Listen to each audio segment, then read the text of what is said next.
G'day battlers and welcome to the Brisbane Regional Championship for Pokemon Go, the first Oceanic Regional of the season. I'm PvP Steve, joined by my lovely co-caster DrTrotter, and we are so excited to bring you this start of the season in Oceania. Yeah, it's a fresh start. The Tales of Transformation meta has, he's been out for a little while. There's been plenty of other regionals happening. So trainers had a pretty good look at things, seeing what they like, and we have seen. So I've had a quick look at some of the team sheets, and there are a few very common picks that we're seeing so far. But there are also some trainers who very well-renowned trainers, and they've got some really interesting picks. Some people have gone, I'm going to try and crack open the meta, and this is how I'm going to do it. Yeah, there is definitely a lot to look forward to because this is also a big weekend, Trotter. Because not only do we have the Brisbane Regional Championship, but Gdansk also has a regional championship this weekend. So there is going to be so much Pokemon action this weekend. But this is obviously kicking off the start for Oceania. There's a lot of points up for grabs. But let's first take a look at sort of what the season outlook is for the Oceanic region. This is regional number 1. For the first time, we actually do have a fourth regional level event as well. Yes. So we're going to have, we can actually see a graphic right here. We've got Brisbane here in November. We're going to be heading over to New Zealand for a special championship in January. There is a regional yet to be announced. Don't try and, back search the picture because I just put Newcastle in there. I'm hopeful, right? That's not Townsville, you telling me? Look, we can try, we can hope, we can dream.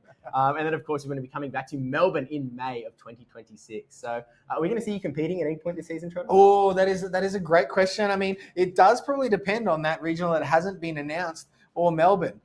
They're great fun to get to Melbourne. It's a really enjoyable city. The tournament there is always a really heavily stacked tournament. But the question is, am I able to compete? If I attend, I can attend, but being able to compete is a whole other thing. But I'd really like to see, and I think a lot of people would like to see, where that third, technically fourth kind of regional is going to be announced, because that could really sway some people's travel plans, holidays, lots of other things come into these things. So it should be a blast, a huge thing to the tournament. And I mean, Auckland, right? That's so great for our New Zealand, cousins across the ditch, that they're getting their own special event. And I think a lot of people are really excited to see sort of what comes out of that tournament, especially. Yeah, I'll be competing in Auckland. So I'm really going to be watching these players like a hawk during the stream to figure out what's going on. But the question is, Trotter, what is all of this for? And there are two things. Well, three. One, hanging out with the guys, having a good time, seeing all of your friends. Number 2, though, it is all about that championship points. It is building up for the Pokemon Go World Championships. The better you perform in this tournament, the more points you gather, the more points you gain, building your way up to the championship series, or the World Championship.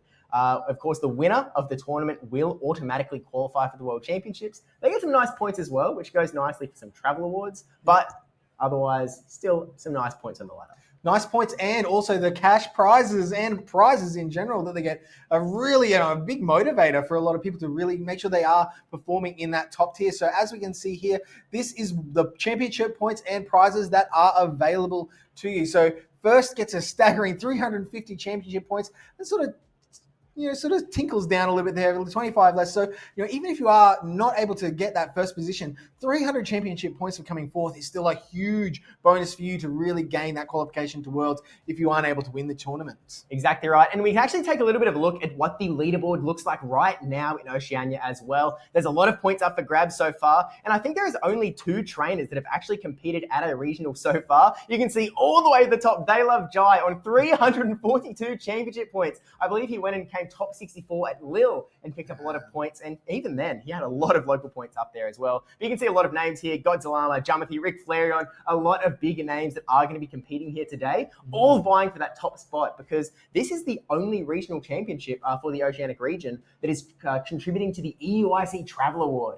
So this is going to be one of the most important tournaments for these trainers' seasons. And even just looking at this leaderboard here, if you, Rocket Claire, not in attendance today, so let's look at Cola 4. If he's able to get a win here, jump straight up to the top of the leaderboards, So everything is on offer. The positions are there. And like you said, that travel award for EUIC is on offer. So really, really very important. If you're looking at traveling to that tournament, you need to win or come top 4 here to really jump yourself up, because there's not a lot of points on offer, and that's going to be a huge jump to get you there over to Europe. Exactly right. This tournament is going to be incredibly important for these trainers. But talking about the trainers, we can actually take a look at our caster picks, who we decided was going to do well in this tournament as well. I mean, to be honest with you, I think just reading those first 4 names off the leaderboard, I almost got 3 out of 4 straight off of that caster trainer picks. Each of us decided, if we had to pick our guy, who is going to win this tournament, who is our prediction to start things off. And we made a pick. So you can see here, I picked New South Wales Sydney local Jumathy, who until about a week ago was number 1 on the leaderboard, but he got passed up pretty recently. Yeah, I almost feel bad here. I'm a big fan of the underdog, but They Love Jai's just been just improving so much over the last 2 years, I would say, that he's really priming himself and ready. And I think anyone who was going to talk about who's in contention for this would not be surprised that They Love Jai, his name is getting thrown out there a lot. And really look forward to see what he's able to pull off with his team today. Yeah, and look, he's a 2-time regional championship runner-up as well, so he's definitely got a lot of talent up his sleeve. Mikey Morgs actually put Sammy P up here, which is a great pick. He barely missed qualifying for the World Championships last season, and to be honest with you, it was only because he didn't have a lot of local points to his names. He was actually quite close. And then, of course, we have Godzilla, last year's Brisbane regional champion himself, where Fishy Legs has actually put this guy in as well.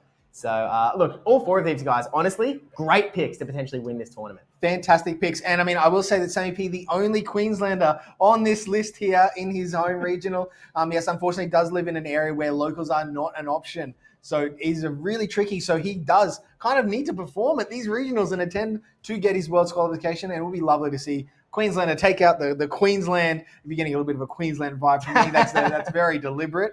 You always love the people in your region to perform well and do well. But all of these 4 trainers that we can see here, all lovely human beings, beautiful to chat to, very supportive and very helpful. If you need anything, hit them up with a DM. I'm sure they'll be glad to help you out on your journey in the Pokemon Go PvP circuit. And Trotter, I have a special surprise for you because one of these 4 trainers is going to be on stream first. Let's take a look at the very first match we're going to be seeing here in Brisbane. It is going to be that 2-time runner-up, They Love Jai, taking on the South Korean champion, Charming Pori. Wow, this is an enormous matchup straight off the bat. Early, and I mean, this is what you want to see. We want to see high quality, these great trainers, and see what they're able to do. And you can see here in the teams, They Love Jai running his signature Shadow Alolan Ninetales. Absolute, mainstay for him. And to be honest, it actually looks like it matches up quite well against Charming Pori's team. Yeah, it's actually, we don't know yet if it's got Charm or Powder Snow. Actually, it does have Powder Snow. We do know. So it is running that Powder Snow moveset that gets to those charge attacks quite quickly. Obviously, one of the matchups that actually becomes okay is Credilli. Credilli on the surface feels like it's a little bit scary because it has Acid as a fast attack, super effective into Fairy. It has that Rock Tomb, that debuffing move that is also super effective.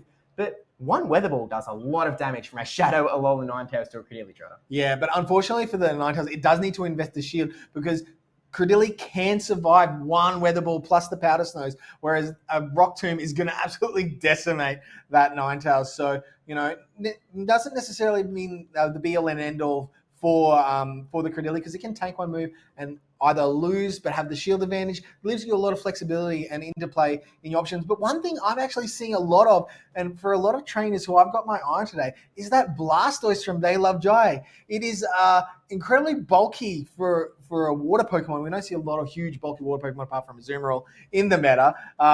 But it has that hard-hitting Hydro Cannon. The rollouts move so fast with the energy generation. So it's one I think that's a bit of a sleeper pick, and I'm really looking forward to seeing how it's able to function in the Tales of Transformation meta today.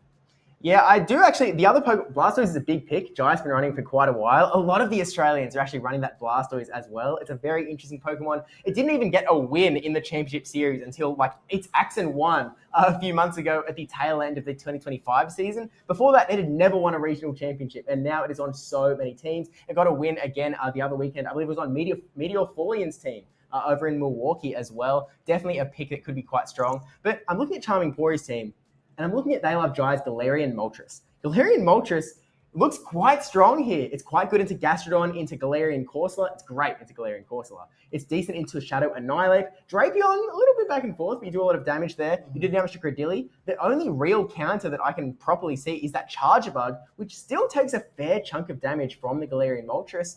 And so I'm sort of wondering, look, Charming Pori, he's got this Charger Bug.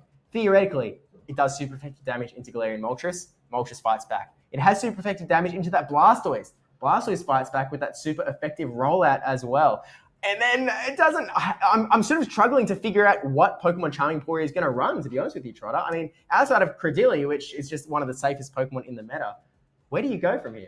Well, I think Credilli is definitely going to be a very focused Pokemon because Charming Pori is actually running Bullet Seed. He's not running the Acid. So all of a sudden those mud slaps, which can add up from the Gastrodon, all of a sudden they're dealing double super effective Bullet Seeds, and Bullet Seed paces that little bit faster to the charge move. So he's actually able to increase that pace in this matchup. So it's very effective, Bullet Seed. But yeah, and even the Annihilate, right? Annihilate's got counter. It's going to be neutral into that Galarian Moltres. They're both back and forwards neutral. Very close matchup. So what this could end up being is one of those matchups where you soft lose and then get that extra farm that might just be enough to get you an edge in the rest of the matchup to take it out. But looking forward to seeing how these battlers line up, what they choose to pick. And we are straight in here. We have the Ninetales into the Annihilate. Shadow on Shadow, straight up. This would be so good if this Ninetales had Charm, but we are running that Powder Snow. And look at this damage adding up from the counters alone. That Alolan Ninetales will outpace. Annihilate's big weakness is that it is a little bit clunky. It's a little bit slow to get going, but forcing a shield out of Charming Pori very early here. A very early shield here, and this may just be a hard strat from Charming Pori. Just invest 2 shields into this Annihilate. Here we see Rage Fist coming in. Is Jai going to spend his shield? They're both spending shields straight away. This is not a rank 1 battle. The shields are coming out immediately, and here's the Weather Ball instantly thrown by They Love Jai. Now, you really have to look at the back lines here because they are both really trying to get that switch advantage. If you look at They Love Jai, he's running that Fortress and that Galarian Moltres. When Charming Pori has that Galarian Corsola in the back against a team with Moltres, he knows if he gets switch locked, he will just lose on the spot. And so with Jai losing that switch advantage now, the Galarian Moltres comes in, and Charming Pori can comfortably know that his Galarian Corsola is safe in the back. He can use his Annihilate and his Drapion to try and take this Moltres out before it's too late. But the Rage Fist bait gets shielded, and he's fast moved down. So this Galarian Moltres has a lot of energy, and it's a Shadow Drapion likely to come in here. This does not want to eat the Brave Bird. Oh, is going up to the and goes to the catch. Oh, wow. Well read by They Love Jai. Going to then farm up some extra energy.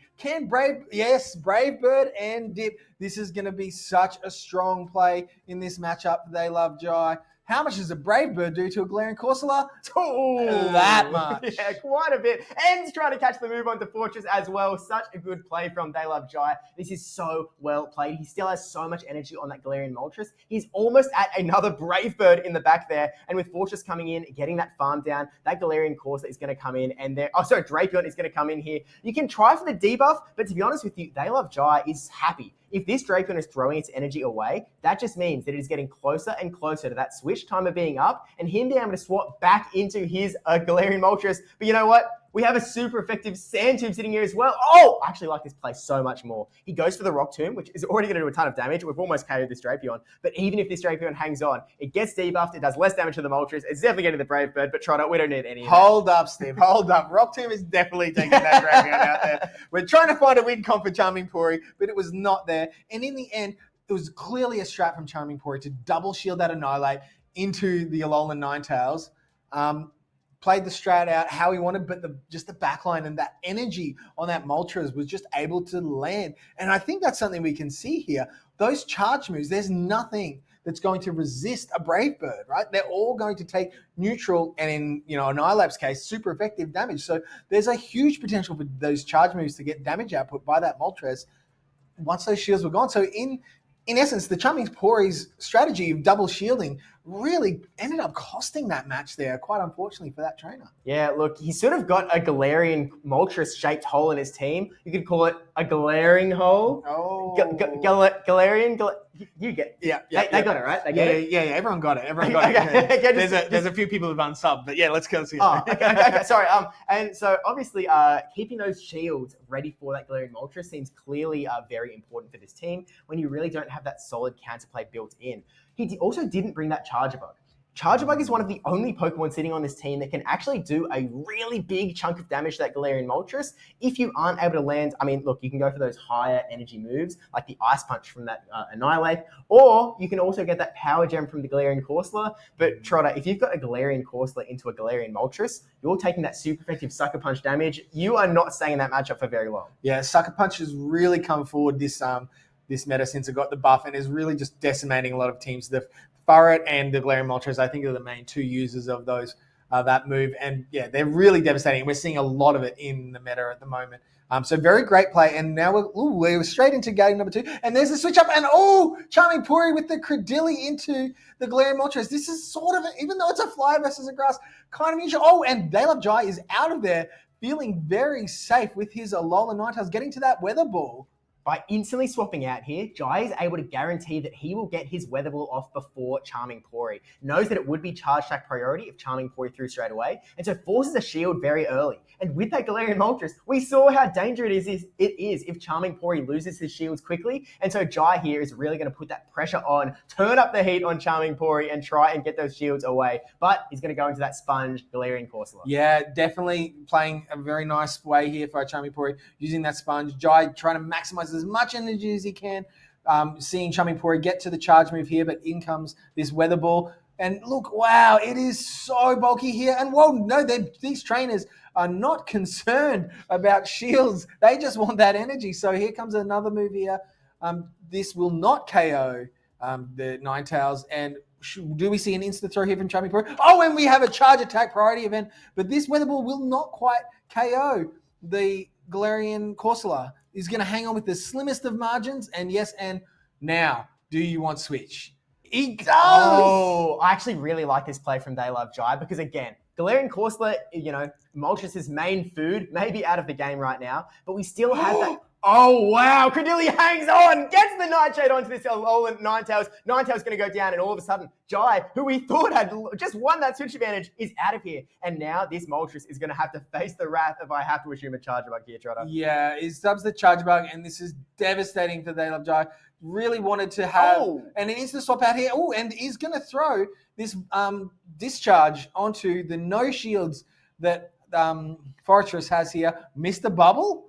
Surely that can't be deliberate new phones. No, it's tactical for sure. But this Fortress has the ability to get these super effective Rock Tombs onto that bug-type Charge Bug, which can do a lot of damage and weaken it down a little bit for that Moltres, which means Moltres will put itself in a spot where it's either going to be facing the Credilli, where Moltres already has energy ready to throw into it, or up against that Charge Bug that is doing a little bit of debuffed damage. Importantly, though, this last shield out of Charming Pori means that They Love Jai is going to be trying his best. He's trying to swap out here, but the switch time is not quite up, but he gets the Sand Tomb, though. Is this enough to KO the Charge Bug from this range? It's neutral. I don't believe it's quite enough to get the KO, but we'll put a little bit of pressure here. No, does not KO. Then there is going to be some charge moves available. Oh, and an insta swap into the Credilli. What do? You can't. Oh, and in comes a Rock Tomb. This is going to deal an exorbitant amount of damage. Is not looking good for They Love Jai here. Deep into the red. Now, They Love Jai is going to need to get up to a double fly. Oh, he might be able to do it here. This will be charge attack.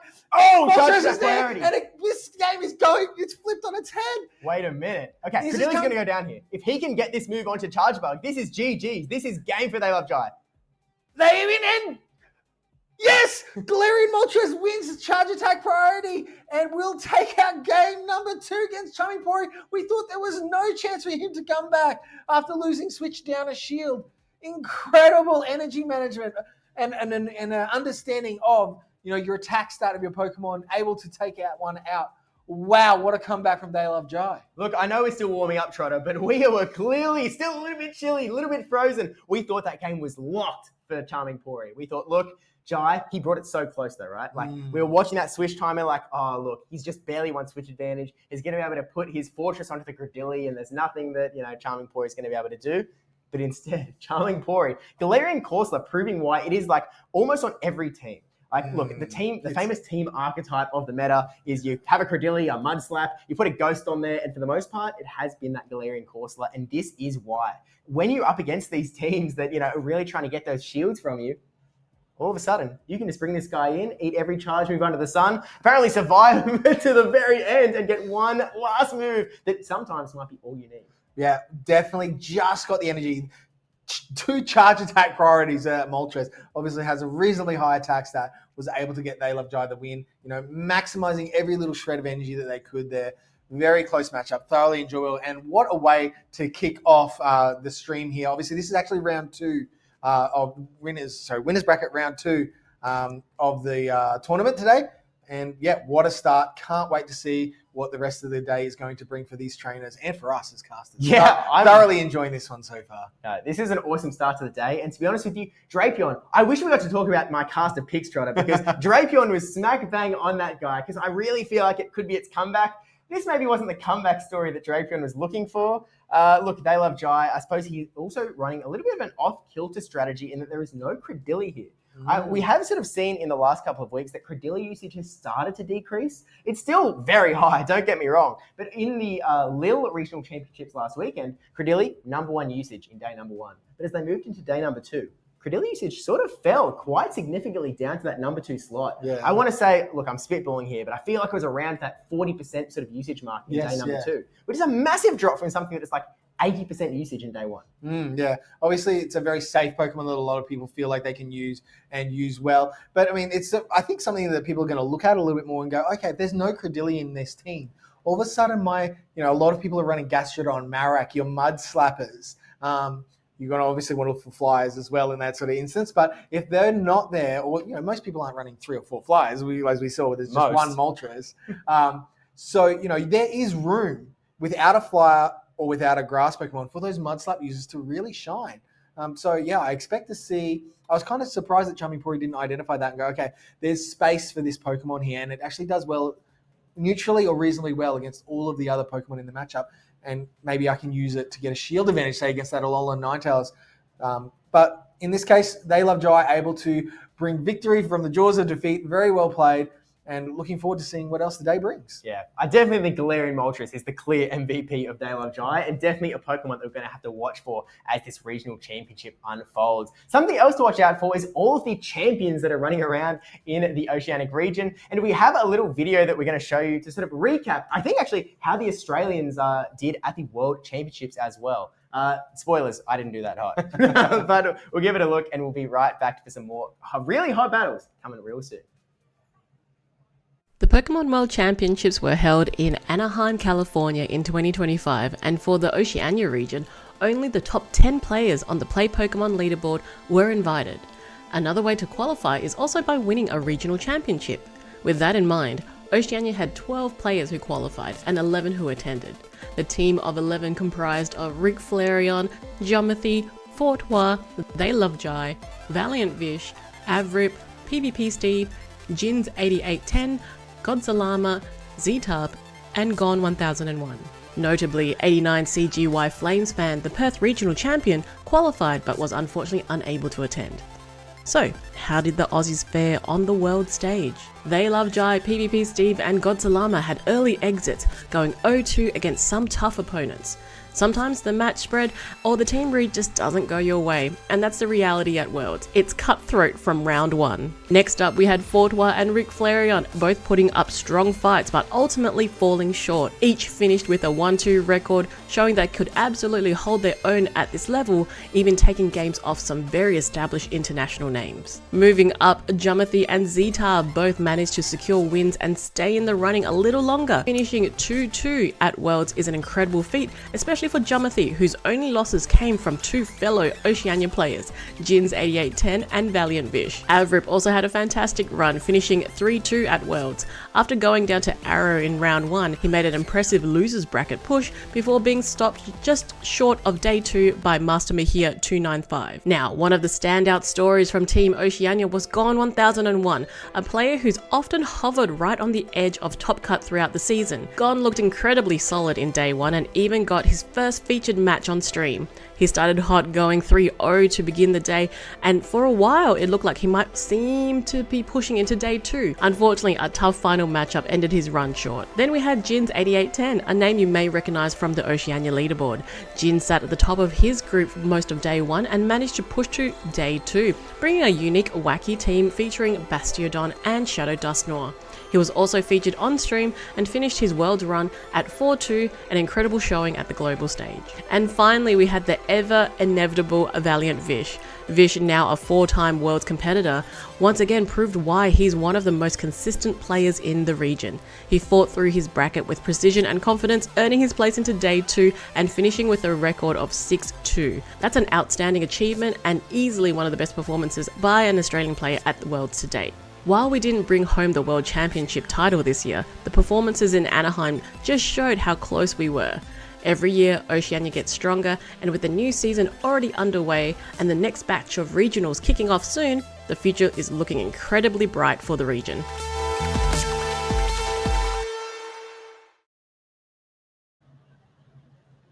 Welcome back. I am mikeymorgs and I am here with Fishy Legs 2 to bring you some more action coming from the Brisbane Regional Championship.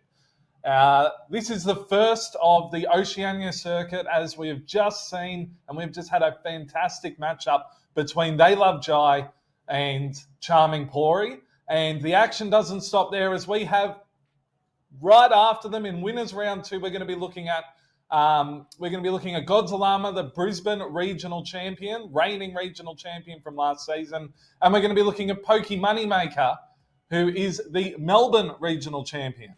How exciting is this, trainers? It's going to be an absolutely jam-packed matchup today. These two trainers are at the peak of the Oceania scene. You know, we see the fly-in from Japan, Moneymaker, who has come to the Brisbane Regional, the Perth Regional, and now he's back in Brisbane after winning the Melbourne Regional Championship in 25 season.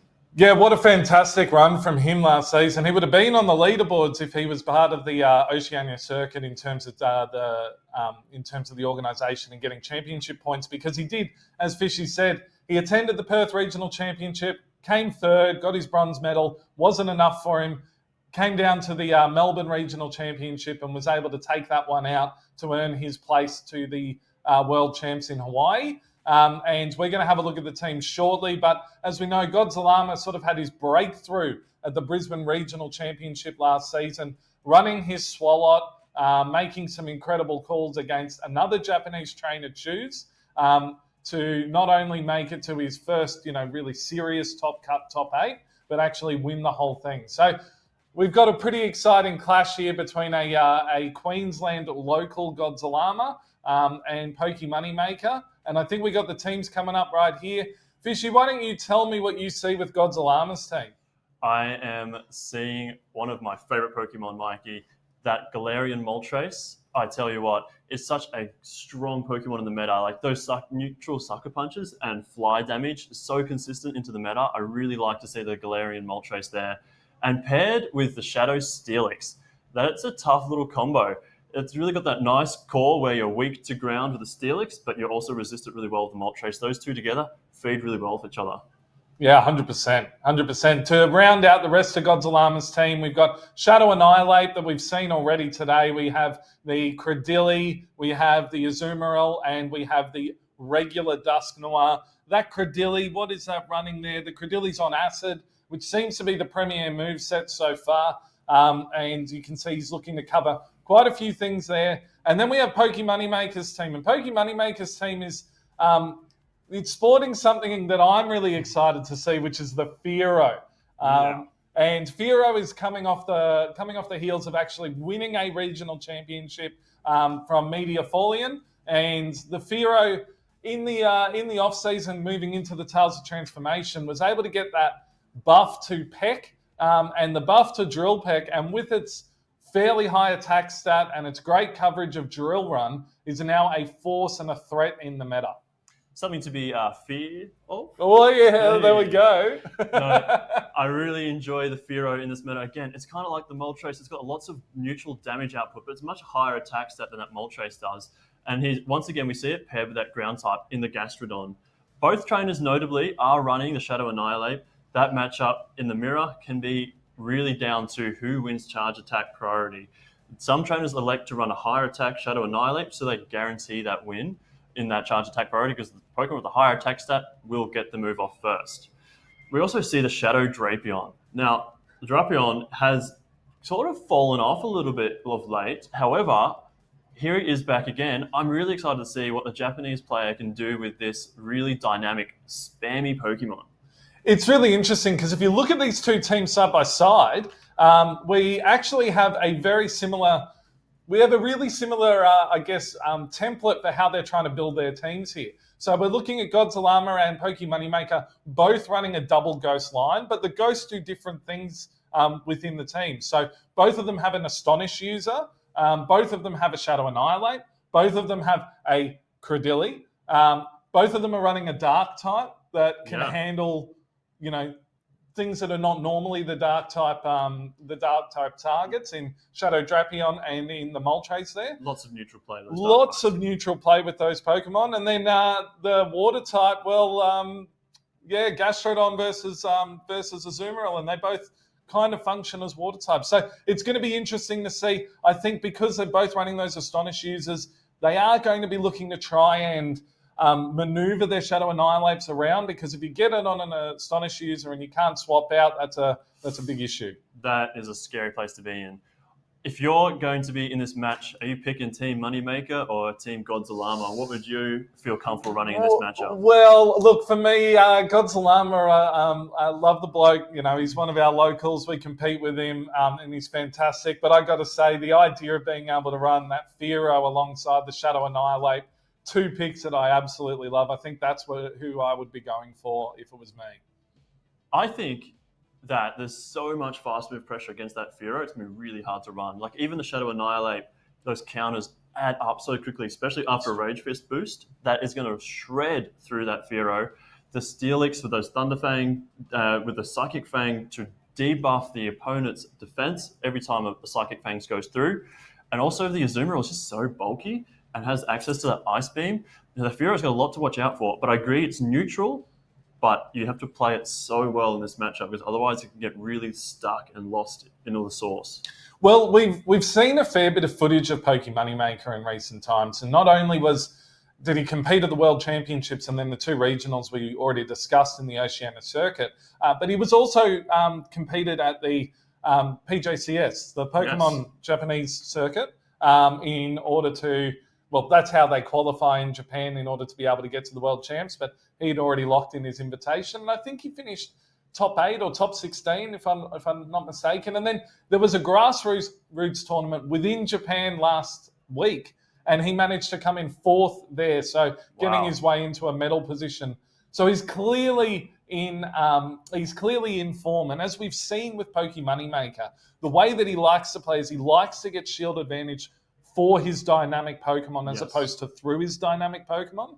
And so I wouldn't be surprised if we see that Fearow paired with something like Corsola, and then maybe even Shadow Annihilate, or maybe the Gastrodon, looking to get an advantage for Fearow to then be able to close. With Godzilla, look, I think that we've seen he's got a slightly different style of play, and it's more about the consistency of the Pokemon that he's bringing, and I would not be surprised if we see this Shadow Steelix come in that first game. I think Shadow Steelix is a fair play. Definitely has to watch out for that Gastrodon and that Annihilate. Those are matchups it doesn't really want to be in. Even it's an interesting matchup with the Cordelia, because you're doing resisted Thunderfangs, but the Acid in return is also resisted. It is such it's one of those matchups that sort of drags on. There's no real clear winner. But I think that the Steelix has a really good shot here. I really like that that Steelix and even the Azumarill here, both really good. I think you compare that with the Galarian Moltres just to start wreaking havoc on the opponent with just dropping those flies and those brave birds here, there, and everywhere, because it's largely unresisted. Actually, in fact, completely unresisted by Poké Moneymaker's team. That is a really good point. Really good point. I think the other thing that we're probably going to see, which plays into what you're talking about, is the fact that in the Tales of Transformation, we saw a decrease in the switch timer down to 45 seconds. Yes. And that means that for Pokemon like Shadow Steelix, for Pokemon like Azumarill, for Pokemon like Gastrodon that have significant amount of bulk, they are going to be able to stall out these switch timers, which allows you to utilize picks like Fearow. And I'm going to draw a parallel here that you might not love necessarily, as he is our resident Shadow for Alligator expert. But I think that the Fearow is essentially the Shadow for Alligator of the Tales of Transformation. Ooh. Wow, I don't know if we can say that. We'll wait and see how well it does today and make a call on that. But I agree that when you can have those dynamic Pokemon with great coverage and you give them that shield advantage, you let them set up to sweep the back line, that's the best way to use this style of Pokemon. I agree that the Fearow has that capacity.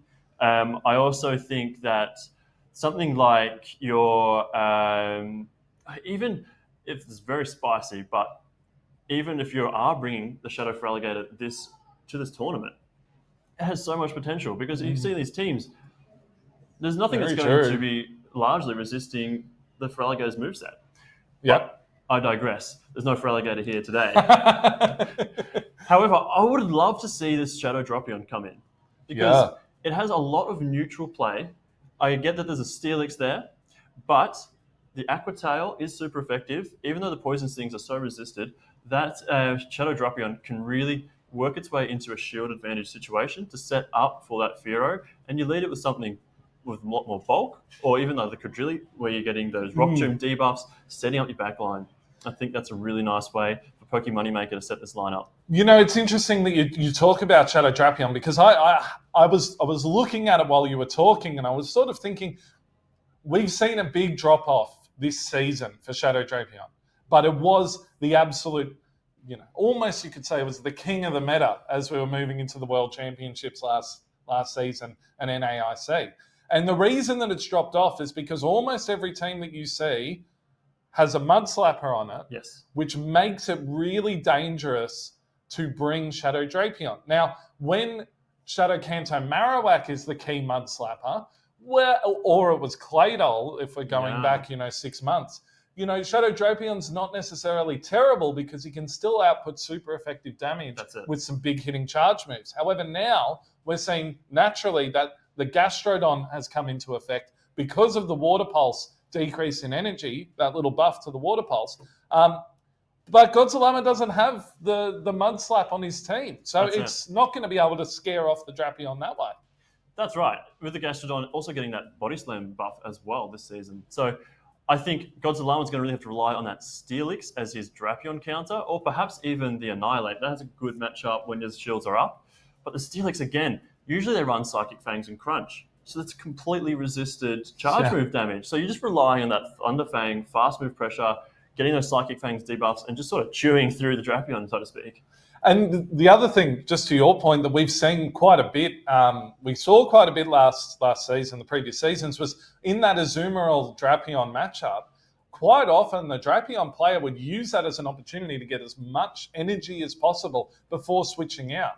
And that's because the Azumarill is going to take a minimum of 15 turns, 5 bubbles, in order to get it to its first charge move. And that first charge move, Ice Beam, doesn't even KO the Shadow Drapion. And so, it's going to be very interesting to see how that Shadow Drapion plays, how Poke Moneymaker makes it work. I think for Godzilla, as we've mentioned, that the Shadow Steelix is in a really good, really interesting spot. And the more that I look at it now, the more I see, as your point was earlier, this Galarian Moltres has the opportunity to really go off if it can pick up some energy safely somewhere. I have just also noticed Godzilla is running Earthquake on his Steelix. There's no Crunch. It is Psychic Fangs and Earthquake.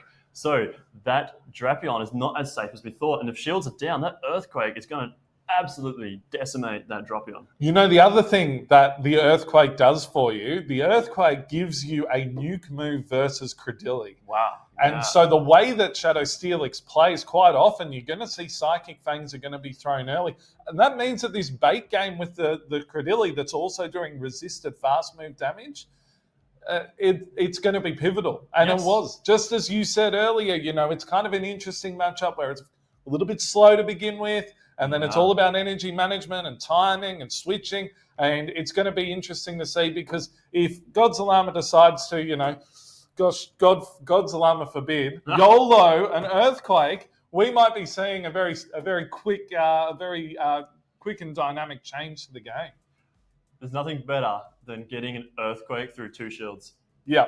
It's just that feeling of getting that nuke move when the opposing player has both shields in play and you go, yeah, that's right, I made the right call. The only time that it's better than that is when you got a Shadow 2 cannon and you land a Flash cannon onto a Carbink. Oh, that is...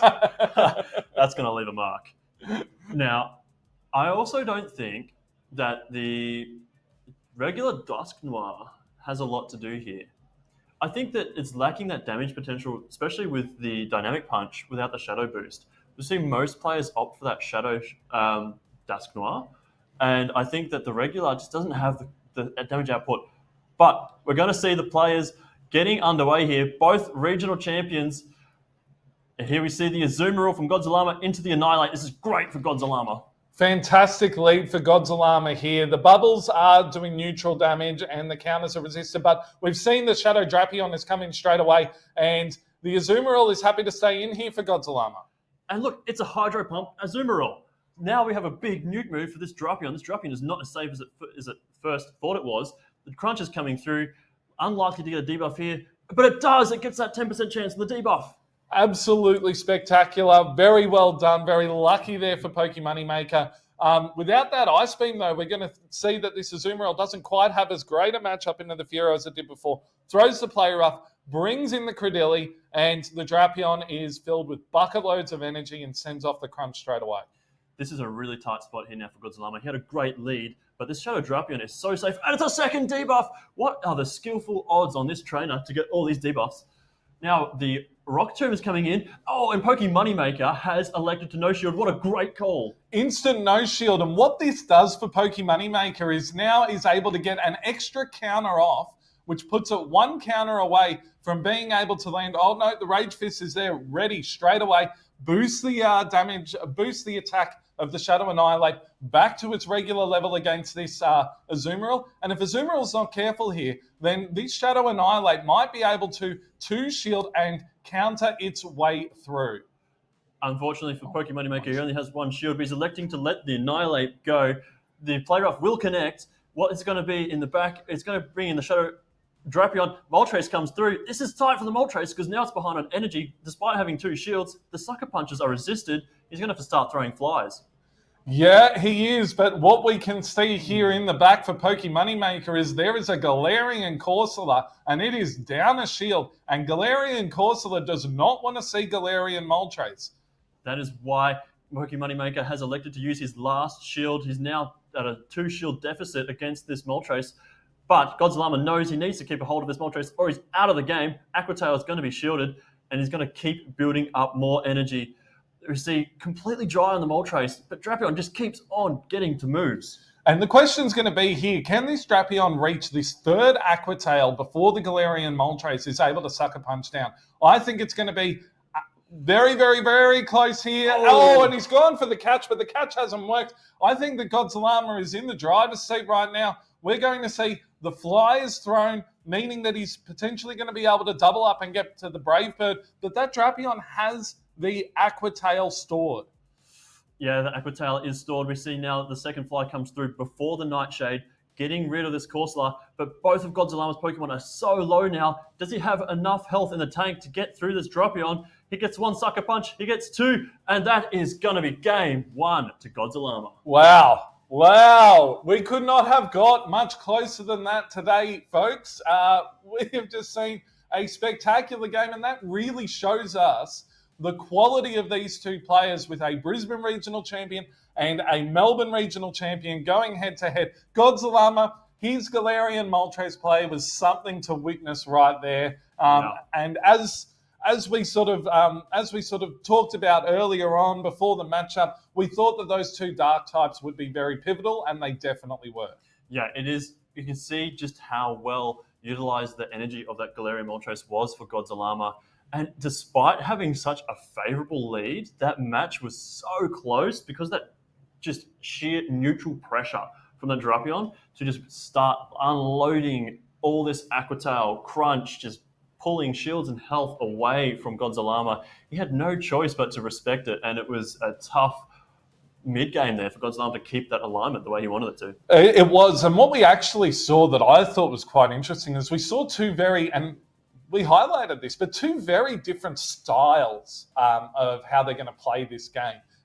As aforementioned, Godzilla is a lot more of a linear style player, utilizing the Pokemon that he brings in to begin with, making sure that they get to the energy that's required, looking to throw moves and take shields fairly early on. Whereas Pokemoneymaker, looking to dance around, try and utilize that 45-second switch timer, try and misalign it so that he can get energy on certain Pokemon, which is what Shadow Drapion, I think, kind of plays perfectly into. That's absolutely right. And interesting to note, the different playstyles can really be observed through the shield usage. Yep. You see Pokemoneymaker spending both his shields early, and Godzilla saving his shields for the back for that Moltres because he knows if the Moltres can get through with two shields, it's going to be free. And those flies, those Brave Birds, are going to just do so much damage. One thing I'd like to note, though, there's no Ice Beam on Azumarill. Yeah. Does that mean that Fearow is now significantly stronger into this team? I think that it is. I think that without the Ice Beam on the Azumarill, your only real hard check is going to now be the Shadow Steelix. Because the Fearow pacing is so good that versus the Credilli, you're not in a terrible spot. Versus the opposing Shadow Annihilate, you're doing super effective peck damage and you're outpacing the Shadow Annihilate to even its Rage Fist. Versus the regular Dust Noir, Astonish is... That's a dominant matchup, right? That's a dominant matchup because Astonish is completely resisted. And now, yes, you're getting neutral from the bubbles against the Azumarill, but you're going to be able to hit 2-3 drill perks before they get to the 2 play roughs. That's right. And those play roughs, you'll probably even be able to tank 1. It's going to leave you very low, but if you had to do it, you're going to get through it. The Hydro Pump, however, would definitely do a lot of damage to that Fearow. But it'd just be interesting to see what Pokemon Maker now does to change up and adapt for game number 2. Anything you're expecting to come to this game? Well, look, I mean, I keep talking about it, but I think that the Fearow certainly is going to be something that comes into place here. And we saw the way that Pokemon Maker was trying to maneuver around what Godzilla brought. Godzilla brought a very, very bulky first 2 Pokemon, using those to absorb a lot of damage. And Pokemon Maker with the Shadow Annihilate, I know, look, I had a good run with it last season in Brisbane, and the strategy a lot of the time with Shadow Annihilate is you just give it shields and you counter through. So let's see what we have here. We have Shadow Steelix from Godzilla into the Galarian Corsola. Let's remember that this Shadow Steelix is running Earthquake and not Crunch. That's right. So this matchup is now a little bit worse for the Steelix, but that Earthquake will still do a lot of neutral damage. Attempting to go for the catchy onto the Moltres is now going to have to make a decision to shield this Power Gem. That was a risky move by Godzilla. It was extremely risky, and what we are actually going to see with this Power Gem, we're going to see we're seeing the Shadow Drapion come in through here. A little bit of an interesting call, but it seems to have been the smart one because there is that Credilli sitting in the back, which means that Shadow Annihilate is poised to sweep this game. That's right. Shadow Annihilate is now looking really strong. It has no hard checks in this matchup. You've got the Steelix and you've got the Credilli, which both take super effective damage from counters. The Fly is going to come through and grab a shield off the Drapion, but this Drapion is going to get so much energy, will still be so healthy out of this matchup because those Sucker Punches are resisted, and those charge moves charge so quickly with that really fast Poison Sting. Yeah, and look, the damage output from the Poison Sting was at a point where Pokemon Maker was 1 Poison Sting away from being able to farm down the Galarian Moltres, but not quite safe to be able to do so. And with the writing on the wall, Godzillama's back is against the ropes, and he's got to figure out how he's going to get out of this. We see now the Aqua Tail coming through from the Drapion. It's going to do a little bit of damage, but I think Steelix can still take 2 comfortably and keep Thunderfanging through. Ooh, maybe not so comfortable as I thought. In comes the second one now, and he's going to have to respect this with the shield, as he does, because he's got so much energy now. He doesn't want to let that go to waste. The shield is out. The Earthquake is still not being used. Here it comes. I think I would have gone for a Psychic Fang there. Yeah, it seems like a little bit of overkill here, and I think that Godzillama's in a lot of trouble because now Shadow Annihilate can come in with shield advantage and look to counter all of the way through. And with the Credilli swapped in, Shadow Annihilate, shield advantage, going to go probably straight for the Ice Punch here, and the Ice Punch will KO the Credilli. There is still a little bit of residual energy on the Shadow Steelix, but to get through, there's a big no shield from Pokemon Maker there, putting it into a pretty precarious situation, but there's enough health on the Corsola, and the Astonish is going to be able to do enough to get through that Shadow Steelix. And I think that we are going to be going to a game number 3. Yeah, we see now the Annihilate able to counter down that Steelix. That was such a great adjustment from Pokemon Maker into game number 2. He had an absolutely dominating win in game 2. This game number 3 is going to be all about predicting what your opponent's going to be bringing. Absolutely. Look, I mean, Godzilla, he made a fairly risky play there. He risked it for the biscuit, and he went for the catch on what he thought was going to be a Nightshade from the Galarian Corsola. Pokemon Maker, it was really interesting because Godzilla was essentially looking at making a dynamic play in the way the Pokemon Maker really was playing in game number 1. But Pokemon Maker decided to sort of sit back, relax, play the game at a slightly slower tempo, was able to then get the alignment that he wanted, and then was able to utilize that Shadow Drapion so well. Look, it might be the 2025 season again because that Shadow Drapion looked like it was top of the meta. That Shadow Drapion put in so much work in that game number 2. And sometimes I really feel like the really strong players just have the sense of extra time in the game. They're making such calculated decisions. They're not rushing to make hasty swaps or interesting calls, or they're not doing bold moves like swapping into a power gem. They are staying calm and reserved and aligning the Pokemon where they want them and just taking their time through the matchups. And that's what I really like to see from Pokemoneymaker here today. And I think coming into this game number 3, we're going to need to see a bit of extra consideration for that Shadow Drapion. Yep, I definitely agree that that's going to be the case. I think that having seen Shadow Annihilate 2 games in a row, the ball is now in Godzillama's court. I don't think that he can be running, ABA weak to that Shadow Annihilate, being that he's got a Pokemon that's a little bit weak in the front and a Pokemon that's a little bit weak in the back. But the other thing is that the Galarian Moltres matchup isn't even all that comfortable for Galarian Moltres either. So right. I think, look, we've seen Godzillama has been able to take care of these sorts of matchups before, and I definitely think that we are in for an exciting game number 3. I think Godzillama needs to stay calm.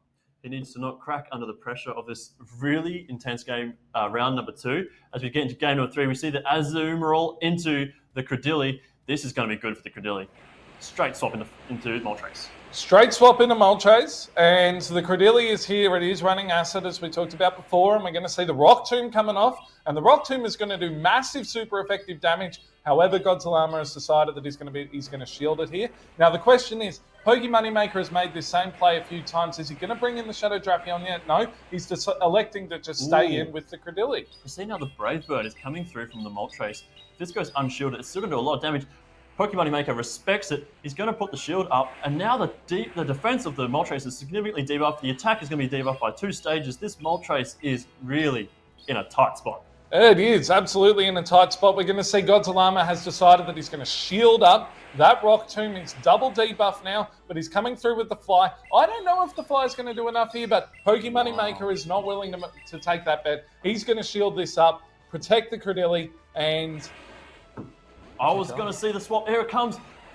A great play there by Godzillama, actually catching the Rock Tomb onto his Azumarill. This might seem like a bad matchup, but he's just preserved a lot of energy on that Moltres.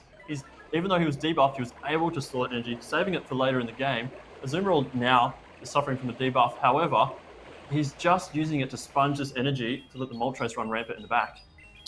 Yeah, very nicely done. Dynamic play by Godzillama there. We're going to see the Grass Knot is coming through on the Azumarill. The Azumarill has a fair bit of energy, but needs to throw and doesn't have the lower energy Ice Beam. So has to throw the Play Rough here. And we can see that there is a regular Dusknoir in the back. We have a low health Moltres with energy, and we have a Shadow Drapion and a Shadow Annihilate that both hadn't seen the field for Pokemoneymaker.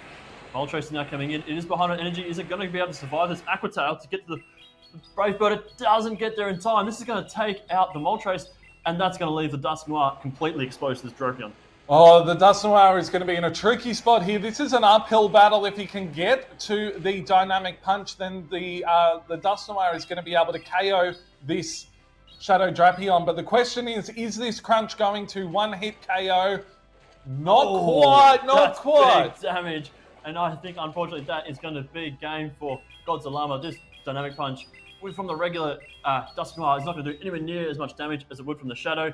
And there is still that full health Shadow Annihilate in the back.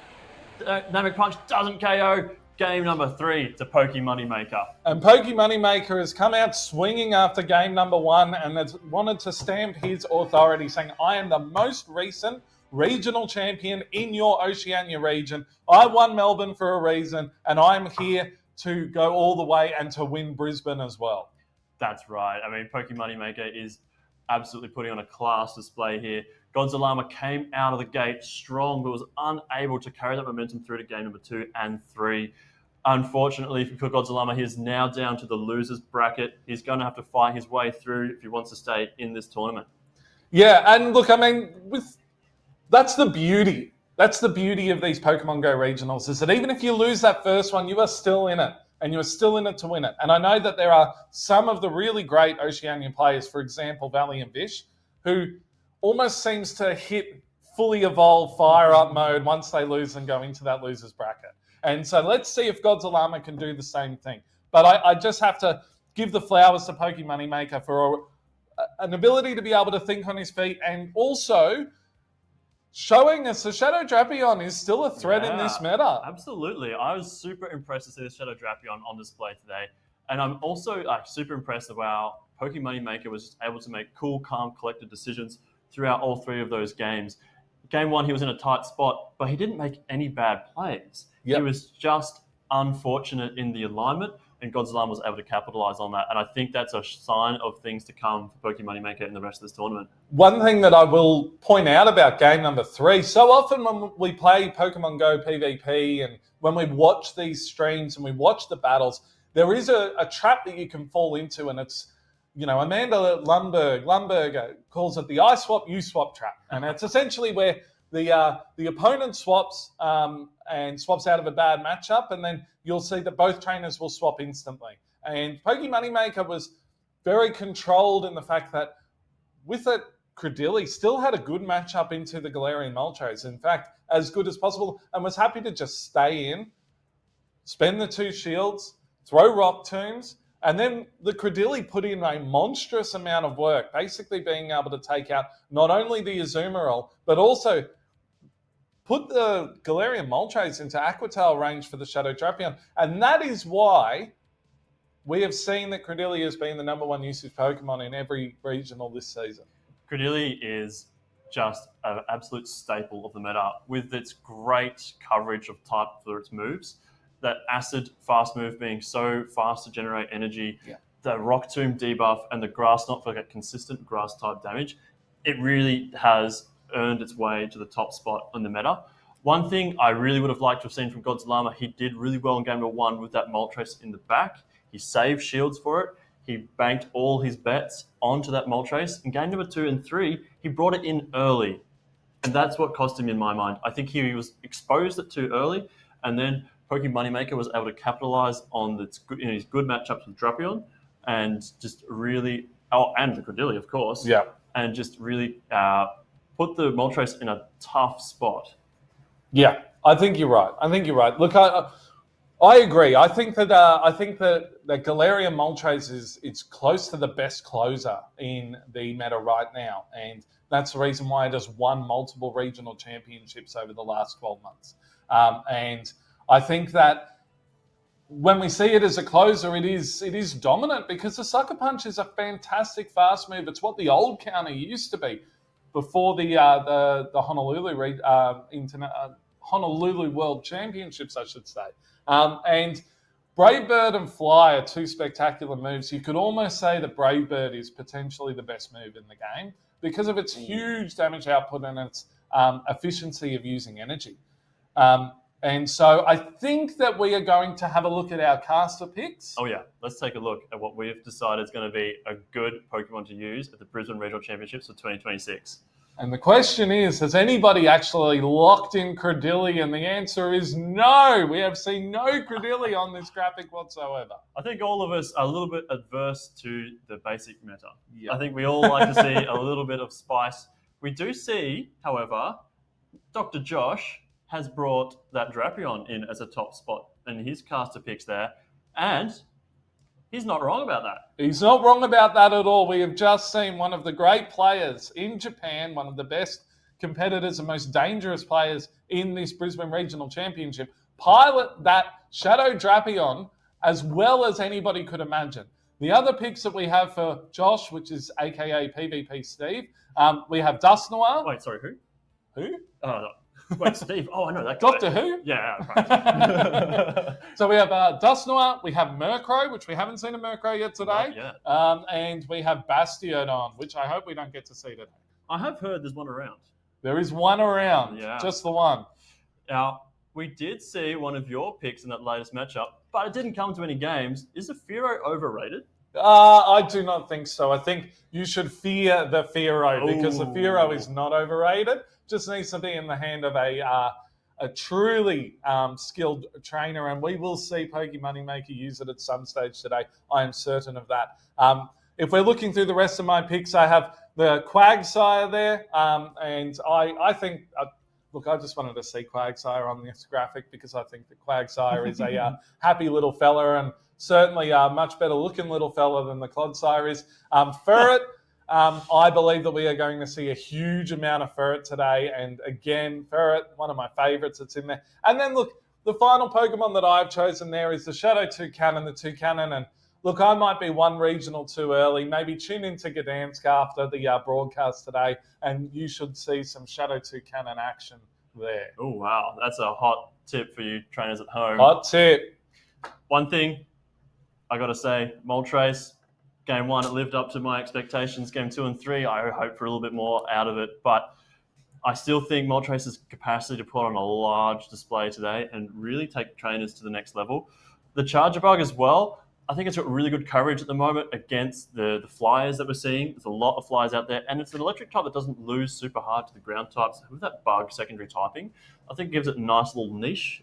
It's got a neutral play into things like your Gastrodon and even your Unova Stunfisk. You can still hit neutrally those X's. Yeah, absolutely. And look, I mean, this is the thing, because you made a really good point there, because one of the biggest changes we saw in the move update for the Tales of Transformation season is that we saw flying types getting buffed. We saw Drill Peck get buffed. We saw Peck get buffed. And so what is one of the great counters into those flying types is going to be the Charger Bug. So I love that call there. I think it's very clear that Fishy Legs 2, a.k.a. Blair Austin, has made this caster prediction here, because guess what's number one is Feraligatr. Specifically, I love Shadow Feraligatr. Yes. That guy is my guy. I like that guy. A Shadow Feraligatr, unfortunately, doesn't look like he's going to be making an appearance today. However, I really think that Feraligatr still has such a good capacity to just put out so much neutral damage with those Shadow Claws and Hydro Cannons and Ice Beams. You know, that great anti-grass coverage, anti-flyer, it's so strong. And I think in the right position, it could be great. I think the problem that we're seeing for poor Feraligatr is the increase in normal types. There's just so many resistances to that Shadow Claw, and that's what holds it back. And unfortunately for Feraligatr, it's just not going to be able to put in as much consistent damage as it used to back maybe a year ago. Yeah, no, look, I think you're right. There's a lot of dark types. You're getting a lot of normal types, as you've mentioned there. And so the Shadow Claw is not quite as potent as it was, even though Hydro Cannon is still just as potent. But speaking of resisting Shadow Claw, looking at that fourth Pokemon there, look, I mean, we've barely even seen that in the Championship Series, but that's Meowscarada. Now, it's interesting that you mentioned Meowscarada, because there is another Japanese player traveling over like Pokemoneymaker has, which is Nyan Kake. Now, Nyan Kake, you may have heard his name before. He's certainly one of the most decorated and celebrated of the Japanese competitors. He actually competed in the grassroots tournament that I talked about last week, where Pokemoneymaker came fourth, and Nyan Kake finished in third spot. Wow. Yeah, Meowscarada is just a really fun little spice pick. It has that leafage. It has... And he was running Meowscarada, by the way. Yes. That was the thing I didn't mention. Yeah, Meowscarada, it's spicy, it's high octane, it's high damage. Could it be the new Feraligatr? Maybe, maybe not. But we see here where our next matchup is two of our local favourites. Oh, absolutely. So we have got on the left-hand side of the screen, Rick Flareon. Rick Flareon is probably the most decorated trainer or battler within Oceania. It's him, it's Dracoviz, it's Valiant Vish. Yes. Those are the big three, along with Avrip, so maybe a big four. And Rick Flareon always looking for consistency, and he has got the lot. He has got game mechanics, he has got team selection, and we can see here he's running a very, very interesting team. He's got the Altaria, which is old school Altaria right there that got a buff this season. We have Empoleon, we have the recent Community Day Florges, we have Shadow, Dusknoir, my pick Ferret, and the Unovan Stunfisk. Yeah, I really like this team from Rick. It's unique. It's definitely got some really cool play here with the two birds in the Altaria and the Empoleon. Those two pair together really well because the Altaria is weak to Ice and Fairy and Dragon. Yep. The Empoleon resists all of those and can even hit the Ice and Fairy types, for super effective with Metal Sound. And then it also has great coverage with Hydro Cannon and Drill Peck to hit back against those fighters that it's weak to. Now, what I'm liking from Agent Magikarp Moltres. I love Moltres. He's also got the Blastoise. I think Blastoise is a really interesting, consistent, quite spammy Hydro Cannon user with that rollout. And I'd be interested to note here, is he running the Skull Bash variation or has he got the Ice Beam? He's got Skull Bash. But we're getting into game number 1. Let's see what these trainers are going to be bringing. It is the Shadow Dusknoir into the Altaria. Shadow Dusknoir coming in from Agent Magikarp, and we have the Altaria, the neutral monster, coming in from Rick Flareon, and they are both just going to start off with some fast moves here. The Dragon Breath did get a slight retune in the Tales of Transformation update, where now it is now generating a little bit more energy, but doing a little bit less damage, and we're going to see a Sky Attack and a Shield from Agent Magikarp. Yeah, Agent Magikarp now going for that Shadow Punch, sorry. The Shadow Punch coming through. The thing about this Shadow Dusknoir, it does a lot of neutral damage. It has a really oppressive fast attack in the Astonish, and paired with quite quick charging charge attacks, the Dusknoir is putting a lot of pressure on this Altaria now. Rick Flareon electing to use his first shield here to try and keep his Altaria alive a little bit longer, because as you see in the back, he's got that Empoleon, and if he lets the Altaria go down, he is really susceptible to a Gastrodon. This is really true, and yeah, Rick Flareon really needs, actually sort of desperately needs this shield advantage, and the Gastrodon's going to come into the Empoleon. The Gastrodon has no shields left though, and no longer is running the Earth Power, which is the super effective charge move. Yeah, it doesn't have that super effective charge move, but those Mud Slaps are really taking the cake here. Water Pulse is going to come through. No shield from Rick Flareon. He may survive this, but only barely. How's this going to go for the Empoleon? It does not survive. There he's down to just his Shadow Dusknoir and a slither of health on that Altaria. And just that sliver of health, but he also has a shield left, and this Shadow Dusknoir, with its dynamic punch coverage, as we can see in the back right here, is going to have a huge matchup against a lot. Goes for the catch, and he's unsuccessful. The energy is banked, now comes the Dusknoir, and he's able to Astonish down before he spends any energy. Oh, what a flurry of plays that just went on there, and this has put Rick Flareon in a position here. I think he's got to go for this Astonish down. He shields once, going for the Astonish down with his own Shadow Dusknoir into Agent Magikarp Shadow Dusknoir, and now this energy is going to go anywhere. The question is, does Agent Magikarp brings in the Credilli? The Credilli is running on acid. Is the Shadow Dusknoir going to throw the dynamic punch? The switch time is not up for Magikarp. Has to take this dynamic punch. Will it one-hit KO? We see the dynamic punch coming through. It doesn't one-hit KO, but does heaps of damage. And now we see Rick Flareon knows his counts. He's going to get this Shadow Punch off before the Rock Tomb comes through. But that Gastrodon has energy. Does it have enough for the Water Pulse? Is it going to be able to KO the Dusknoir before the Astonish comes through? And it does! This is going to be game 1 to Agent Magikarp with a slither of HP. Oh, masterful play there by Agent Magikarp, understanding and reading the situation perfectly from Rick Flareon in that lead matchup with his own Shadow Dusknoir, to shielding it, knowing that since Altaria no longer does the same amount of damage with Dragon Breath, that Shadow Dusknoir was able to hang just that little bit longer and was able to take both shields. And then once that alignment was won, Gastrodon into Empoleon, it was just going to be too much work for Rick's own Shadow Dusknoir to be able to take that game. Yeah, that was such a dynamic game. There was so much going on right down to the wire. I really liked how Agent Magikarp was able to store that energy on such a low HP Gastrodon. That was a masterful play. Yeah. Now, correct me if I'm wrong, Mikey, these two players have a little bit of history. They do have a little bit of history. Actually, if we rewind our minds and we go back, not last season, but the season before. Might have even been 2023. In 2023, when we last had a Sydney Regional Championship, Rick Flareon versus Agent Magikarp was the grand finals that went for 10 matches. That was a grand final match. The bracket was reset by Rick Flareon, and it went to game number 5, where Agent Magikarp was able to take out the win. Yeah, so this is redemption now for Rick Flareon, and he's down game number 1. He's going to have to make some adjustments here. One thing I would like to see him do is lead something a little bit more neutral. or be a little bit more dynamic off the start, because he really let his Altaria go, and the Empoleon just had nowhere to go once that Gastrodon was aligned to it. Yeah, that's true. That's true. I think, the whole situation is with that Shadow Dusknoir. Shadow Dusknoir's got quite a low HP pool for how massive its defense stat is. And so I could see the reason that Rick was playing out that matchup the way that he was. But I agree. I think I'd like to see the Florges come in, because if you're looking at this matchup here for Florges is going to be running, let's just double check here on our notes, but Florges is going to be running Chilling Water, the Community Day move, and Trailblaze. And so if you think about that matchup alongside going with the Fairy Wind, there is almost nothing on Ancient Magicup's side that is going to be able to wall that. And Florges is really good at setting up your backline and setting up the rest of your team for success. Setting up Florges can be pretty gorgeous. I'll say that. Yeah.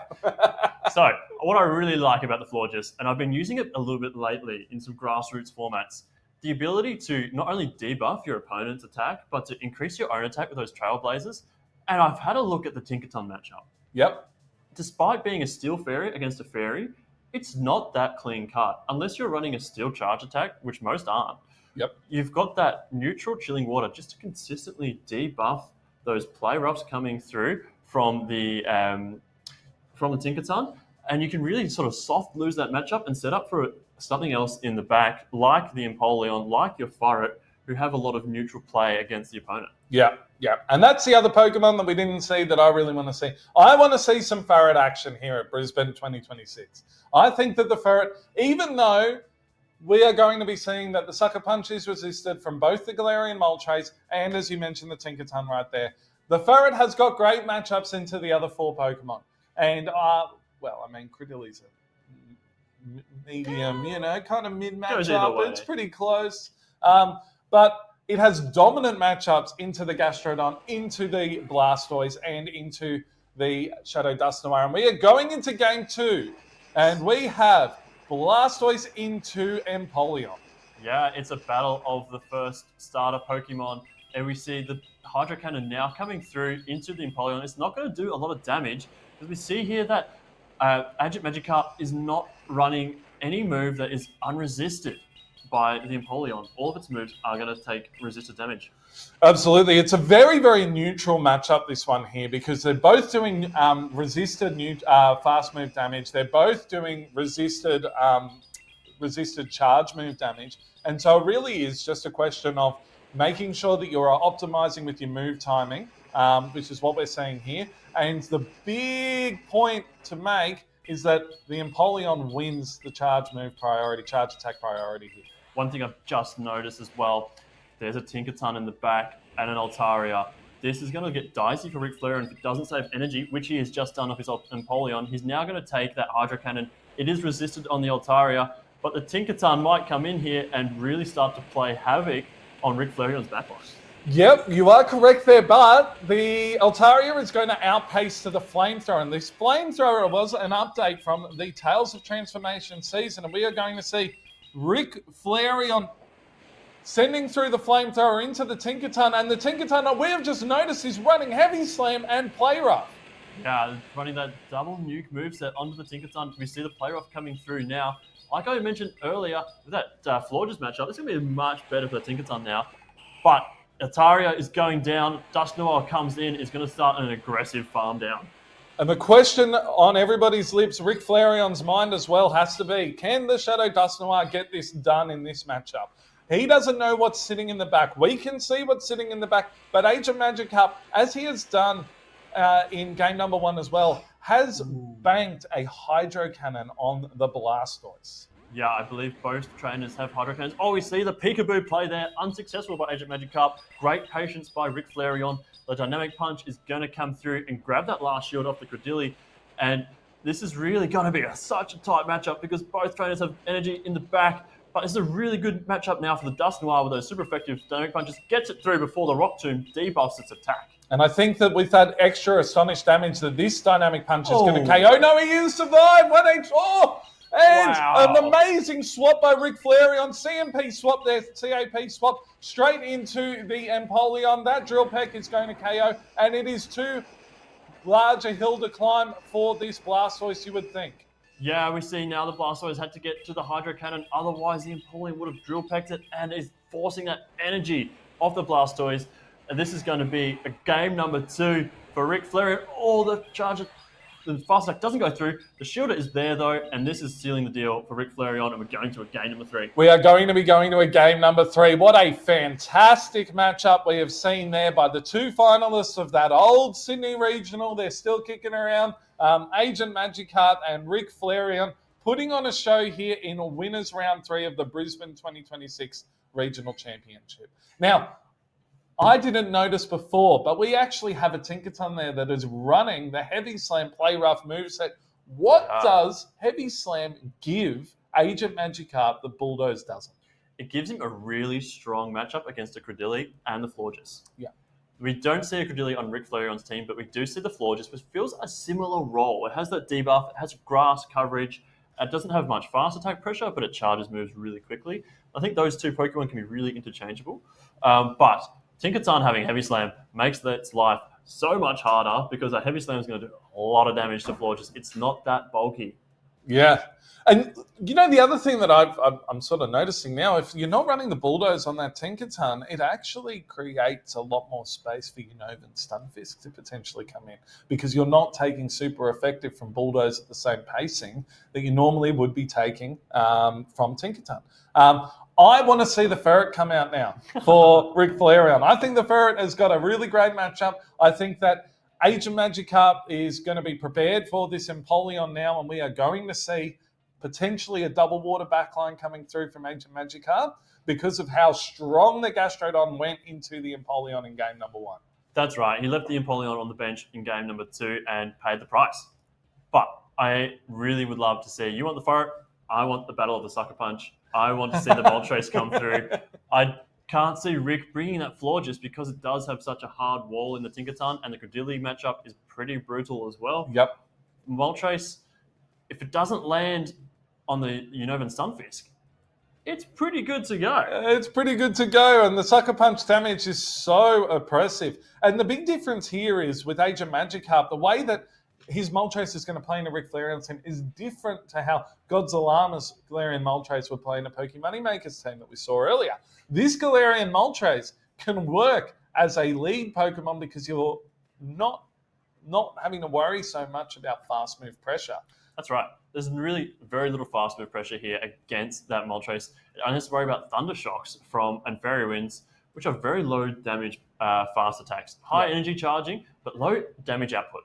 So the Moltres can really capitalize on having a shield advantage in those matchups to unleash those neutral flies. And the only thing that's going to be resisting it is the Empoleon and the Stunfisk. Yep. That Stunfisk matchup is pretty rough. Yeah. But even a Brave Bird with a few Sucker Punches, gee, you'd be surprised how much damage that does. It chips a lot of damage, and it's going to be putting that Unovan Stunfisk into a situation that it could get farmed down. Speaking of Rick Flareon's team, as we are, that Altaria is back, I think, with the flamethrower and with the slight retune to the Dragon Breath damage. Yeah. You have just seen that an Altaria has been able to put some serious work into what should be its hardest ever counter in the Tinkaton. That's right.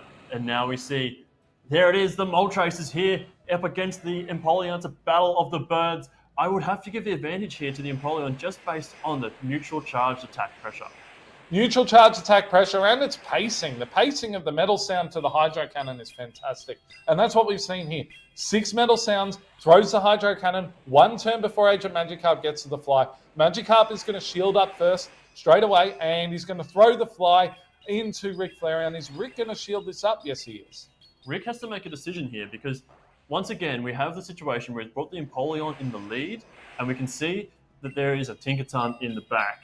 Rick is going to be aware that this Tinkaton could be lurking, and he's going to have to do some smart decision-making to make sure he keeps it alive because he's got the Florges and the Altaria in the back. We now see the Tinkaton come out. This is making space for the Florges to clean up later, and there's now Rick just getting to the flame thrower before the play rough comes through. You can see the team selection here by Rick is really clear what he's trying to do. He's trying to make sure that he is covered in case there is a double water backline or in case there is any water types in the backline, as Florges has got that Trailblaze to be able to counter those.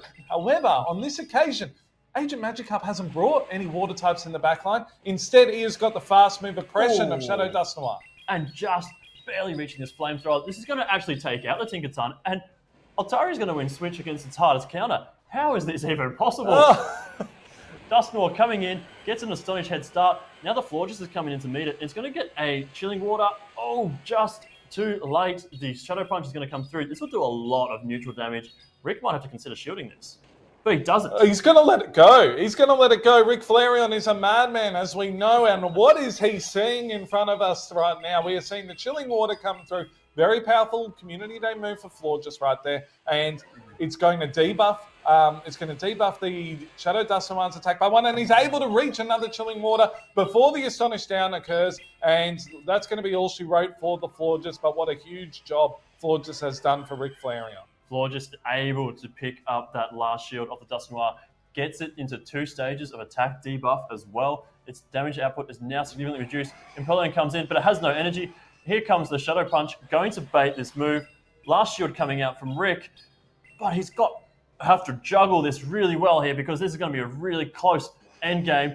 We see him building up to that move, and he goes for the catch, and he gets it on the Altaria. Well, Rick has to be very, very careful here because if he brings in this Empoleon, that Galarian Moltres, I'm fairly certain has a bank move. Are we going to see the combo play here? No. Oh, and he farms it down just in time. Farms it down. And it's going to be charge attack priority, and Napoleon wins the Battle of the Birds. Rick Flareon gets his redemption against Agent Magikarp from Sydney Regionals in 2023. Yeah, well, what a fantastic match. What a crazy endgame there. And the Penguin is showing it, strutting its stuff right there. Wow, what a finish.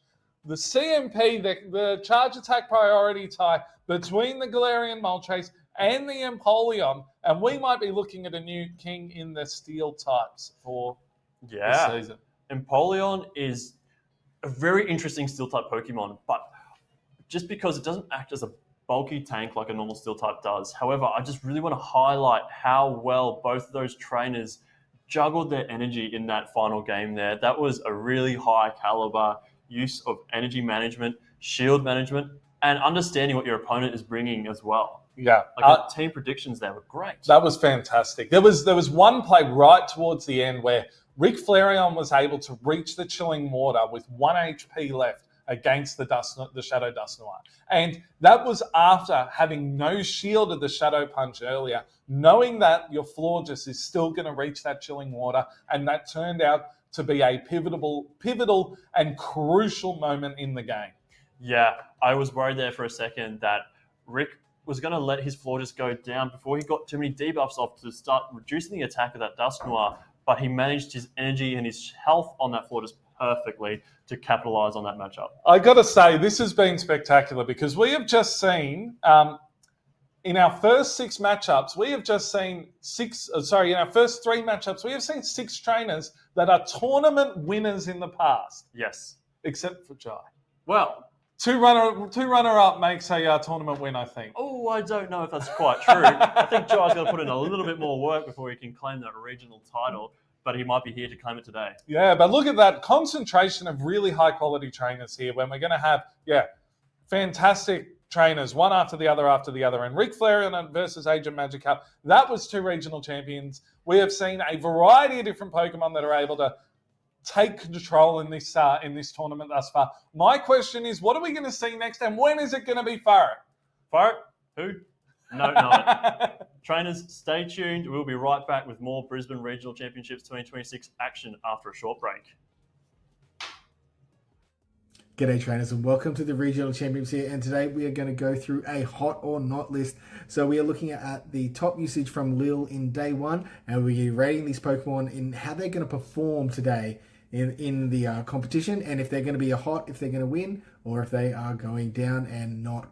First up, we have got Dust Noir, and it is firmly in the not category. It is not a Pokemon that I believe that trainers are going to use as effectively as possible, and so because of that, it is going in the not pile. Second up, we're going straight Blastoise. There's nothing great, nothing terrible about this. This is going straight into the hot pile. It is looking primed. It's looking great. I think Blastoise will perform out of its skin. Now, why don't we jump into some of the other water types here? And we have got Gastrodon. Gastrodon, I think, is an each way bet. I would love to place it in the middle, but I think its usage is going to be up there. And I think we're going to get some people who are going to use it. So I'm going to put it in the hot category. Not because I think it's hot, but I think it will perform nice and hot. Second one for the not category, Corviknight. It is not going to perform today, even though the air cutter is very quick to get to those moves and has the chance to buff. I do not think it will perform well, and it will not rank in, I guess, the winning team. Now, a Pokemon that's very close to my heart that is hot is Stunfisk, but it is not going to perform. It will be outshone by other Pokemon, and it will not be highly featured in the rankings, I guess, in the battles. Next up, we've got Farret. Farret has been a Pokemon that's jumped into contention. We're seeing it used a lot in the GBL format, but I do not believe it is going to be a big performer today. And there's going to be a lot of people upset about that, but that's just the way the cookie crumbles here with DrTrotter.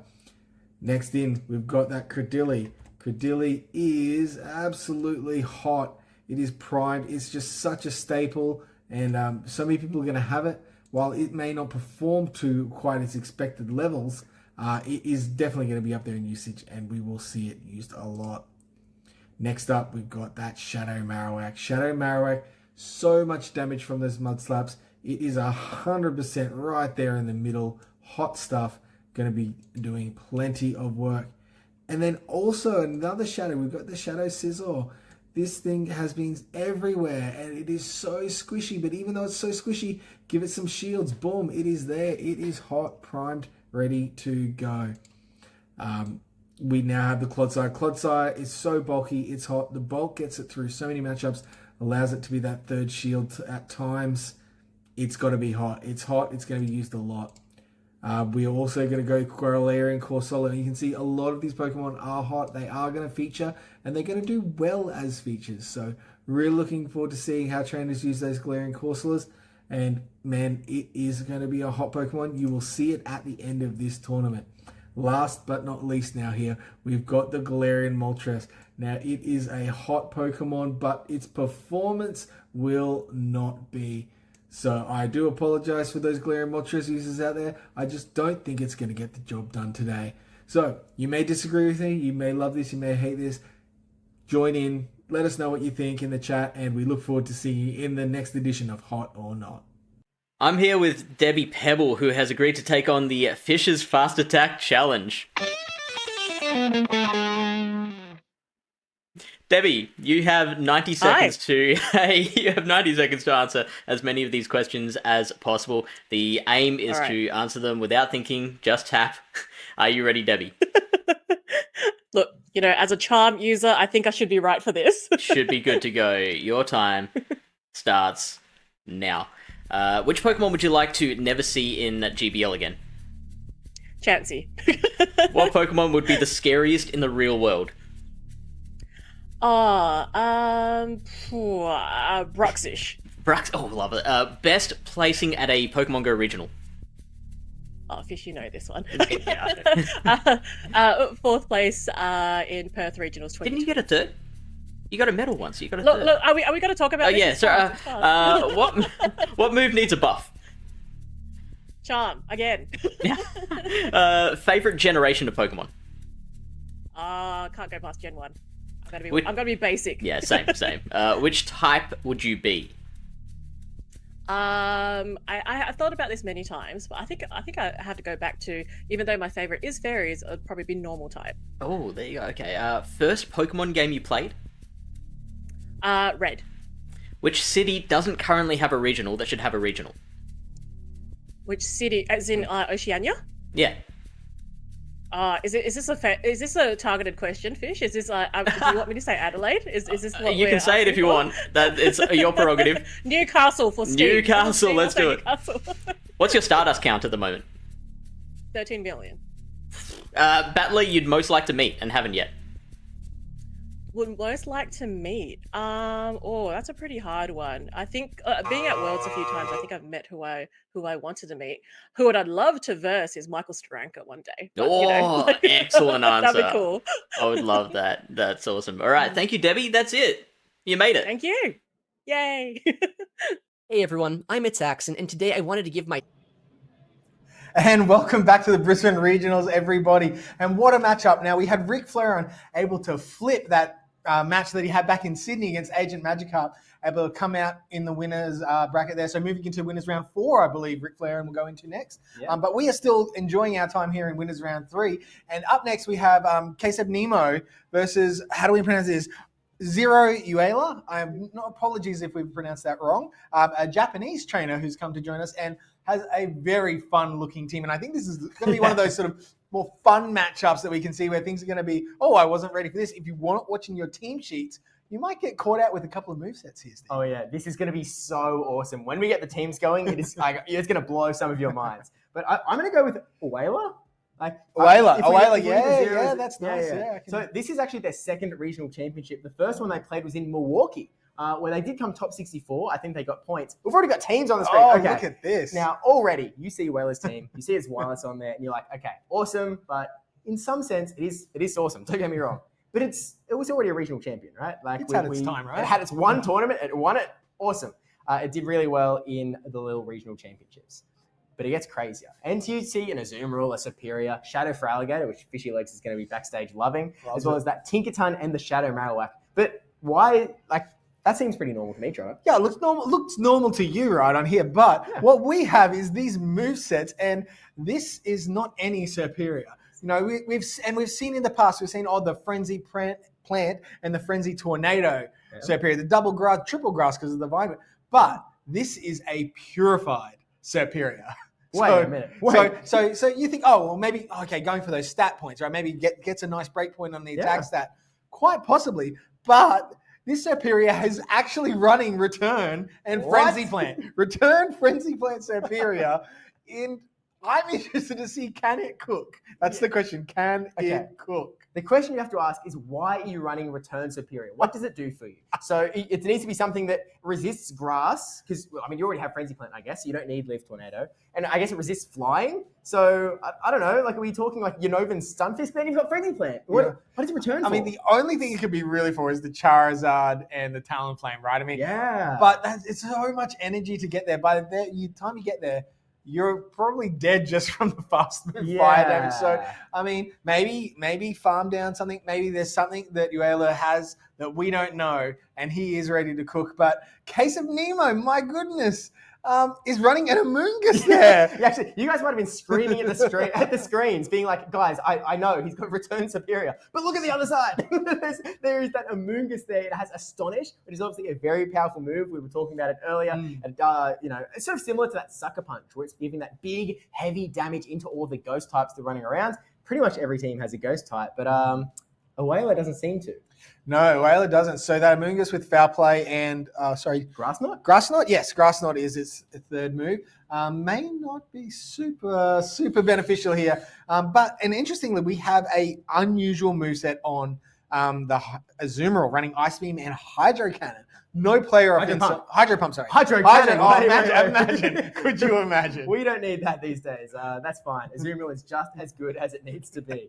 So no player off there. So no real way to hit fighting Pokemon except neutrally.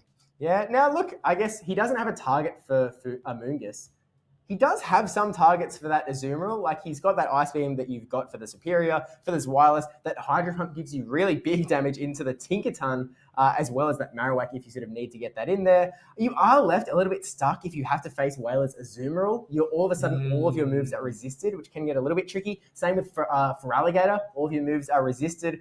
So I think Seb Nemo, he's got a very interesting team, right? He's also running that Shadow Talonflame that we saw do quite well this season. And moveset-wise, he's running that Flame Charge variant. No Brave Bird this time around. And it feels like he's got all of these pieces. Actually, he's got Furret and Amoonguss on the same team. So he's really targeting those ghosts, and there's none to be seen. They've just vanished away. Yeah, and the one thing you can see on Uela's side is it's got 3 Pokemon that are going to resist the Incinerate damage from that Shadow Talonflame. So, there is a lot of, things that can really target, that Talonflame, and it's not going to be easy for him to position that. So, very, very intriguing matchup. I think that Clodsire does look fairly primed for Seb Nemo there. Really going to be able to do a lot, obviously, into the Azumarill. Even though Azumarill does do super effective, that Tinkaton is really going to need that Tinkaton does pose a few problems, but it does have the Talonflame. So it's going to be interesting how these trainers play it. If they're going to just their strategies, what they're going to use to employ, what they're going to see into their team.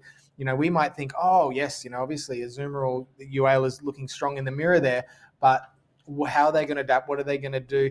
But that Azumarill does look very strong for Uala against Seb Nemo.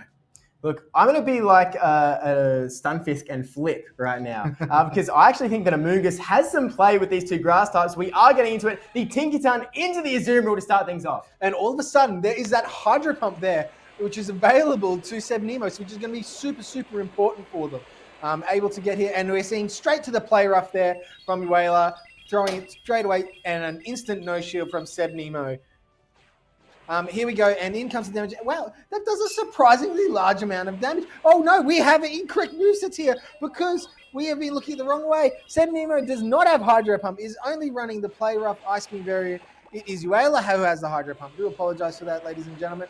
And we are getting these Fairy Winds are just generating energy so quickly here for Uala, up to a Play Rough and a bit extra. This is going to put this Azumarill very low in the health. Yeah, look, it is going to be able to hang on, though. That is what Azumarill does best. It keeps that bulk ready to go. We do have that Amoonguss in the back and the Pangoro. Neither of these Pokemon are really going to love seeing that Tinkaton, and so Seb Nemo wants to do as much damage to this Tinkaton as possible so that his back line can just try and thrive in the back. And actually, they're actually quite well played. If we have the Pangoro into the Zweilous, that's an amazing matchup. If we have the Amoonguss into the Azumarill, that's actually quite a decent matchup as well. The Bulldoze going to KO the Azumarill though, which means Nemo is going to lose that charge attack, that switch advantage. Gets a little bit of energy on that Pangoro, but Azumarill does not care about this energy at all. No, is not super worried. And interesting, Seb Nemo stayed in trying to get a catch with some energy, and an insta swap out, and oh my goodness. Everything here is resisted. This Zweilous is going to absolutely cook Seb Nemo, and no shield coming in. I think maybe some writing might be on the wall here for Seb Nemo. Look, we're resisting the fast attacks. The charge attacks are both resisted as well. This Zweilous is completely walling this Amoonguss, and there is nowhere it can go. It would love to be throwing these grass knots into that Azumarill. It would love to be throwing those close combats from Pangoro into the Zweilous, but that is not how things have gone because he didn't win that switch advantage, and so now this Body Slam will be KOing the Amoonguss here, and it's all going to be down to that Pangoro, which, to be fair, he's given it the best possible chance because he's given it 2 shields. Now, the close combat is going to debuff himself as soon as he throws, but there's always the chance for a boost when a Night Slash is involved. Oh, boost to con. I mean, they might even need 2 boost cons here because this is a very tricky spot for Seb Nemo here. He's thinking about it. He's thinking about it. We're all thinking about it, but he's chewing on that little bit of bamboo. Oh! The boost! This is so irrelevant. This is so unnecessary for this Pangoro. I swear, if this guy gets another boost, this is going to be the biggest waste of luck of all time. This Azumarill is going to destroy this Pangoro. It's not even shielding. I don't think he needs. I think he just bubbled down and...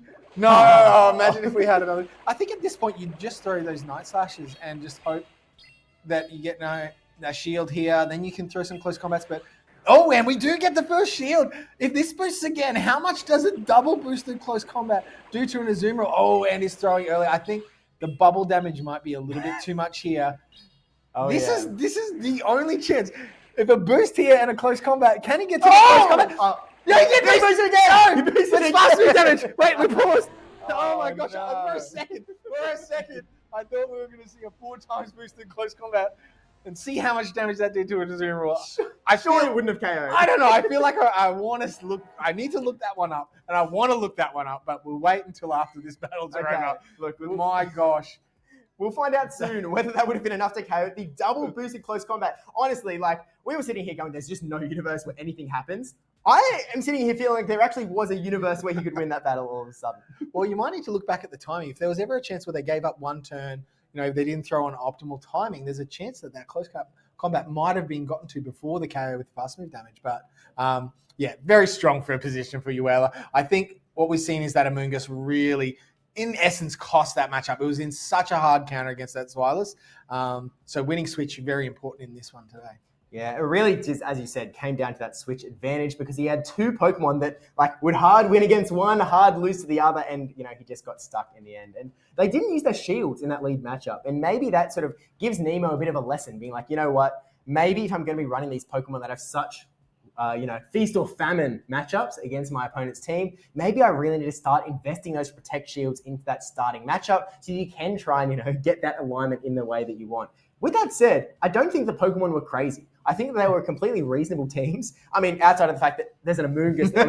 This is probably the first time that we're seeing an Amoonguss on a Pokemon Go regional broadcast, right? Surely. I think we're safe. Let's just throw it out there. All right. It's 100%. Guaranteed. Guaranteed. No chance of anything else. But yeah, I think we will see a slight change up from Seb Nemo here. I think that Amoonguss does get benched. I think we potentially see that Clodsire coming out. Really can do so much work into that Tinkaton and the Azumarill as well for Uela's side. And, nice and neutral into most of the other things. Obviously for Alligator and the Shadow Marowak, we did not see either of those. So, we're going to see, it's one of those things like, oh, we didn't see this, so that's safe, and then maybe plays right into Uela's hands of popping this one across. But yeah, I think the Furret just has a little bit more neutral play available to it. Still has a grass move, still has a dark fast move. Yeah, has a little bit more available to it, I think. More flexibility into those sort of neutral losing-ish matchups. Can hit the Zweilous with body slams, if nothing else. Yeah, or Swift. I think that it does have some amount of play. And really, the problem that we keep coming back to is these Pokemon are both similarly stuck against this team from Uela. Never mind. Okay, we bring that grass type into the Azumarill, and this is actually exactly where it wants to be. Instantly swapping away from that Azumarill into that Kanto Marowak, which is a bit of an odd call because it's not that good into the Amoonguss either. But we do see the response in the Azumarill. Really strong start for Nemo. Yeah, very strong start. And the thing is, this matchup is flippable for Uela. The Shadow variant just does so much damage with those Mud Slaps. And in comes an Ice Beam. Uela's going to need to decide at this point, do I want Switch? If you do, I'm going to have to invest 2 shields and do it now. Ooh, first shield invested. Okay.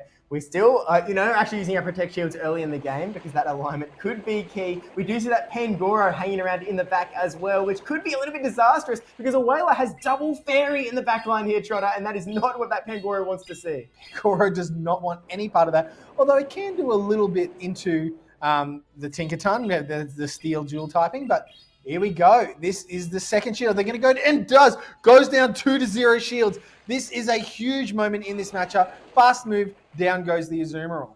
Now, Nemo does have a 2-shield advantage in this matchup. If he can really bring in either Pokemon here, farm this Marowak all the way down to get some energy, and really just utilize that energy. Look, he can use the Grass Knot into the Azumarill, but against that Tinkaton, he's stuck. So I predict he's going to get some energy on this Amoonguss. He's going to bank it, swap into that Pangoro, and really trying to clean this game up with Pangoro.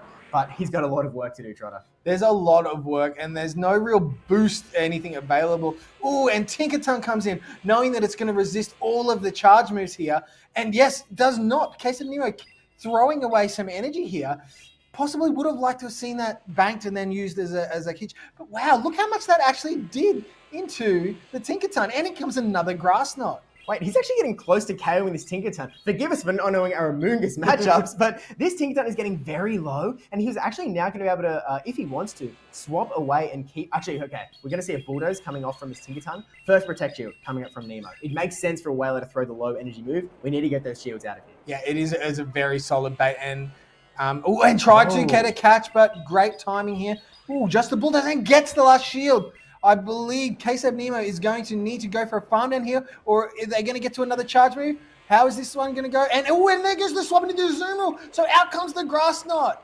Wait, Amoonguss is actually doing a lot of work here. Another charge shot coming off here. This Azumarill, look, the defense got debuffed off this Amoonguss, but not to attack, and Grass Knot takes it down to half health. And there's no play rough on this Azumarill, Trotter. There's no play rough. Wait a minute. I think all of a sudden, this close combat is going to do so much damage. He's timed it well with the Hydro Pump. Will this be enough to KO, or will this Pangoro be hitting with a Hydro Pump? Does survive on the red. It survives, and now the debuff is there. So Uela is able to throw the Ice Beam. The defense is debuffed on this Pangoro. Ice Beam might just KO after the debuff. It does. No, it does not throw a move. So now they are forced to farm. There needs a farm down. Does it get his own? Azumarill gets the Ice Beam. 1 health and a dream. Seb Nemo's Amoonguss will not survive this, and Uela is able to pull this out because of the bulk of that Azumarill. Such a tight matchup there. Anyone that said Azumarill is over, it is just beginning. There is not a single tournament on this planet Earth that you could say Azumarill is going to be bad into, and that is going to keep going and going and going. With such an interesting moveset of that Ice Beam and Hydro Pump as well. No Cleric in sight, and still able to conquer that Pangoro by tanking that one move. And honestly, Uela needs that bulk because he doesn't have a Galarian Corsair to do it for him. Yeah, you always wonder what if that Pangoro threw that Nightshade, just able to take out the Azumarill, and then maybe Amoonguss had enough health to just fast move down. But very tight matchup there. It's one of those things you've got to make those calls in that moment, and very well played in the end by Uela, taking out a 2-0 victory against Seb Nemo. Yeah, look, one of the biggest parts of that game, of this match between these two top trainers as well, Seb Nemo, a big battle Thinking about it, we're all thinking about previously running that He's Grimer. Here's a replay of exactly what happened with the first boost after getting that KO. This is so irrelevant. This This is going so for another unnecessary for boost. Look, it is a 1 in 10 chance of getting a single Night Slash boost. If he got a Night Slash boost here, look, I guess he really just needed to try and get that little bit more energy. One more Karate Chop, no boost on the second one, but he does get, look at how much, oh wait, it's gone. He's gone. Sometimes you get caught watching the energy and you're not watching that HP. And yeah, I think a really interesting way, Uela just went for the double shield on the Marowak, getting switch, trusting that his fairies in the back would have enough bulk, because they are both quite bulky Pokemon, to get through it. And yeah, just had the chance to throw that Night Slash, was potentially the win con there for Seb Nemo. It's just tricky in those times. You think you need the move in the back. Sometimes you don't quite remember exactly how much HP your opponent has on that last Pokemon. And that Tinkaton was deep into the red. Oh, yeah. You know what, Trotter? I think that we both owe Amoonguss an apology. I think that's fair. I thought it was, as soon as it was Tinkaton into Amoonguss, I was like, oh, that's all she wrote. That's all she wrote. But the poison subtyping, right, resists the Fairy Winds and the Play Rough. So all the Tinkaton really could throw was the Bulldozers into the Amoonguss. Yeah, and it did get a defense debuff on that first one, but it was quite inconsequential. His health was quite low. Seb Nemo still, I was able to employ his Protect Shields as well. But in general, like, not only able to push through most of that Tinkaton and threaten that KO, but then to still be around and able to get that energy to throw into the Azumarill as well. Honestly, previously at the last year's Brisbane Regional Championship, we saw Seb Nemo get the top 16 with a mud slap Grimer. And so he actually messaged me before this event. He was like, hey, do you want to know what my spice is for this tournament? And I was like, obviously, dude, tell me what the sauce is. And he said, it's Amoonguss. I'm thinking about Grimer, but it's probably Amoonguss. And Wow. look, I'm honestly so much more impressed than I thought I was going to be. Well, I guess that's one of the enjoyable things about Pokemon Go. You can get those Pokemon that you like, that you enjoy, and you can make them work, right? Amoonguss does brilliantly into Azumarill, which is a very dominant, common Pokemon that we're seeing in the meta at the moment. You know, Amoonguss is going to do well into Galarian Corsola. So, like, while it may not be in that top meta usage, it's got a role to play. So our trainers are identifying not necessarily, just the top meta, the top things. How can I pick something that's going to play and fit into my play style, into my team, and I'm going to play Pokemon Go how I want to. You don't have to follow the masses. You know what? I actually think that's such a good point, because in the Tales of Transformation season, there's really been a team archetype that I'm going to blatantly steal from our North American friend Speediest Chief here, where he talks about every team, most teams have a Credilli, that Mud Slapper, which you could go Gastrodon, you could go Marowak, you could go Grimer. And then one of the other roles is a Flyer. And that Flyer spot is probably the spot that we've seen the most variety in the Tales of Transformation season. Originally, we saw your usual suspects, right? Your Pokemon like your Galarian Moltres, your Corviknight, once that Air Cutter Corviknight was legal in the Play Pokemon circuit. And then we started to get a little bit wacky. Then we started to see Pokemon like Murkrow emerge, Pokemon like Fearow come in, all with these 10-turn drill pecks that do masses of damage to pretty much any Pokemon they come across. And they were all succeeding. We saw Fearow get a regional championship in Milwaukee. We've seen Murkrow, I think, pull 4 medals so far. Actually, I think it's even past 4 at this point, because Pranav got another one just recently. It's stacking up medals. And I feel like potentially there's so much variety in the Pokemon that you can use. I heard earlier on the broadcast mikeymorgs, he was talking about Toucannon as a Pokemon that can succeed. I know he loves it in Go Battle League. I don't think we're seeing any here today. No, there are none here today. But we're seeing Shadow Charizard Talonflame, Shadow Talonflame. And I mean, we just saw before Rick Flareon putting Altaria, the OG flyer, is back, That's back in the Skarmory Altaria days. So there is, lots of variation and lots of plant trainers, like you're saying, they are taking a flyer and not necessarily a flyer that's dedicated to taking out ground types. Flyers with flexibility, flyers that hit other things neutrally seems to be the real order of the day here. Yeah, I think that's very true. And it sort of just allows players to use the playstyles that they feel comfortable with. So, for example, if you like our friend Mikey Morgs, if you like that aggressive, I'm going to instantly get KO'd in like 5 fast moves, but I'm going to KO you first. If you like that sort of playstyle with your 2 cannons, your Murkrows, your Fearos, you can go all in on that aggressive flying damage. If that's not for you, if you want to lean into more of that bulky, I want some time to think, like some people, then you need those Galarian Moltres, those Corviknights, or those Altarians that all have slightly different coverage and you can build your teams in very different ways. I really do like Altaria sort of coming back as well. It's sort of showing that Dragon has really evolved in the Tales of Transformation season. It has transformed into this different beast where for years, for the entire history of the Pokemon Go PvP circuit, we've been talking about Dragon Breath or Dragon typing in general as this big neutral damaging force that just pushes through everything. It's like, if you don't have a Dragon resist, it is just going to chunk and chunk and chunk and chunk. But one of the big changes from this Tales of Transformation shift was that Dragon Breath and Dragon Tail do less damage and generate more energy. Meaning that they're a lot quicker, which is important because the pace of the game has been speeding up quite a bit with all of these 10-turn Pokemon, even 8-turn Pokemon running around, while still being able to do a lot of damage. But it looks like we are going to be getting into our next round as well. This is the last match of Winners Round 3 that we're going to be watching before we continue on with Winners Round 4. And we're going to be seeing, our Melbourne top 3, Fortois, our top finishing Australian in the previous regional championship. Also someone that did played at the World Championships. Well. Are we claiming Fortois as Australian now, are we? Oh, yeah, our Greg from America. Greg from America. Yeah, Excellent. Hey, if he's on the Oceanic leaderboard, he's ours. Okay? He's 100% ours. You can't have him. He's ours. We all love him. He's a great member of the community and a really positive influence, I think, generally in the Pokemon Go scene in Australia. So fantastic to see him. And look, he is rocking that Altaria with a Wigglytuff. Okay, this is like Debbie Pebble team a million times. It's got a Wigglytuff and it's got a Clodsire. They're like the first two. Altari is really interesting, as well as the Unova Stunfisk, the Pangoro, the Credilli. He's got so many different play styles shoved into this team. We've got the bulky factor. We've got the aggressive factor. We've got that sort of RPS, hard alignment factor, as well as that just ability to debuff your opponents as well. This is a really interesting team, and I don't think that any of his opponents will be able to predict how it's going to go. Well, I think even less predictable than Fortwise team is the lines that Bam Boss over here is going to run. He has some very hard-hitting squishy Pokemon over here. We've got Greninja. We've got Shadow Charizard. Shadow Credilli actually ends up hitting really, really hard. And I'm almost surprised that it's not Shadow Primeape, right? We've got the regular standard Primeape here on Bam Boss's side. Greninja especially, you'd love to see it cook, but it is going to struggle, I think, against Fortwise team. There is just too many counters to it.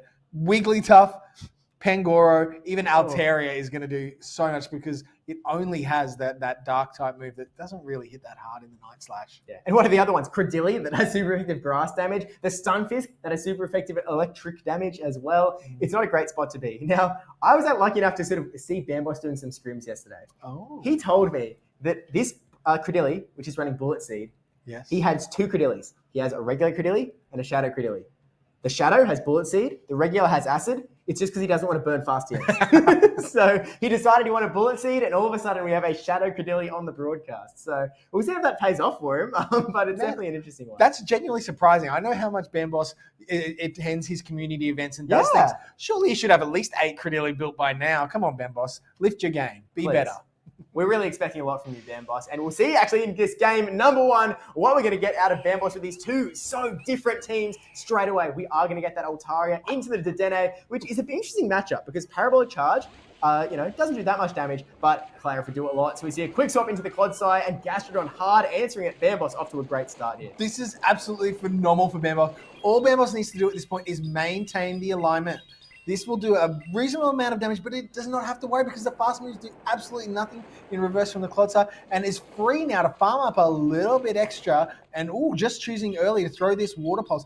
This will do a lot of damage, but I'm not sure. Does it quite KO from this range? Yeah, look, Clodsite is a very bulky Pokemon, but Water Pulse does a lot of damage, barely surviving, but one Mud Slap, it will not get to a move, and now Bamboss is in the driver's seat. He has such good alignment hanging out in the back, but this Altaria is going to be able to farm a lot of energy off of this Gastrodon before it does KO. If this Gastrodon goes down, we're going to have a Dedenne that can face the Altaria, and a Primate that can face that Credilli in the back. Two dangerous matchups for Fortois. He needs this energy, and he needs it fast. Yeah, needs it bad, and in comes another Body Slam here. And I think Fortmire has probably recognized that and is going to just go for this farm down. Now, Bamboss needs to hold his nerve here, cannot switch out, needs to just accept the fact that there's going to be a lot of damage coming into this Dedenne here. But this Altaria is in the yellow health. It's almost in fast move plus parabolic charge range. Are we going to see a charge move and dip from Fortois, or is he going to stay the course and hope that he's got the reasonable lineup in the back? And here we go, 100 energy, first flamethrower coming through. This will almost put the Dedenne into the yellow. Oh, see, he's got no parabolic charges here, which means there is no defense buff, and Dedenne really relies on that to be able to tank these hits. He's going up to the player off and he's throwing the parabolic charge bait. Fortois needs to shield this. He needs to respect the player off, and this is going to give Dedenne that bulk it needs, and it might actually survive one more charge attack, but instead, saving the energy, swapping into Credilli, and here's the reveal that Primate is hanging out in the back. We'll see how Bamboss wants to play this, because it is all going to come down to the shield and which moves you decide to throw. I mean, at this point, it's pretty safe to burn your first shield here for Bamboss. He's going to be able to ramp up the damage here. Or do you look at just going for the double close combat? Oh. I feel like that is very well played from Bamboss. That is the safer play. There's only one shield left. Let's go. And now you have the ability to just throw a couple of those Rage Fists into the Altaria, and he's going to threaten that Altaria a reasonable amount. And there it is. The first Rage Fist comes through. Fortois has to let this go at this point. What do you do? It's such a tricky position. I'm going to use the first shield here. Oh, it would still do so much damage. He just needs to get energy on this Altaria. He counts well. He gets the Sky Attack off onto this Primate, but he still has a Protect Shield. Bamboss can protect this, not Primate. I think this might have been Charge Attack priority, which means another Rage Fist is about to go off here into the Altaria. Not Charge Attack priority. Still able to get the move. We now have a boosted Rage Fist. Neutral damage going to go into that Altaria. Altaria not quite going to go down though. Parabolic Charge is going to have to finish the job here. But wait, Flamethrower is enough to KO. Flamethrower is going to KO. This is going to come down to fast move damage. I think Bamboss should have let that move go on his... Oh, it's wait! No, it's gone! And we are in fast move damage, and this is a really tight one. The pacing, no. There is not enough health there on that Altaria. So all of those body slams from the Gastrodon actually added up to give Bamboss the win there in that matchup. Without those body slams, Fortois probably takes that one out. Yeah, really tightly played. Bamboss taking advantage of that great alignment of his team of three into Fortois and just holding it, recognizing what he needs to do, recognizing some really good places to shield, actually. Recognizing that, look, my Primate has so much energy. I want to keep this thing around. I think that I can throw two Rage Fists into that Altaria. That'll put so much damage on that my Dedenne, even though it's quite weak, will be able to soak that energy from Fortois and just... Yeah, really great identification of how to play the rest of the game. I think one thing Bamboss may have missed in his calculations there was he actually got a debuff onto his Primate from Fortois' Credilli. So it was not actually a boosted. It was back to par. It was back to parity in that charge move from that Rage Fist. So I think take your time, reset yourself, Bamboss, but he may have thought, maybe I should have just let that one go, kept my Dedenne with a shield to, take out that yellow health Altaria. Might have been a more comfortable victory. I'm just putting that out there, Bamboss. If I was your coach, which I'm clearly not, but yeah, that's a consideration to for next time, just to keep that min-max sort of mentality, always maximizing, always playing the most solid way to get those win cons rather than karate chopping down an Altaria at the end. Not every day you see that, especially from one that doesn't even have Ice Punch. But Fortois is now going to have to think, look, I got terrible alignment in that game. Just terrible alignment. My Clodsite got stuck into Gastrodon. My Credilli got stuck into that Primate, and my Altaria had to face down that Dedenne. None of these are places that you want to be. He has to sort of adjust and go like, okay, my safe Pokemon aren't that safe. And actually, we're going to be getting straight into game number 2. The Clodsire coming back, and this time we see the Primeape. Now, Primeape is actually still okay in this matchup against Clodsire. It's not awesome for it, but we're going to see a quick swap into that Gastrodon, and that just lets Fortwire actually get a very solid advantage here with a Credilli into a Gastrodon. Yeah, it is going to be tricky, and you almost feel like Bambos is going to have to invest some serious shields to take this matchup, because he's going to need to flip switch. Once the shields get a little bit lower, that Primeape Clodsire matchup isn't quite so good. And we've just seen we have a Wigglytuff on Fortwire's side as well. Yeah, which could be absolutely devastating for that Primeape in the back. This grass not going to KO this Gastrodon. It is absolutely Gastro-gone at this point. This Primeape, he's going to get some farm on this Credilli though, and that could put it in quite a decent position against anything that isn't a Wigglytuff or, Clodsire or this isn't a great spot for this Primeape, I'll be honest with you, Trotter. Oh, and he's choosing instead Bambos not building up any extra energy, throwing the first Rage Fist here, which will easily KO Fortwire. Is Credilli at this point, and now you got to choose. Do you come? No, there is no choice to make, but the choice that is Charm. And out comes the Credilli, and now we've got a counter swap into the Clodsire. This is actually quite a close neutral matchup. A little bit better with Bullet Seed, one would think. Yeah, now I don't know if you've studied the Shadow Credilli matchups with Grass Knot, but look how much damage a single Grass Knot does. No boosts, nothing fancy. One Grass Knot and these Bullet Seeds, and Clodsire is already below half health. This Stone Edge is actually, there's no Sludge Bomb on Clodsire anymore, which means we have no super effective damage to throw into this Credilli. Bambos even going to shield up, and with this improved pacing, Credilli is going to outpace this Clodsire to every single move, and I would honestly call this a good matchup for Credilli. A little bit, but the thing is, at what point? Because eventually the health gets that low that Charm is just going to be too much potentially for Bambos to handle. So Earthquake coming here, huge call, and does call the shield. Very well shielded by Bambos. What do you do here now? You just have to stay the course and hope that the opponent makes a bit of a mistake. Oh, and gets a Stone Edge. This is a huge amount of damage that's going to come onto this. This is amazing here for Fortwire. Yeah, this is really bad for Bambos because his Primeape is sitting in the back and there is still a Wigglytuff to come. But with no shields remaining, maybe this close combat can do something to this Wigglytuff. He has 2 low health. He would not be able to get to a Rage Fist to boost this close combat. He needs to throw it straight away, brings that Wigglytuff down into the red, and now he's going to get farmed down, and Wigglytuff has a charge attack. Yeah, has the Icy Wind there, and this will take out Bambos.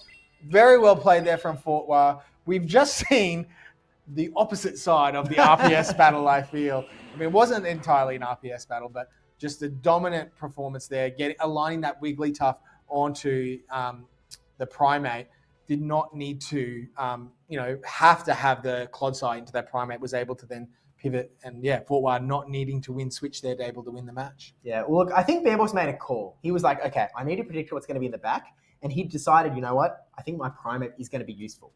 Unfortunately for him, I don't think he predicted a Wigglytuff was going to be the one hanging back there. If it was, maybe it was going to be a Pangoro, right? If it was Pangoro, it would have been awesome. If it was Stunfisk even, that's actually a pretty decent matchup for Primeape, especially with a little bit of energy advantage. You are going to outpace. It's only 4 Karate Chops to a Rage Fist, Trotter. I mean, Primeape is ridiculous.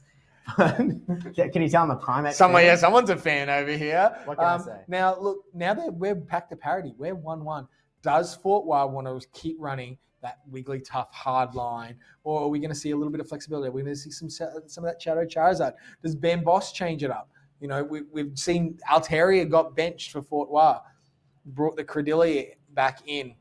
I think Credilli's so solid for Fortwire. I think it probably comes most matchups, but Bambos does have some ability to answer it with that Primeape and even his own Credilli to a lesser extent. The Bullet Seed does outpace those charge moves. You're going to get that debuff first. Very important. Yeah, this is such a difficult matchup, and we're going to start with a Credilli into a Shadow Charizard. This is such an interesting matchup, and we actually have to see the fast move on this Charizard here.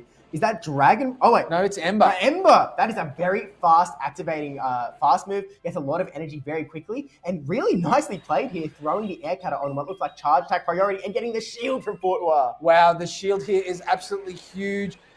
Because, you then have that huge damage blast burn, that energy's there ready. You're shielding this. You know what they're throwing. They're not throwing any Grass Knots. This is Rock Tomb, debuff.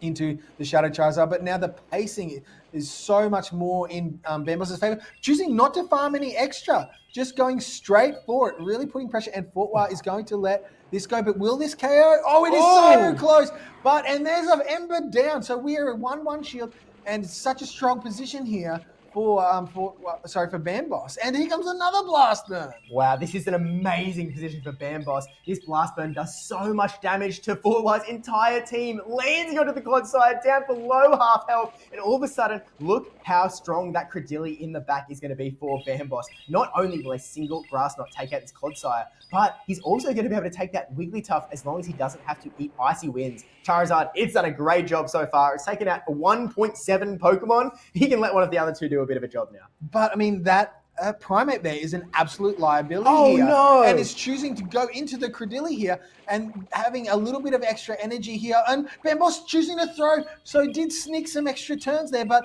this is a large amount of damage. And Steve, this Wigglytuff may be primed after this Earthquake to take out this matchup. Yeah, this Wigglytuff is primed for that prime ape in the back. Credilli will take out the Clodsire here, but now there is so much work that Bamboss has to do to take out this Wigglytuff in the back. Here it comes. You could throw a Rock Tomb here. It does a lot less damage than that Grass Knot would, but maybe in this scenario, it could let that Primeape get a little bit of energy off. You need to swap straight away, though. You need to get that zero-turn swap. He's actually going to go for another move here. I don't think he can get there. I don't think he gets there. I think he's realized that a little bit late. And now we have a Wigglytuff. And because of the boost to the energy generation of Charm, there is every chance that this Wigglytuff is able to get the 2 Swifts plus the Charms to take out this Primate from Bamboss. Is going to need to throw the Rage Fist straight away. Needs the extra damage. Oh, Fortnite choosing the shield. This is huge. Is Bamboss going to be able to get to another Rage Fist? Once it's boosted, it might do that smidge more damage. But the Swift is almost there. Swifty's coming through. Oh, and there was a sneak. If this does not KO, they will get to another Rage Fist, which will put this Wigglytuff deep down. Does this KO? It must KO. It KOs. It KOs. Primate KOs and Charm. It comes through. Fortwa able to take out Bamboss 2-1 in that matchup in a really closely contested third battle. Yeah, wow. After first 2 battles being so alignment-based, Bamboss, again, he made one mistake in game number 2, other than, talking about the team lineups. He predicted no Wigglytuff in the back. In that game, he made the exact same call, and it went the exact same way. It is devastating to watch for Bamboss, because if he just brought his Primeape out into that Clodsire instead, he would be able to save his Credilli for that Wigglytuff in the back, and he would have been in such a better position. He would have had a little bit of energy on that Primeape as well. One Rage Fist, all he would have needed to KO the Clodsire. Again, that is only 8 turns. He would have got there quick, smart, and I think that Bamboss would have been in such a better position if he just predicted. If he just decided, you know what, I have to be scared of that Wigglytuff, I'm going to bring my Primeape here. Yeah. Credilli's so strong into everything else, obviously, except for that Pangoro, which is a little bit tricky. But you think once they've played that Credilli, you feel like your Primeape probably doesn't have that much play. Unless you're making a hard call in an ABB line where they've got 2 things that are weak to the Primeape in the back. I think once Credilli's out of there, you would have been, you can sacrifice that Primate. But unfortunately for Bamboss, is going to be going down to the losers bracket now. Fortwa will continue on to winners round 4 as this tournament is sort of rolling through fairly quickly today. It is absolutely flying through. We're almost up to midday here in sunny Queensland. And we're really looking forward to see what the other trainers bring for the rest of this tournament. It's been thoroughly enjoyable thus far. Yeah, it's been a really pleasure to watch. I'm loving all the crazy picks and crazy teams going on as well. Of course, we're going to see more of Bamboss and Fortwa later on as well. Bamboss, he's got top 16 twice before. I wouldn't be afraid of seeing him one more time. But look, for now, we're going to have to we need to get our skill up, Trotter. Because we need to try and figure out how do we, actually, we can take a little bit of a look at how that match finished even. Let's go. Let's go back in time. I want to see that one more time because it was such a tight little finish. It's like, you know what? Maybe this Rage Fist would do just enough damage to get that Karate Chop boost. But actually, here's the Swift. This Swift is all that Wigglytuff needed to KO this Primeape if this Primeape could ever have survived. then maybe you get that last move. Oh, But so close. and look, only 3 turns away. That Charm and the Bullet Seed went at the exact same time. That Critterly was then 1 Bullet Seed away from the next move. That means you needed that 3 turns to the Bullet Seed and then 1 more turn to throw the move. And earlier on, you mentioned in that, I think it was the Clodsire versus Critterly matchup, where the Critterly actually was able to sneak a move. He was able to, instead of going for charge attack priority, Fortwa actually threw on alignment, threw it at the same time, thinking that Critterly was going to go straight for it. And instead, we actually saw you know what? Bamos was like, I'm actually going to get a full 3-turn Bullet Seed in here. Worked out pretty decently, but unfortunately not decently enough. So we'll see how this all goes. But as I was saying before, we need to learn. We need to figure out how to be as good as Fortwa. And so let's try and rope in some advice from some very talented trainers. In fact, some previous world champions to try and hear about how we can improve as battlers. So you definitely won't want to miss this. Hey everyone, I'm Saxon, and today I wanted to give my top tip on improving in Pokemon Go PvP. Now I know this game is a lot to try to learn if you're just starting out. I myself at one point in time was a very bad player and I didn't really know where to begin, but what I learned to be the most helpful tip is just watch other people play. You can watch on YouTube, you can watch people on Twitch, you can watch these regional events like you're watching right now, and just kind of compare what your own decision making would be compared to the players on stage. You can think about if you would go for a shield, if you go for a bait, what kind of Pokemon you'd bring into the matchup even. And just by comparing here at home, thinking about what you would do, and comparing it with how the players react and what actually happens on stage is one of the best ways to really learn what good decisions look like. Pokemon Go is a very fast-paced game. There's a lot of quick decisions that you have to make, and if you're just trying to learn yourself just by playing the game over and over again, it can be very overwhelming. But by taking a look back and watching other people play, you can see where the decision-making is going to happen and what these good decisions are going to look like. Overall, this game is a very fun game to learn, and there is a lot that goes into it, but my biggest tip is just learn from the best, watch what the best players do, and try to see if you can adapt and add those kinds of playstyles into your gameplay. Hello everyone, I'm Yakai, and today I want to give some tips for those new PvP players who want to improve their PvP skills. So I think the most effective way to improve your PvP skills is that you can try to record every single games that you play in GBL every day and try to have a review back on the recordings after you finish all the battles on that day. Because Pokemon Go PvP is a very fast-paced game, it's hard for you to instantly determine what you could have done better in that game right as you are battling. So by watching back the recordings, because you can adjust the speed of the video by yourself, you can more easily find out that what you did wrongly in that game and try to have adjustment next time I'm in a similar situations. And sometimes by yourself is not enough. You can also try to send the recordings to those community groups that you are in and try to ask someone who are better than you and ask for their suggestion. They can often see something that you can't see by yourself, and try to let them to determine what you did wrongly in each game and have adjustment by reviewing on also their suggestion afterwards. So yeah, that's all my skills. Hope you can adapt those adjustments into your gameplays and become better and better. Hey guys, I'm Wheels the Boy. So one of the ways in which you can improve at Pokemon Go PvP is through practice.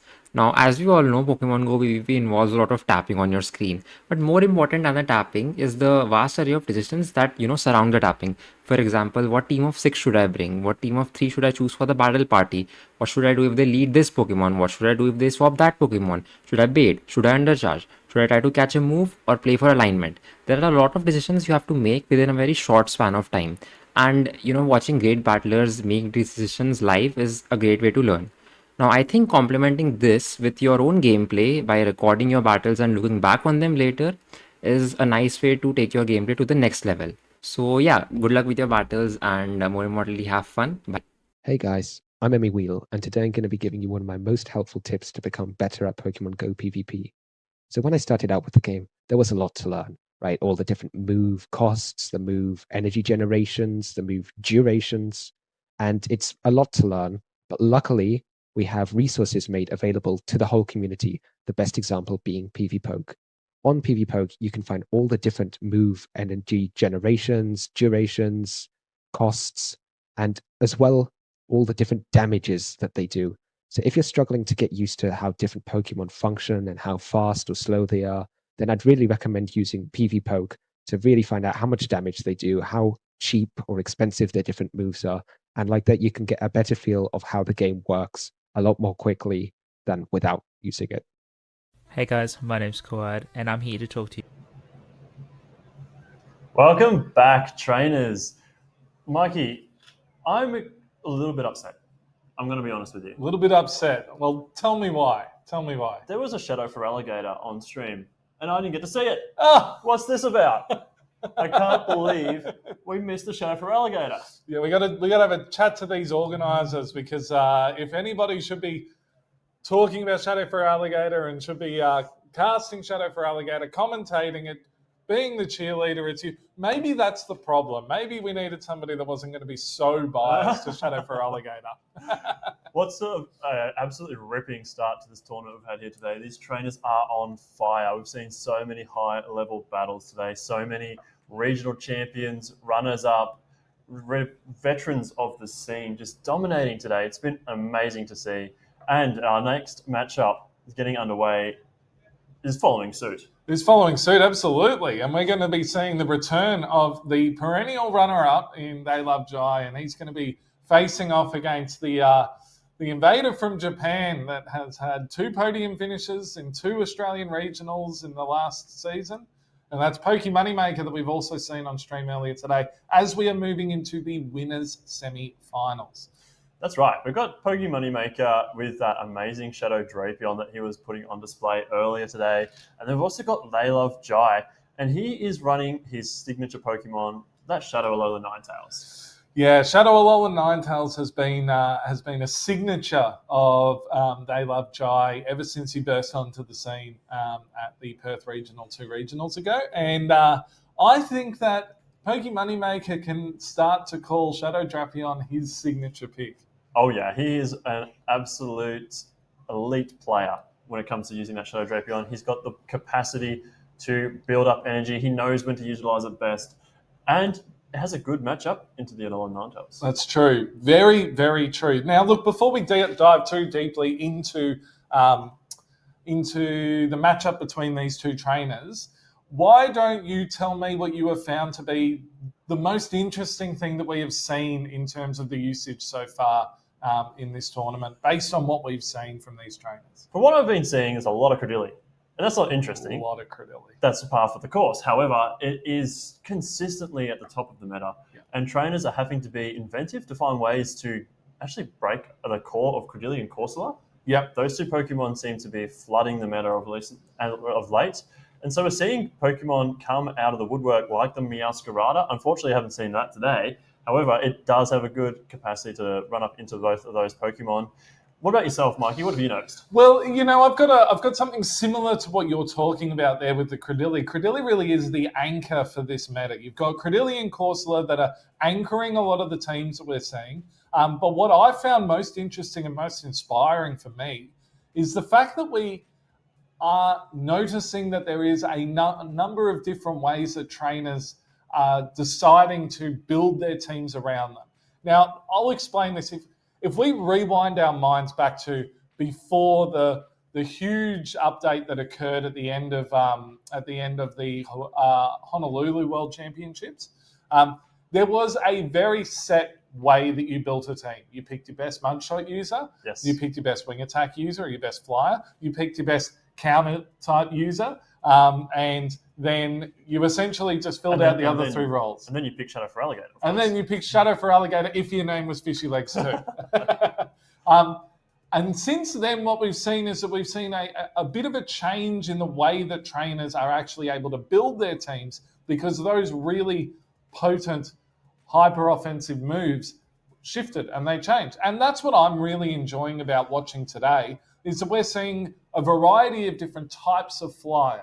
So you're seeing flyers like Altaria that are doing 1-turn fast move damage that is not necessarily as oppressive as it used to be, but is more flexible in getting towards its charge moves now. And then you're seeing flying types like Galarian Moltres that are so heavily built on fast move pressure, huge hitting charge moves. Fast move pressure, huge hitting charge moves. And then we are seeing Pokemon like Fearow that we haven't really seen on stream yet, but I'm hoping we get to see it soon. Although knowing that there is a Shadow and Alolan Ninetales, the Fearow might fear coming to the field, which is a much different style again, which is all about pacing, and then it's about being really aggressive with its output. So we've got the teams in front of us here. I'm just going to go through They Love Jai quickly because I actually love his team. In fact, I am one of the ones that loves Jai. Mikey loves Jai. You heard it here first, You heard it here first, folks.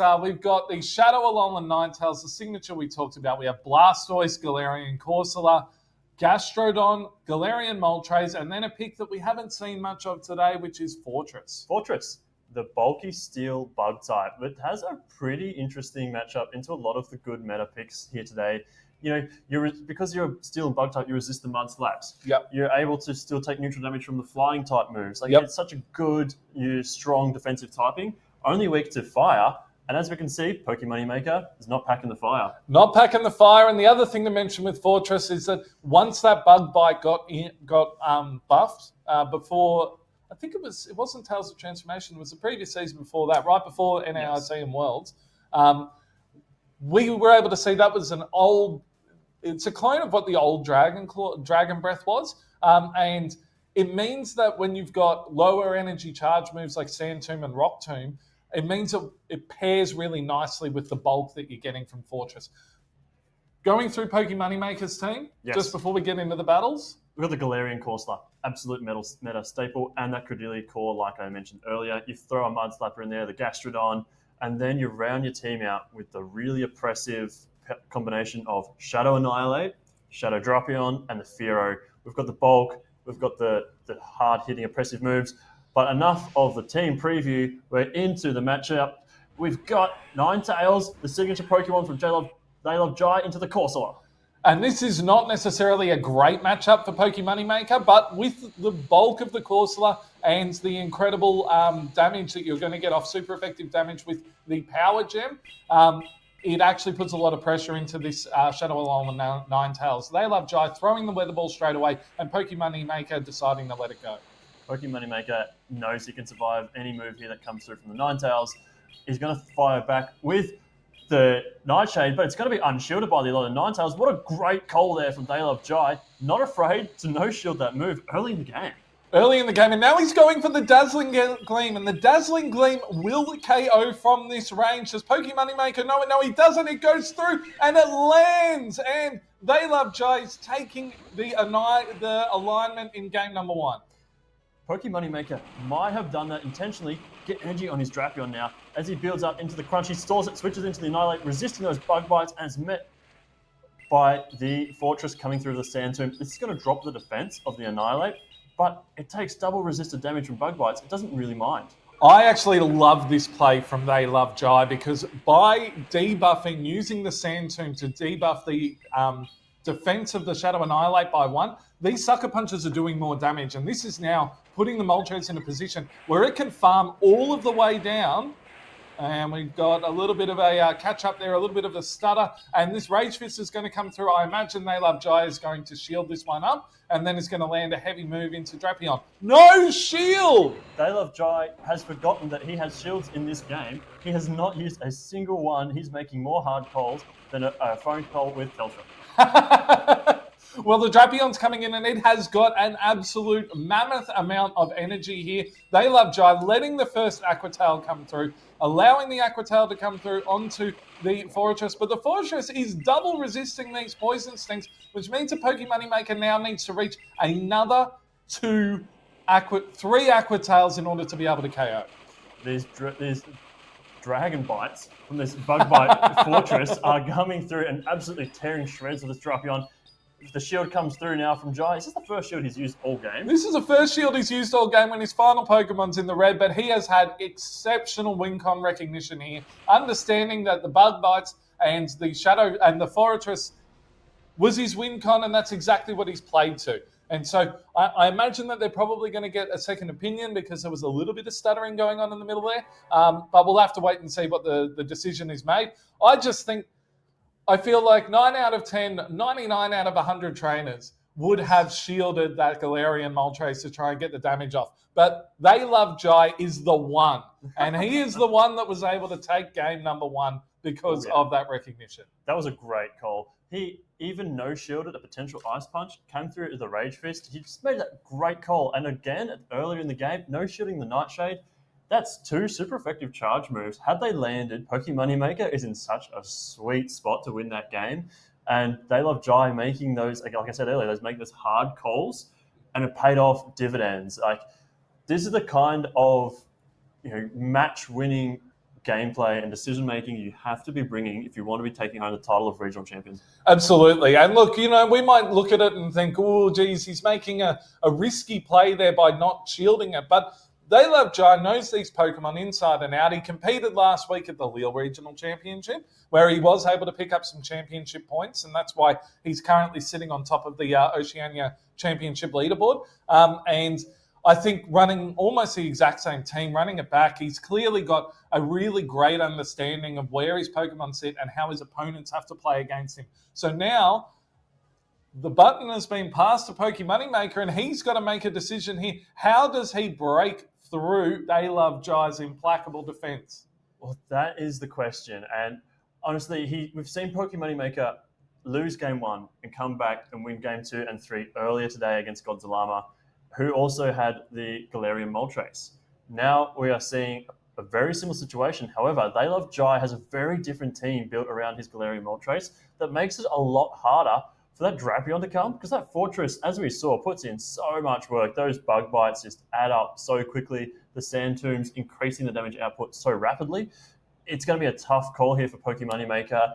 Is this when we see the Fearow come to the fore and make a hard call with team reading to dodge that Alolan Ninetales? Yeah, well, we're going to find out right now. Let's see how this goes. And Moneymaker is going to be leading the Galarian Corsola into the Gastrodon. Now, this is a pretty slow matchup, but this isn't a terrible matchup for either of them. It all comes down to shielding. And if Moneymaker, who's building up energy right now, decides that he needs to shield up this Water Pulse that might come through from They Love Jai, then it becomes a dominant matchup for Corsola. But neither of them are willing to blink first. They're allowing the other trainer to build up plenty of energy. Moneymaker goes for the Nightshade into the Gastrodon. Their back-to-back moves here now. The Water Pulse is going to come through in return. Moneymaker recognizing he doesn't need to shield this, he will survive.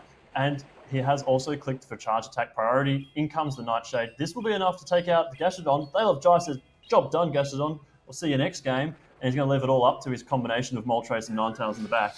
I think that he's recognised here very quickly that he's got a... Whoa! Well, so I was expecting the Galarian Moltres to come in to try and get the farm, but instead he's brought in the Shadow Alolan Ninetales. Now, the Shadow Alolan Ninetales, since we have seen this Weather Ball buff, this is now a much better matchup for the Shadow Alolan Ninetales. Building up some energy, throwing one move before Moneymaker gets to the Aqua Tail. Going to throw the Weather Ball here, which would threaten a knockout, and the ball is now in Moneymaker's court. Is he going to throw this Aqua Tail? And it's an immediate shield from They Love Jai, knowing he's going to outpace the back-to-back. And They Love Jai going to be very close to being able to knock out with this Weather Ball. Throws immediately. And then it's a question of how does They Love Jai structure his endgame here? It's going to be a tight game. We do see the swap into the Galarian Moltres. It is met by the Shadow Annihilate. This is going to come down to a bit of a shield call here. Who's going to blink first? But Moneymaker says, I don't want to worry about shield calls. I'm going to go straight Rage Fist and just counter my way through this Moltres. This is very, very tough now for They Love Jai, because as these counters are boosted, I believe that he is going to get the farm down before Jai can get to the back-to-back, and that's what we see there. And we are going to be going through to a decisive game number 3 between these two titans of PvP. We asked the question, how was Moneymaker going to adapt? And he answered with Double Ghost.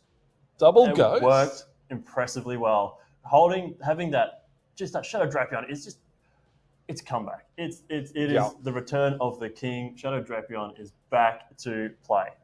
Shadow Drapion is back to play, and a really really interesting team dynamic there from Moneymaker, but one that we have seen a fair bit before, going ABA extremely strong into that fortress. Knowing that nothing from either of those Pokemon, nothing from Fortress is going to be able to KO either the Corsola or the Shadow Annihilate, so is it going to be able to use the majority of shields on the Shadow Drapion? That's right, and he really capitalized on that recognition as well. They Love Jai didn't even bring the Fortress that game, which, as in hindsight, was a great call. However, he didn't have any damage into that Annihilate, and it was able to just run free in the back. And that's something you really have to consider when you're playing against such an oppressive Pokemon, is now Jai has to consider, do I bring my Corsola to this game number 3? And of course, then you're opening up the game of Corsola versus Drapion. Yeah, I don't think that there's much more that They Love Jai could have done in that game than what he did. Because if he'd shielded the Gastrodon so he could get the Water Pulse off against the Corsola, then you're allowing the Drapion to be able to get some energy up, or you're allowing the Shadow Annihilate to get energy up. But let's see what adjustments these trainers make as they are trying to make their way through to the winners' finals. We have They Love Jai leading the Galarian Moltres into the Credilli for Moneymaker. And we see an instant swap into the Alolan Ninetales. It's going to get a move off rather quickly, but we catch it onto the Galarian Corsola. What I am seeing, though, however, is that Jai has brought his own Corsola to this matchup, and there is an Annihilate in the back. This game is going to come down to where the trainers align their Pokemon. Absolutely, you are correct. And we are going to see another Weather Ball coming off from the Shadow Alolan Ninetales. They Love Jai. No one pilots are better. It's going to land on this Corsola here, and it's looking like he is setting up his own Corsola or his Moltres for a little bit of a farm down to then be able to output some heavy damage into Moneymaker's team. This Nightshade should KO or get very, very close. It has KO'd, and we're going to see the Moltres coming in now. It is going to get a full farm down before the Power Gem is reached, or even the Nightshade is reached, and They Love Jai with some excess energy. This is going to be an interesting endgame. This is dangerous now for Moneymaker. This Moltres has got the energy to get this first move off against the Credilli. We see it was a charge attack priority. No, it wasn't a charge attack priority. The Rock Tomb coming through now. This will debuff the attack of the Moltres. Moltres electing to shield, but is in a real commanding position with the backline alignment here. So They Love Jai has to play smart, keep his Pokemon aligned where he wants them, but he's going to let the second Rock Tomb come through before he throws his next charge attack.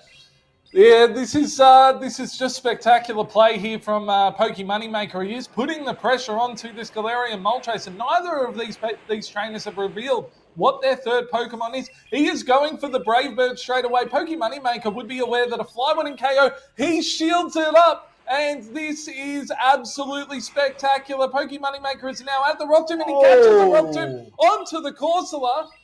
The Corsola is now going to take this move, saving that energy onto the Moltres. The Corsola doesn't care about an attack debuff. It doesn't have much of an attack stat anyway. So now we're going to get close to an Astonish down here. The second Rock Tomb coming through. This Shadow Annihilate is completely exposed in the back. Even a double debuff Nightshade is going to do a lot of damage to the squishy Annihilate. It's going to do a huge amount of damage, even with these Astonishers coming through. But because Moneymaker took so long to get both of those moves off, this Nightshade's going to come through. It might be one more Astonish, and then he's going to be very close to being able to get this Galarian Moltres in. It looks like he's potentially not going to be able to get it in time, and Moneymaker throws right at the death here. He's able to get the Rage Fist off. It's going to boost the attack. Now the question has to become, does Moltres survive enough counters to be able to get to the move? This has been masterful play from They Love Jai. He's got the move ready. He lands it onto the Credilli. Thank you, They Love Jai. He defends home turf, and he is going through to yet another winners' finals here at the Brisbane Regional Championship. Wow, what spectacular gameplay there from both of these trainers. The spectacular usage of Galarian Moltres, that is the potential of that Pokemon. You just see how well he utilized the energy, his switch clock, and just building up energy and then switching out after, you see he didn't throw the fly before the second Rock Tomb came through because he wanted to get more and more energy to save it for the end game. And he knew, despite the fact he was debuffed, that Sucker Punch and that neutral damage was still adding up to the Credilli, that it threatened the shield. And that was such a great recognition there by Jai. And, the other thing that I noticed with Jai there is that the way the Moneymaker's been playing, you would potentially expect that there could be a Shadow Drapion in the back. Absolutely. And knowing that a Shadow Drapion could be there in the back, he left the energy on the Moltres, knowing that it would be able to take it out. And he also left enough health on the Galarian Moltres that it would be able to survive one Aqua Tail. Yeah. And that right there is what we call a 500 IQ heads-up play. They love Jai, showing why he's a multiple-time runner-up to regional championships here in the Oceania scene, and why he's a trainer to watch in the future for the scene of an Australian PvP. Absolutely. I mean, he was the first Australian that has gone to an overseas international championship, first Oceania player to go to an overseas international championship and be able to top cut moving through to day 2. And that's what we saw from him at NAIC this year. And we just know he is hungry for his first regional championship. And I think today could be the day that he goes all the way that he is playing. Back against the wall, losing game 2 in pretty decisive fashion against a trainer that has not only won a regional championship, but also finished at a podium, 3rd place at the Perth Regional Championship too. So what a spectacular play. But Moneymaker's not out of it. And we have seen him make deep losers bracket runs and stay in the tournament before. That's it. He's down, but not out. And Moneymaker has really strong capacity to make the deep losers run. This is the beauty of the double elimination bracket. He still has the opportunity to push through that losers bracket to make it to the losers finals and challenge Jai again. And one thing I will mention about the way that Jai was able to play through that, and about Jai's team, Jai is not using what is most likely the number one utilized Pokemon in the tournament, and that is Credilli. I love to see it. Yeah, love to see it. We love to see someone breaking the mold. And we love to see, something like the Shadow Alolan Ninetales, a unique pick that just comes out and dominates. We saw at Lille the Abomasnow as well. These trainers are bringing out these ice types to core break some of the meta here, and it's really interesting to see. I also think if you have a look back at the Belo Horizonte Regional Championship that was in Latin America, a couple of weekends ago. What was spectacular was that we had a top 3 that had 18 unique Pokemon. Wow. Now, if we go back to Yokohama days where every single trainer had Metacham on their team. Yes. And following that, almost every single trainer would have had Lickitung on their team. And now we are looking at a meta that is so vast and varied. And yeah, there are anchors, as we've talked about, in centralizing picks. But it is wonderful and it is exciting for us. And that's why we love Jai. We are they. To see him do something different. Yeah, the they is we. But that is some really spectacular gameplay from They Love Jai and Moneymaker. And I'm excited to see just how far they get through this tournament today. Absolutely. So I think next up we are looking at another winners semi-final matchup. And this next winner semi-final matchup is going to be between... I believe Jamathi is going to be on the screen. It's going to be Jamathi versus Avrip. Yeah. This is exciting. Now, why this is exciting for me is because I love seeing the storylines that you get in these regional championships. And what we see in this storyline is that we see essentially the perennial king of Perth in Avrip, who is a previous regional champion and a top 10 finisher at the World Championships in Yokohama. And he is going to be crashing up against one of the East Coast best battlers over the last 12 to 18 months, which is Jamathi, based out of Sydney. And we've got the teams up here now, and I can see something on my screen that is exciting me. Fishy Legs, I'll give you one guess to tell me what it is. Galarian Moltres. No! No, it's that Farret from Avrip. Yeah.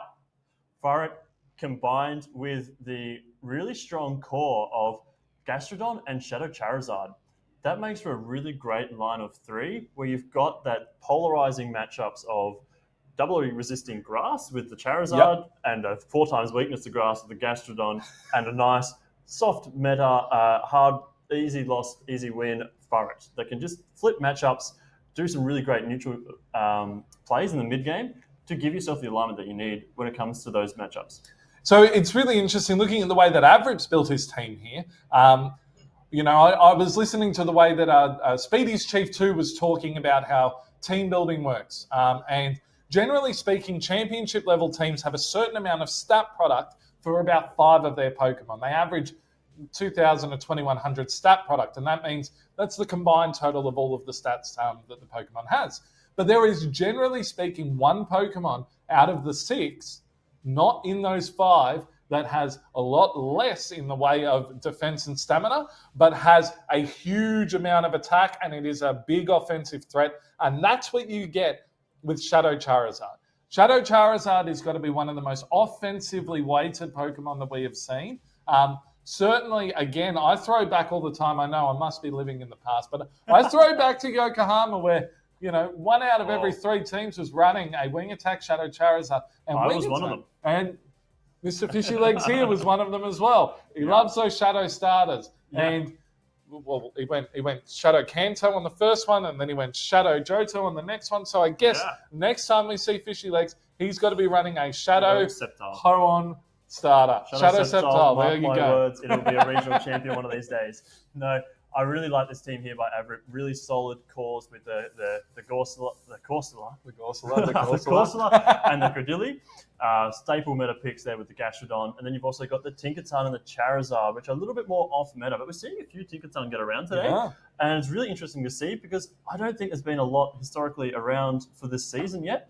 And then you see Jamathi running a actually quite similar team to what They Love Jai was running. Yeah, very, very similar. The only major difference that I can see here is that instead of the Shadow Alola Ninetales, because only one person's crazy enough to run that, we have the Credilli, top meta usage. So Jamathi here with the Gastrodon, with the Galarian Moltres, with the Fortress, with the Blastoise, the Corsola, and the Credilli here. And you know what is interesting? You look at this. Yes, Gastrodon is not a good matchup for Tinkaton.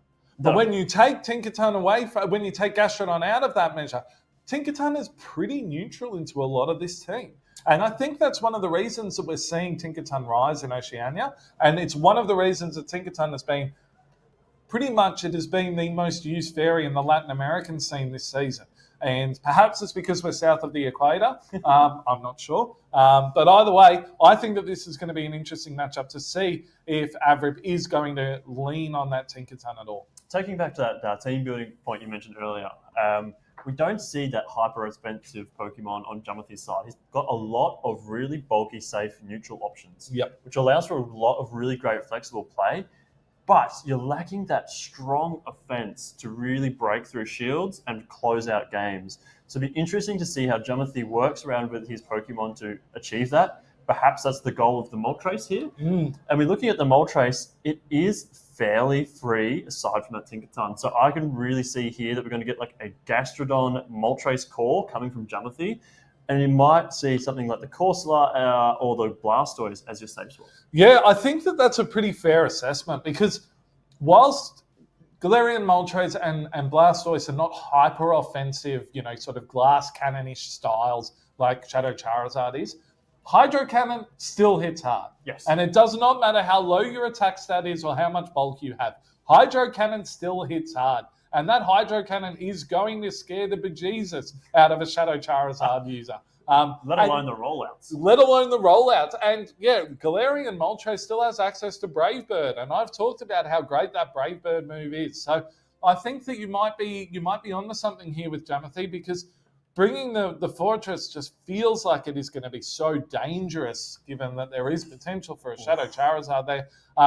I think everybody out there watching knows what I really want to see, and I want to see Avril show some masterful ferret play right now, especially given that there is a Galarian Corsola and there are 2 water types on Jamathi's team. The biggest issue being that Fortress resists all of the charge moves. That's Swift right. and Trailblaze, neither of them do too much damage to them. And the Galarian Moltres resists all of the sucker punches too. And the Trailblaze as well. So that Moltres has a really dominant matchup into that Forest. Although the Swifts do start to add up over time. You can't take too many because the sucker punches still chip away. Moltres is in this really interesting spot where it's not hyperly offensive. It's not also tanky. It sits in the middle. And so you have to be mindful of your health when you're using the Moltres, because it can start willing away really quite quickly.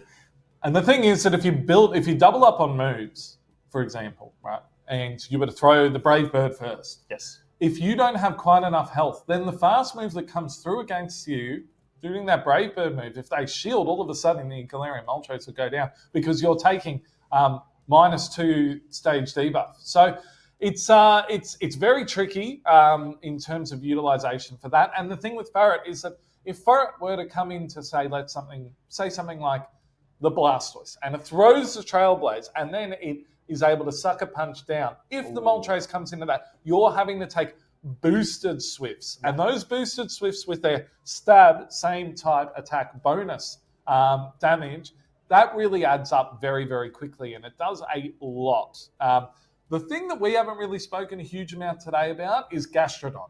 And Yes. Gastrodon has been almost as prevalent as the perennial duo of Corsola and Credilli. Why don't you tell us a little bit about what has made Gastrodon such a staple this season? Gastrodon is, in a way, is in a similar spot to the Moltres, where it has this really strong neutral offensive pressure.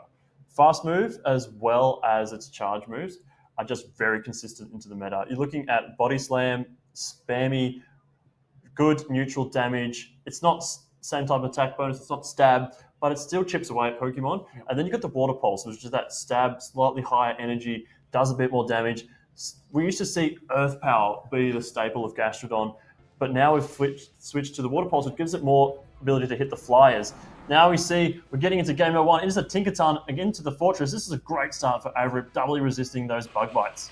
Double resist those bug bites, but we do have a Sand Tomb from Jamothi's Fortress here. This is a slightly different Tinkaton to what we saw earlier in the day. I believe it was from... I can't remember. But it's running the Bulldoze instead of running the... from Agent Magikarp instead of running the Heavy Slam there. And so the Fortress getting these Sand Tombs off, it's not a very hard-hitting charge attack, but it does build up over time because it debuffs the defense by 1 stage immediately. That's exactly right. That defense on the Tinkaton is getting lower. We now see the Rock Tomb coming through as well to also start chipping away at the attack stat of that Tinkaton, which is already not very high because it is such a bulky Pokemon. We see the Play Rough coming through. It will connect with the Fortress. Fortress does not need to worry about this move at all. It's been debuffed, its attack.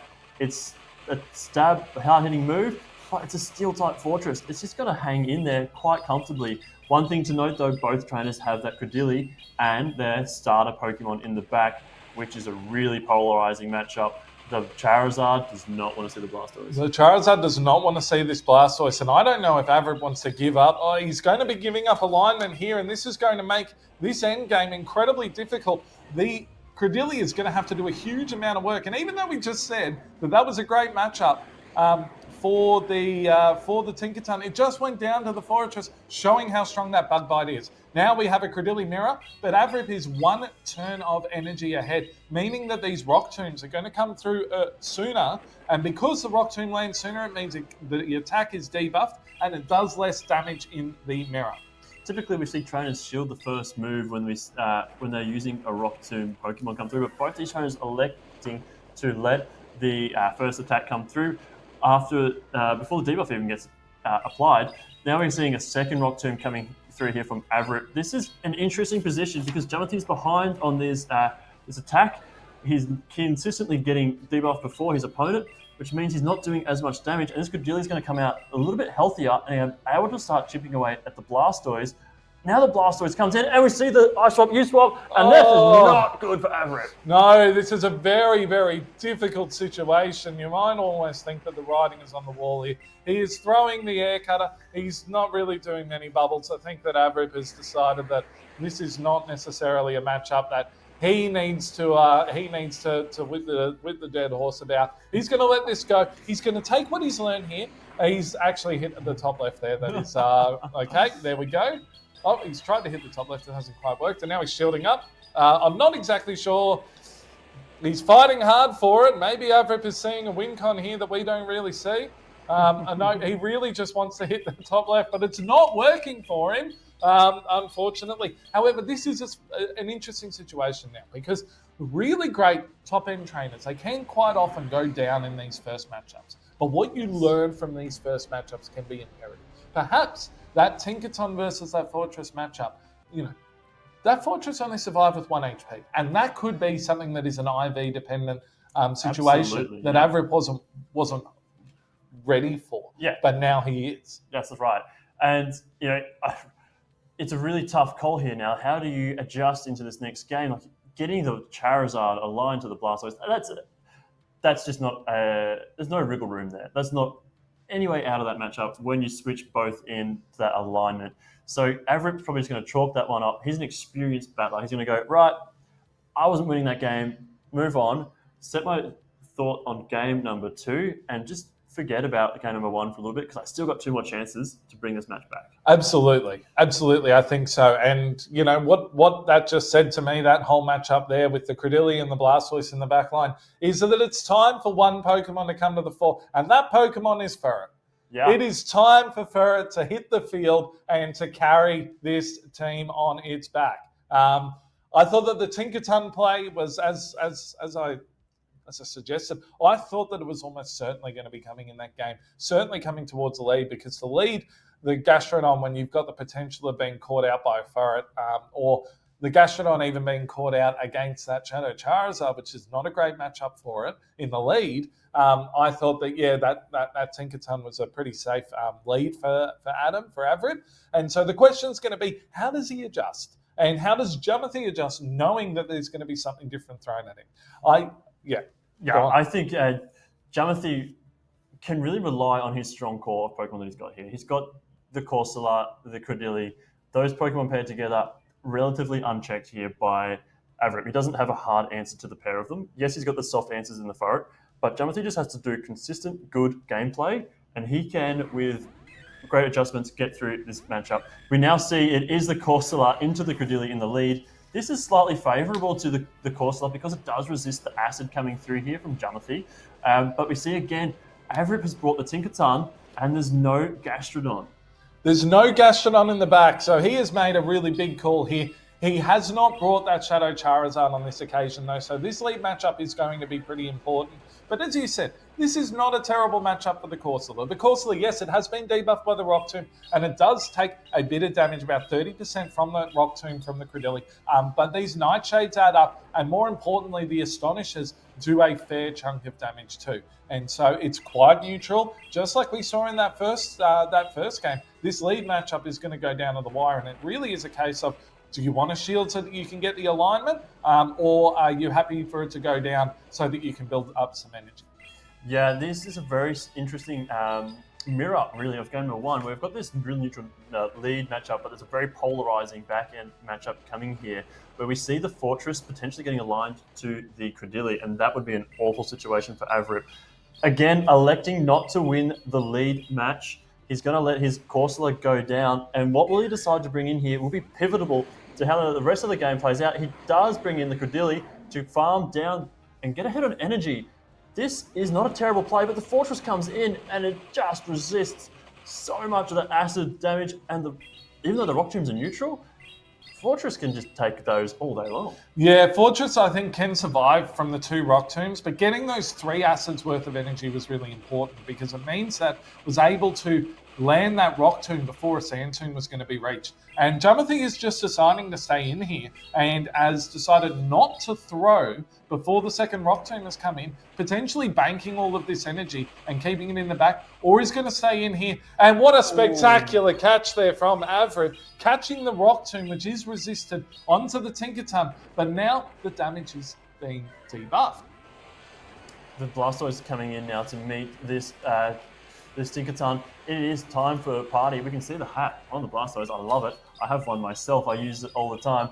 The Play Rough is going to come through, connecting with the Blastoise. Blastoise knows if the attack's been debuffed, I can take this all day quite comfortably. Hydro Cannon now coming through. These rollouts charge energy so quickly, but the rollouts are resisted against the Tinkertons. This matchup is not as straightforward as you would think.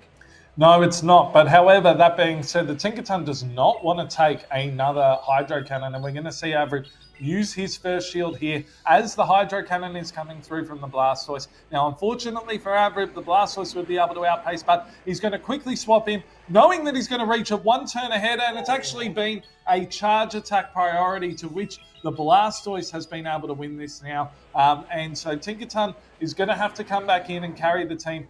Can it put the team on its hammer and hammer Averip a victory here in game number 2? I think this Tinkerton has a mammoth of a mountain to climb here.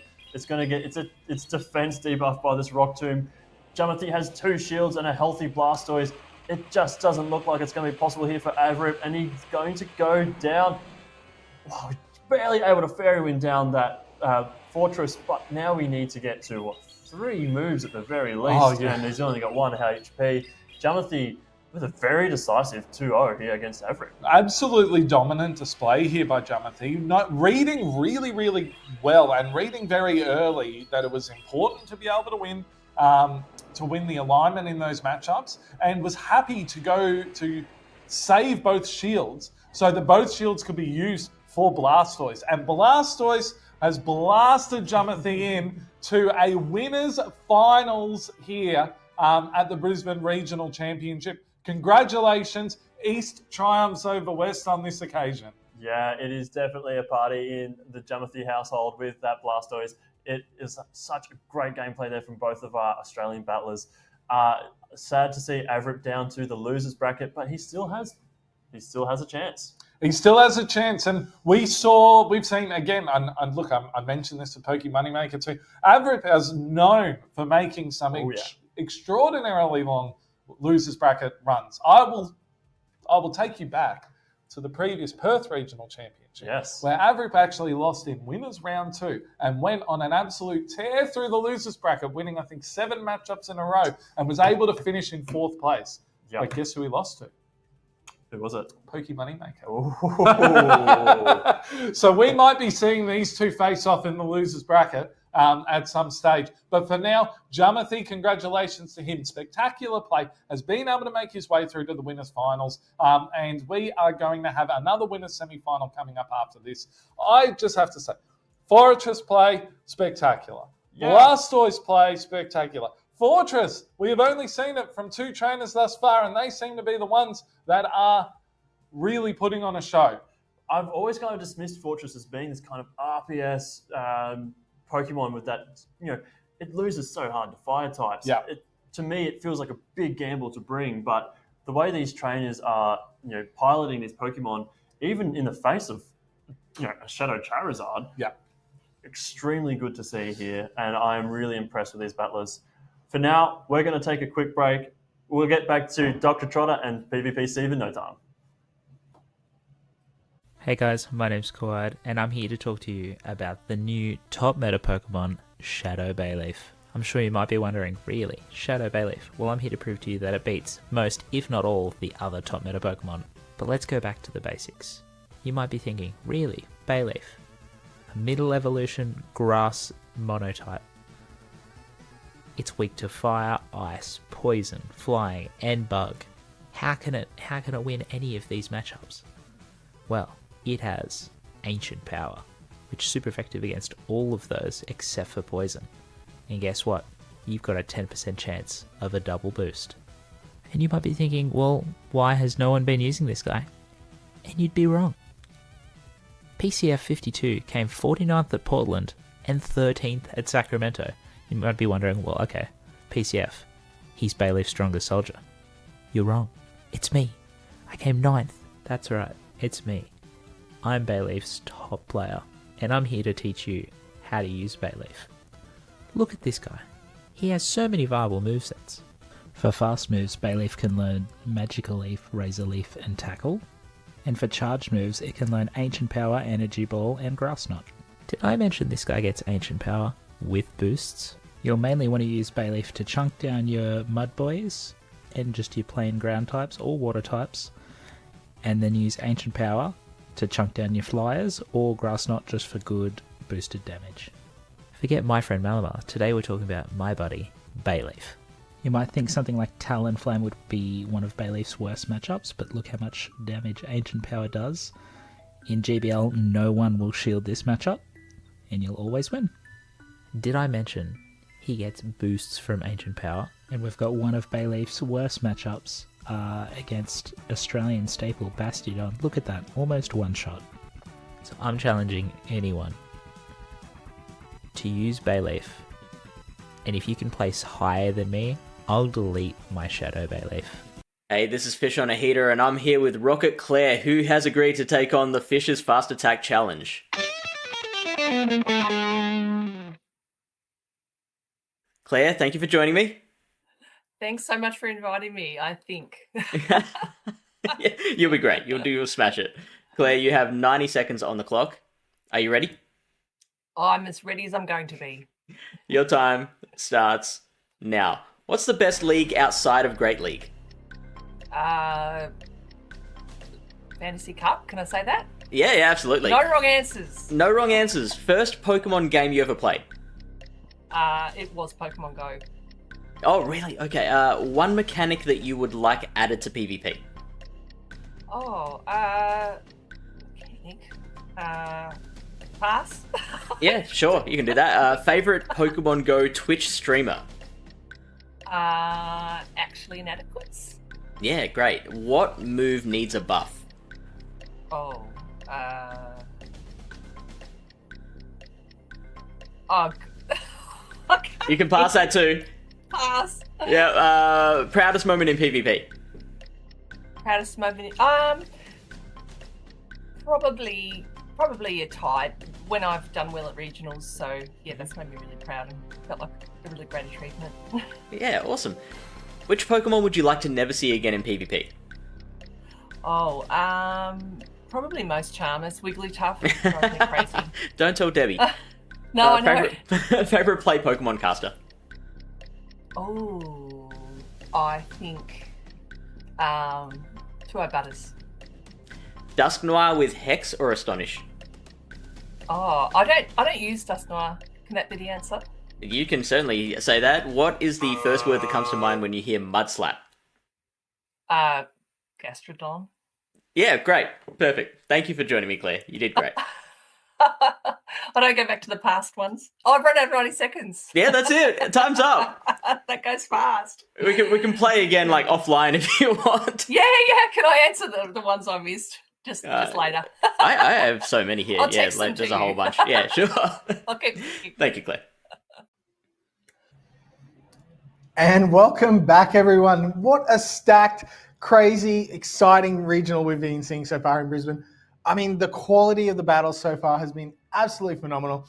And I mean, it just keeps rolling, actually, when there's no downwards trajectory, all upwards. And we are coming into two of Australia's, I guess they're premier, I call them premier tier battlers, in Fort Wah versus Gone 1001. And man, this should be an exciting matchup, Steve. Yeah, these are both battlers that have medalled before. They've performed so well in previous regional championships, and they are both those sort of, I think Gone especially. Gone has a long history, ever since the first ever event in the championship series here on this coast of Australia in Melbourne, 2022. Yeah, St Kilda, what a time that was. Great tournament. You did pretty well, if I recall.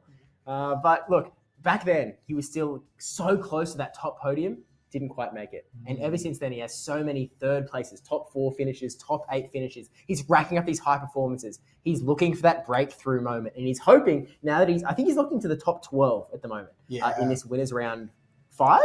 Wait, we're in winners round 5 now? Yeah, I think he's a little bit higher than that, maybe top 8, is it? Anyway, regardless of what it is, Gone has definitely been a bit of a proverbial bridesmaid, not the bride. And he's such a nice gentleman. He's so fun to play and do battles with and really talk about afterwards. He's one of those battlers who's really happy to have chats and help each other grow and get better.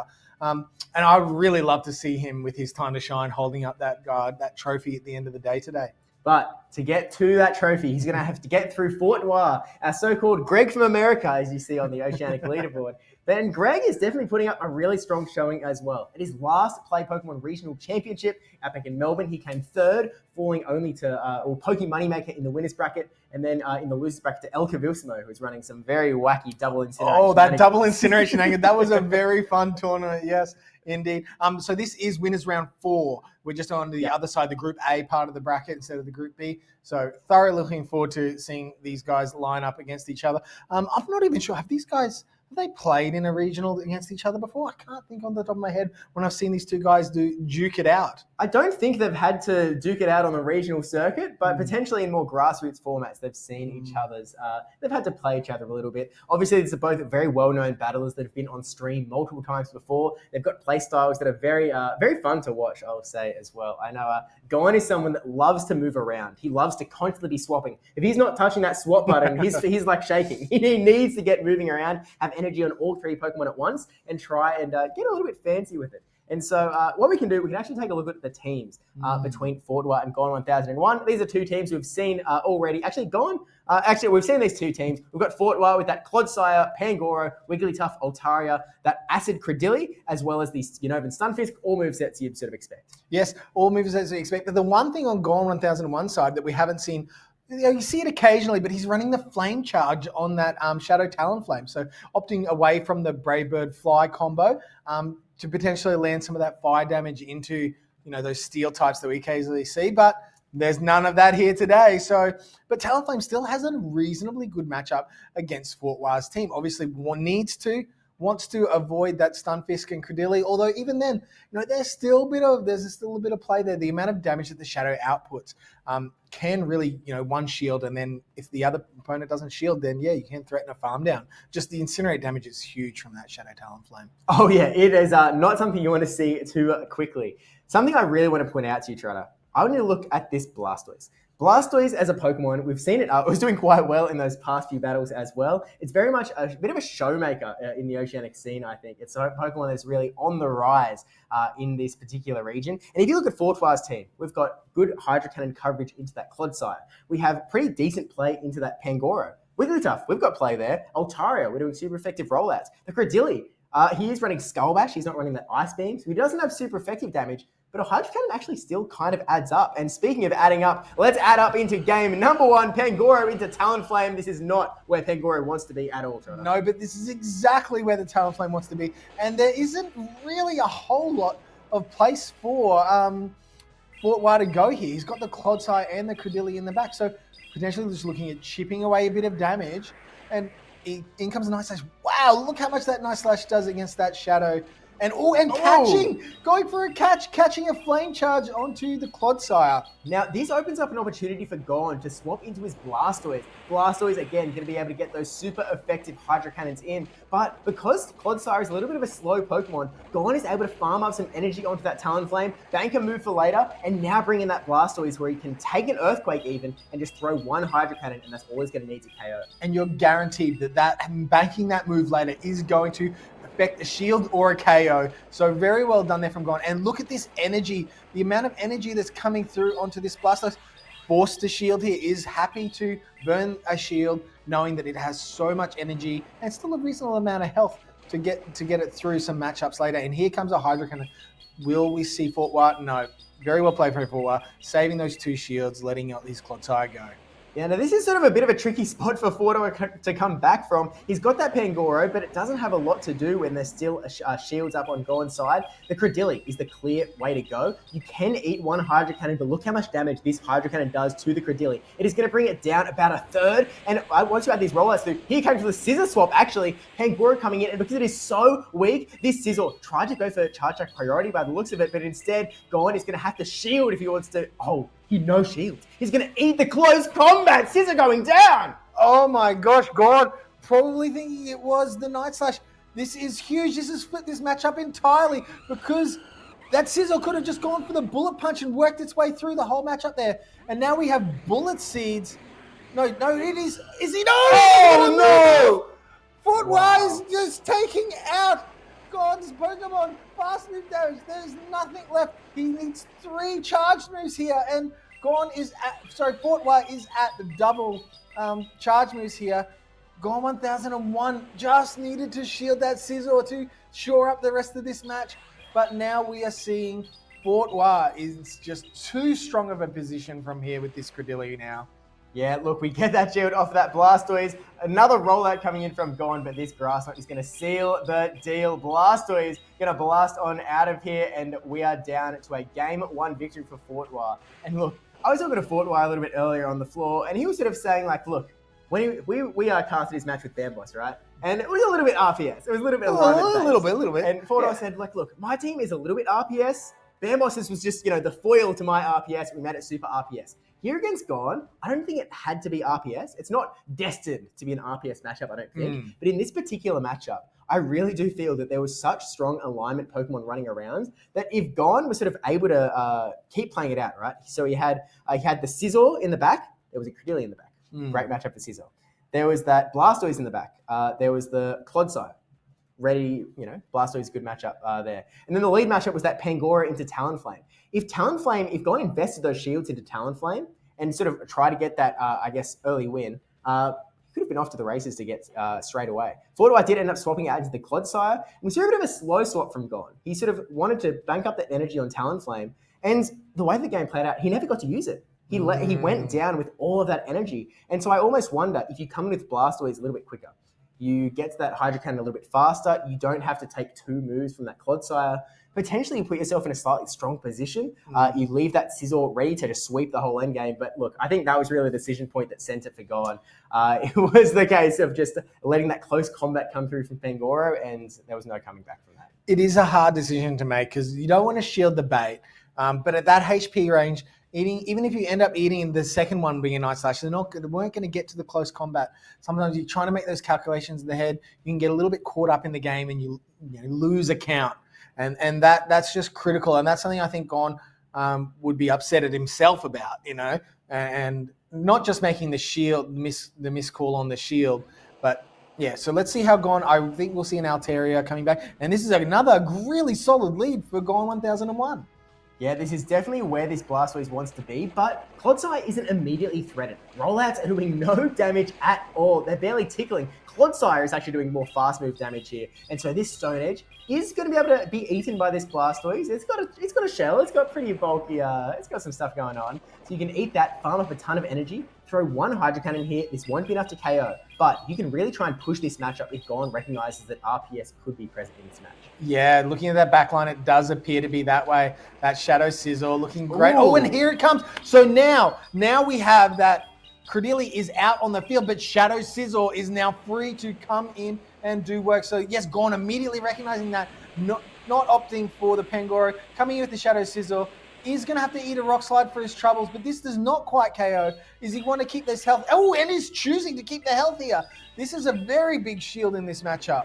Yeah, this is definitely, he does not want to lose this Sizzle again. He knows how strong it can be. Bullet punches that Credilli all the way down. And honestly, neither of these Pokemon are awesome for Fortois. Gon is in a position where he has a lot of energy on the Sizzle, and it can go everywhere. He's throwing a Trailblaze into this Clodsire. Not only will this do a lot of damage, but it will guarantee that boost so these bullet punches do even more damage, and Sizzle will comfortably be able to burn 1 shield, and I think farm down this Clodsire all the way. Yeah, I do like this. It's tricky to burn a shield here. It's only the Stone Edge. He knows that it's not the Earthquake, and is choosing to shield. So recognizing, and out comes, oh my goodness, but these bullet punches are really stacking up quickly. But there's 2 shields left on Fortois' side. This could put Gon in a little bit of a tricky predicament, but gets the first shield here from a Night Slash bait.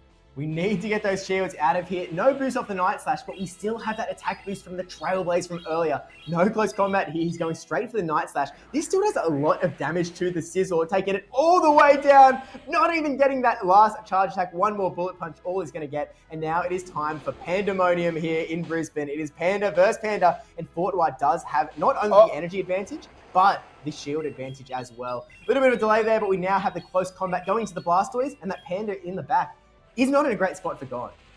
It isn't, because now the debuff there. So if he's able to fast move down, see, close combat isn't there. This is a resisted Night Slash, double resisted Night Slash, and he's going to be putting the Pangoro down a little bit of health. It is not enough though, and now we are on to the races. We need 2 Night Slashes, and Gon is at 2 Night Slashes here. Fortois has a shield, but it has no energy.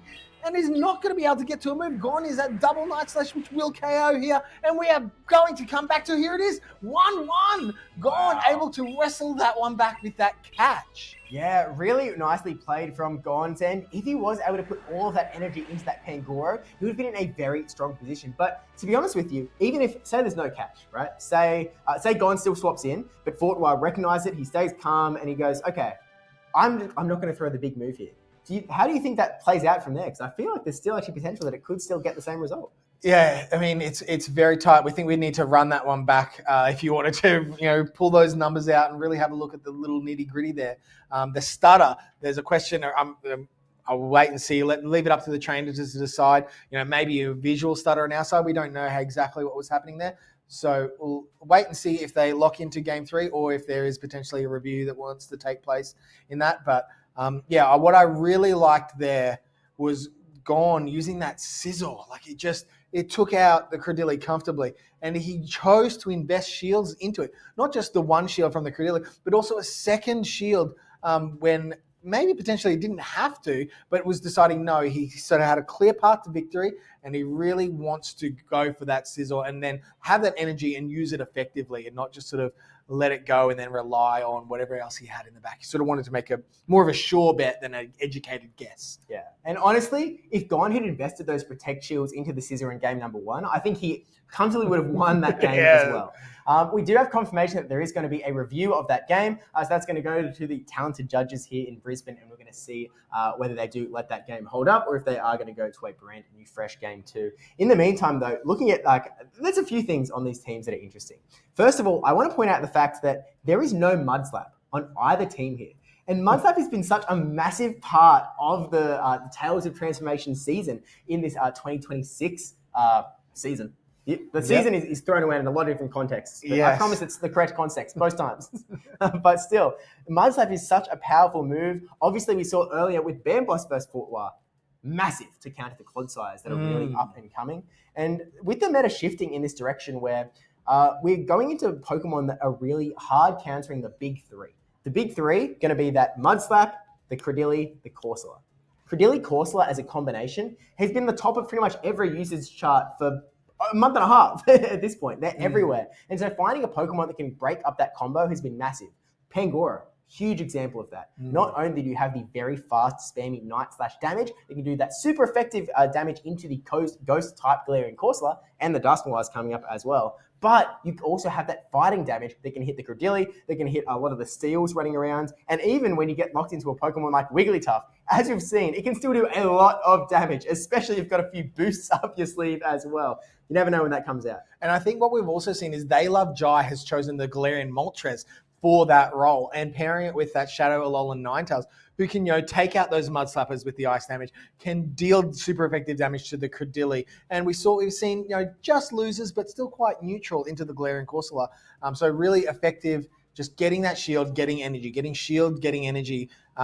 Taking a shield from your opponent and getting the energy that then you can distribute that later has been a really effective strategy that we've seen so far from They Love Jai, and has used that as that devastating fashion, into those big 3, like you were saying. Yeah, and I mentioned Dusknoir before. That's another one that has play into this big 3, right? You've got that ghost damage. The Galarian Corsola matchup is a bit of a weird one, where they each win some shield advantages. Galarian Corsola can force the win if they want to invest shields, but when you're a Corsola, you aren't going there to use shields. If you're Galarian Corsola, you are there to sponge up damage, soak in all of this hurt that your other Pokemon might be taking, so that you can save your shields for these sort of more squishy Pokemon later on in the matchup. But you still have that win condition against Galarian Corsola. You also have Dynamic Punch. They can hit the Credilli for super effective damage, while not taking a ton of damage. You resist the acid, right, as that ghost typing. And so you put yourself in quite a strong position against Credilli. Even against the Mud Slappers, you're doing quite a lot of damage as that Dusknoir as well. And so I'm a little bit surprised that we haven't actually seen a lot of Dusknoir today. Maybe it's because everyone's leaning into that Furret and Pangoro. Yeah, it is really hard when everyone knows that the Galarian Corsola is there. So there's going to be counters. There's going to be dark type moves, whether they're a dark Pokemon or not, it doesn't matter. The dark moves are there. And what we're seeing on Fortwire's team, he's got the Pangoro, but he's also got the Wigglytuff. And so all your dark Pokemon can do is throw their other moves. So, for Galarian Corsola, it's got the Power Gem.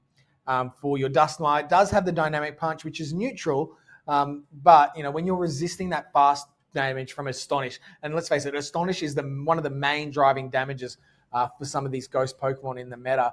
So Wigglytuff just eats that up and thoroughly enjoys it. But yeah, it is tricky because Gone 1001 is rocking here that Shadow Talonflame and that Bullet Punch Sizzle. It's really, really hard to come into, bring that Wigglytuff, because we've seen those Pokemon being lent onto by Gone 1001.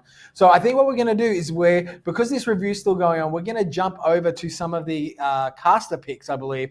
We've heard Fishy Legs and Mikey Morgs talk about theirs, but I think it's time for us to shine in our caster picks, Steve. Yeah, that's right. Because look, we're pretty deep into the tournament at this stage, but we still made some predictions as to what was going to be good. And I'll be honest, Trotter, I'm looking at my picks. I'm not seeing a lot of them in this tournament. For one, Bastiodon, okay, I've got to fess up, Trotter. I have to be completely 100, completely honest with you. I did not think that Bastiodon was going to succeed in this tournament. I know that it won 100% of North American regional championships this season, but I think it was good in that meta, and I screamed it from the rooftops. 5 days before the first win coming from LNDS Steiner, I tweeted out, Bastiodon will win a regional in the 2026 season. Straight away, it gets another one.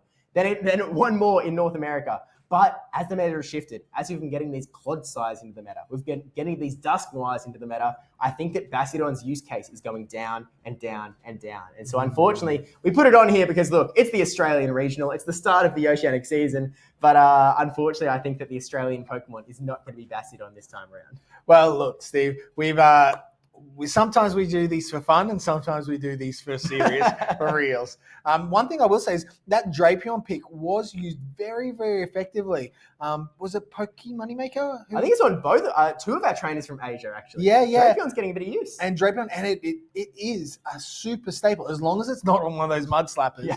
It was really, really effective there, and I really enjoy using it. So I think even though it's got a low usage, its utility by those trainers, they've obviously built their teams for that, has been really, really great. Now, I want to talk about, and I've seen this a lot on people's teams, but we have yet to really see it play in a lot of battles, and that's that Unova Stunfisk. That Flappy Fish, it's got that great dual typing of electric and ground, so it beats like a lot of the other waters and things, but the typing of it means it doesn't really resist a lot. It's taking a lot of neutral damage, and it can put it in a little bit of a tricky position. Sometimes you want to have that soft counter, sometimes you want to have that hard counter. And I feel like even though it does a lot of really amazing things in the meta, it just leaves you open to a farm down after a soft win in that sort of scenario.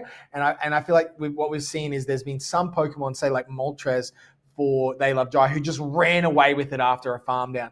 So I feel like while it's very effective and good in teams, and I think that's one of the reasons we're not seeing it being used with a high usage in the battles, even though it is in the meta at the moment. Yeah, it's a really interesting Pokemon. And back at the North American International Championships last season, I went and competed. I just hard yoinked a team from that Ash and Ash Iamero Mexican dynasty going on over there. And they were originally running that Unova Stunfisk. And as I was talking to Ashton and Ash about sort of, how his battle's been going, how has he been experiencing it, it was very similar, where Unova Stunfisk sort of, on the surface level, it fills so many roles and so many holes in your teams. It looks like it covers so much of the meta, but it was getting incredibly low usage. And it doesn't actually come out that often. It feels like it's a Pokemon that is there in case your opponent is running something like, a Bastiodon Murkrow, and all of a sudden, Unova Stunfisk looks incredible, right? It's sort of it makes sure that your team isn't going to get destroyed by something, but it isn't necessarily that big, heavy-hitting Pokemon, because if you really think about Stunfisk, what's its advantage? It doesn't take things down quickly.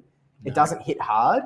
It's a little bulky, but there's a lot bulkier Pokemon. You could run Galarian Corsola or a Azumarill or something like that.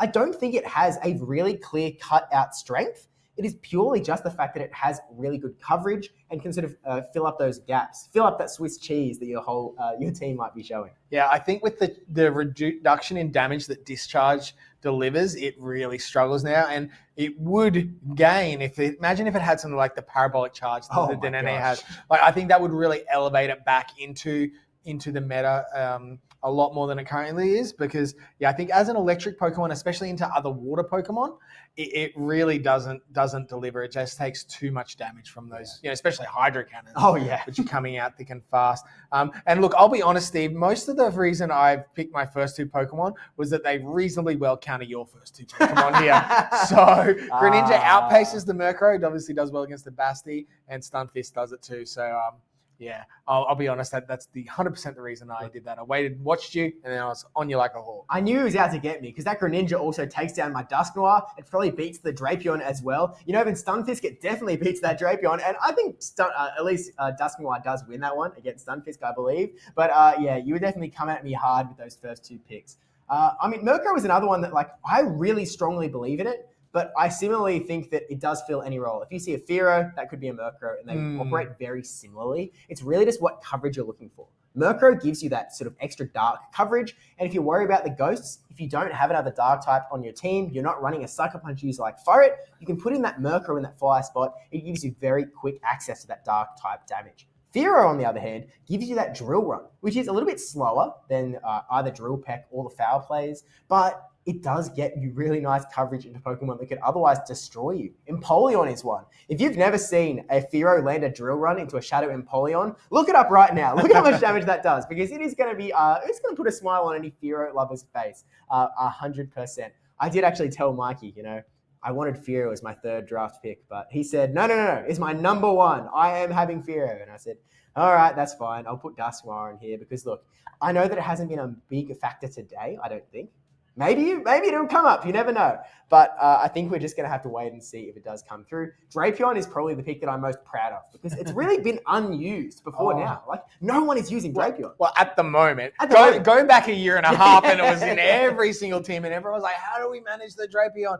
And I think in the Mud Slap era, it took a bit of a back seat. But now I've noticed, there's not as many Shadow Marowaks. So the Mud Slap era is slightly reducing. And as that Mud Slap usage slightly reduces, there's no reason Drapion shouldn't be because it is so strong neutrally.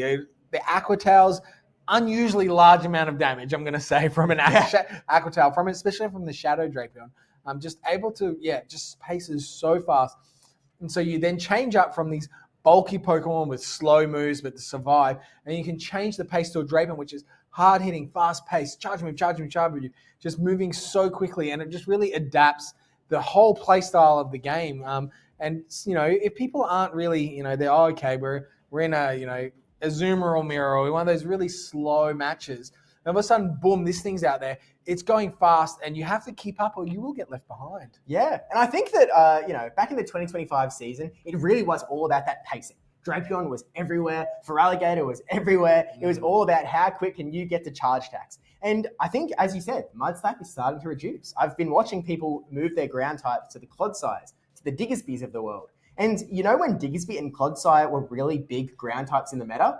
Back when Drapion was really hard meta. It has play into all these Pokemon. The only reason that it didn't like those Mud Slappers is because they were doing so much fast move damage that Drapion didn't even have the chance to do a lot of damage before it got KO'd. And so I really feel like we're moving into this time where it is ready and poised to shine, especially when there is so much Credilli running around. Drapion does okay. There's Corsolas running around. Drapion does excellently into that Corsola, even as well into the Dusknoirs as well. So we really need a great position for a Drapion sweep here. Obviously, there are a few running around in this tournament, which I was a little caught off guard by, to be honest with you. I know I put it on this because I thought it would be good. Turns out some other people might think like me. Maybe I'm not totally washed. Maybe. I am. Another Mud Slapper that we're seeing a lot, especially in the Halloween Cup at the moment, everyone seems to be running that Shadow Nidoqueen with Mud Slap. It's come big in. If you've been playing any of your GBL, you'll know that the Nidoqueen with Mud Slap isn't anything to be sort of turned the nose up at. It does hit hard. And it looks like we've got some results coming through, and the result has stood. So we are back to 1-1. Gone 1001 was able to take out that matchup. And I think trainers will be getting ready for game number 3. And it looks like we're ready. And we've got the Pangoro. They're in. The Pandas are in the house. And Are we going to see a bait game here, Steve? Oh my gosh, it is all about the baits. Never mind the close combat. Caught into Fortwild's Clodsire. Excellent escape from the bamboo forest here, and this is going to do no damage to this Clodsire or just tickling. Look how little that is. And now Pangoro, gone like he does. He's going to farm up a little bit of extra energy, put it in the pocket, swap into that Blastoise, and he's going to try and go for something very similar to the way he was doing earlier. Get that Blastoise in after Clodsire's had a chance to farm some energy. We can eat a Stone Edge even, and then he can burn one shield, Hydro Cannon this Clodsire away, and hope that his Scissor can sweep in the back. Yeah, it is going to be tricky here because even we are at energy parity of those Pangoros now. But if there's a little bit of extra farm on Fortwire's side, this could really change this matchup. And here comes the Stone Edge, but this won't quite KO Steve. It won't, and Gone 1001 is staying absolutely calm. Stone Edge, that is absolutely fine. I'm going to get to this Hydro Cannon way before this Clodsire KOs me. The Poison Sting's adding up slowly and surely, but Blastoise is going to hang on for another day, KO the Clodsire here, and at this point, Fortwire is going to come in with a farm. It is either going to be Altaria with Dragon Breath down, or instead the Pangoro coming in, and Gone coming in with the bait Night Slash, trying to get the shield out of Fortwire. He gets it. Oh, that is a huge shield to get, even though the HP is a little bit extra on Fortwire's side. Oh, the boost! There's a boost con. Oh, and a switch into the Altaria here for Fortwire. Okay, this is now a big Night Slash coming into the Altaria. It will survive, but Altaria is going to be over half health at this stage. We're going to get a full Dragon Breath down. Pangoro not able to get to the Night Slash. We now have this Scissor. Scissor has to do so much work here. The switch timer is not up, meaning that with only with these two shields on Gone's side, Fortwire needs to start burning them and fast because these bullet punches are adding up so quickly, Trotter. They are, and that is the benefit of this Shadow version here. And now let's see how is Gone. Oh, Gone is throwing early, is going for the Night Slash, wants to get rid of this Altaria. And yes, Fortwire happy, thinks that his Pangoro with two shields is enough in the back, but there is a potential catch. Oh, he goes for the catch and gets the catch. Wow, all of this energy from that Pangoro going nowhere. Blastoise is going to go down now. And now it all comes down to this matchup, Trotter. This Pangoro with some energy against the Scissor with a shield in tow. And look, I don't know if you're looking at where this energy is up to, but with this shield burning away that extra 5 karate chops from the Pangoro, Scissor is at a move, and actually, wait, it can't bullet punch down. The Night Slash. The Night Slash. Is the Night Slash enough, or will the Scissor survive? It is coming through because the fast move has gone through, and we have got a win to go. 1 has taken out Fortwire 2-1 in this matchup. Such a super close finish. Fortwire just could not quite get to that close combat. Gone's item bag may be full, and so is his heart, because that Scissor holding on by the slimmest of margins to take that win for Gone 1001, and that is the story of this entire match.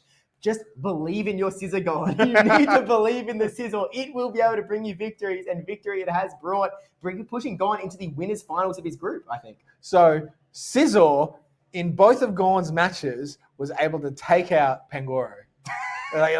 This should not be happening, right? That's not how Pokemon works, but it is how Gone makes it work, and he is through into the winners bracket, advancing, and Fortwire unfortunately will go down into the losers bracket, but there have been plenty of people who've won from the losers bracket, so not out yet. And good luck to Greg from America as he continues on his journey in the Brisbane Regionals here. Yeah, that's absolutely right. I don't know about you. I don't think I was necessarily predicting the Scissor in the grand finals. It's doing incredibly well so far with all these ghosts running around. No ghosts on Fortwire's side, though. Instead, he had the Wigglytuff, which never even actually came out in this matchup. It would have been absolutely delicious for that Scissor. But still, just being such a powerful Pokemon, there's really nothing on Fortwire's side that can completely wall it, to be honest with you. I mean, Scissor's just on a tear. Scissor is on a little bit of a tear. I think the Stunfisk really does quite well into it. But again, if they don't commit a shield, it's really hard to commit a shield into the Scissor. You know, you feel like, if I'm going to survive, what do I need to do for it's all right. And then all of a sudden, oh no, I'm behind, and it's got energy. And we just saw Gone able to really run away with those matchups. So great, well played to Gone 1001. Looking forward to seeing what they can do in the rest of the tournament today. Yeah, exactly right. And look, I think that next up, we're actually going to be jumping in to that, essentially the winners' semis, in a sense. It's the winners' group finals, but then we're only going to have 2 players progress from the winners' bracket into the sort of the phase 2, so to say. So we're sort of in that like final 4 in the winners' bracket. So I'm going to call it the winners' semis. I feel like that's right. Yeah, definitely. We're merging. We're all friends here. We're all one group of Pokemon trainers, and looking forward to. And who is that matchup against, Steve? Well, I think it's going to be one battle that I think started this entire stream. They Love Jai is returning to the broadcast once more. He's over in Group B, I believe, where I think all of the battlers from Perth were actually sort of hanging out. It is going to be They Love Jai versus Jumathy. Which is such an awesome matchup. Both of these trainers are really performing well today. We've seen them, Jumathy absolutely annihilating Avrip, who's one of Australia's best trainers that we've seen, and really, I don't want to say overperforming, but performing so fantastically against that. And They Love Jai just absolutely tearing apart some of the best trainers from overseas who've come here to play, and really cementing his place as to why we consider him and why he's number 1 on the leaderboards at the moment in our region. Oh, that's right. A little bit of a trip to Lille, and he's showing why he is the best at the moment. And look, he's so hungry for that gold medal as well. I mean, he's got 2 silvers, Trotter, 2 silvers in a row. They were his first 2 regional championships. Perth 2024, Perth 2025. Silver. That's a pretty insane record, and he wants that gold so badly. Well, maybe this is his chance, right? On the West, he can only get silver. He's over here on the East Coast. Time to get that gold medal, baby. Let's go, They Love Jai.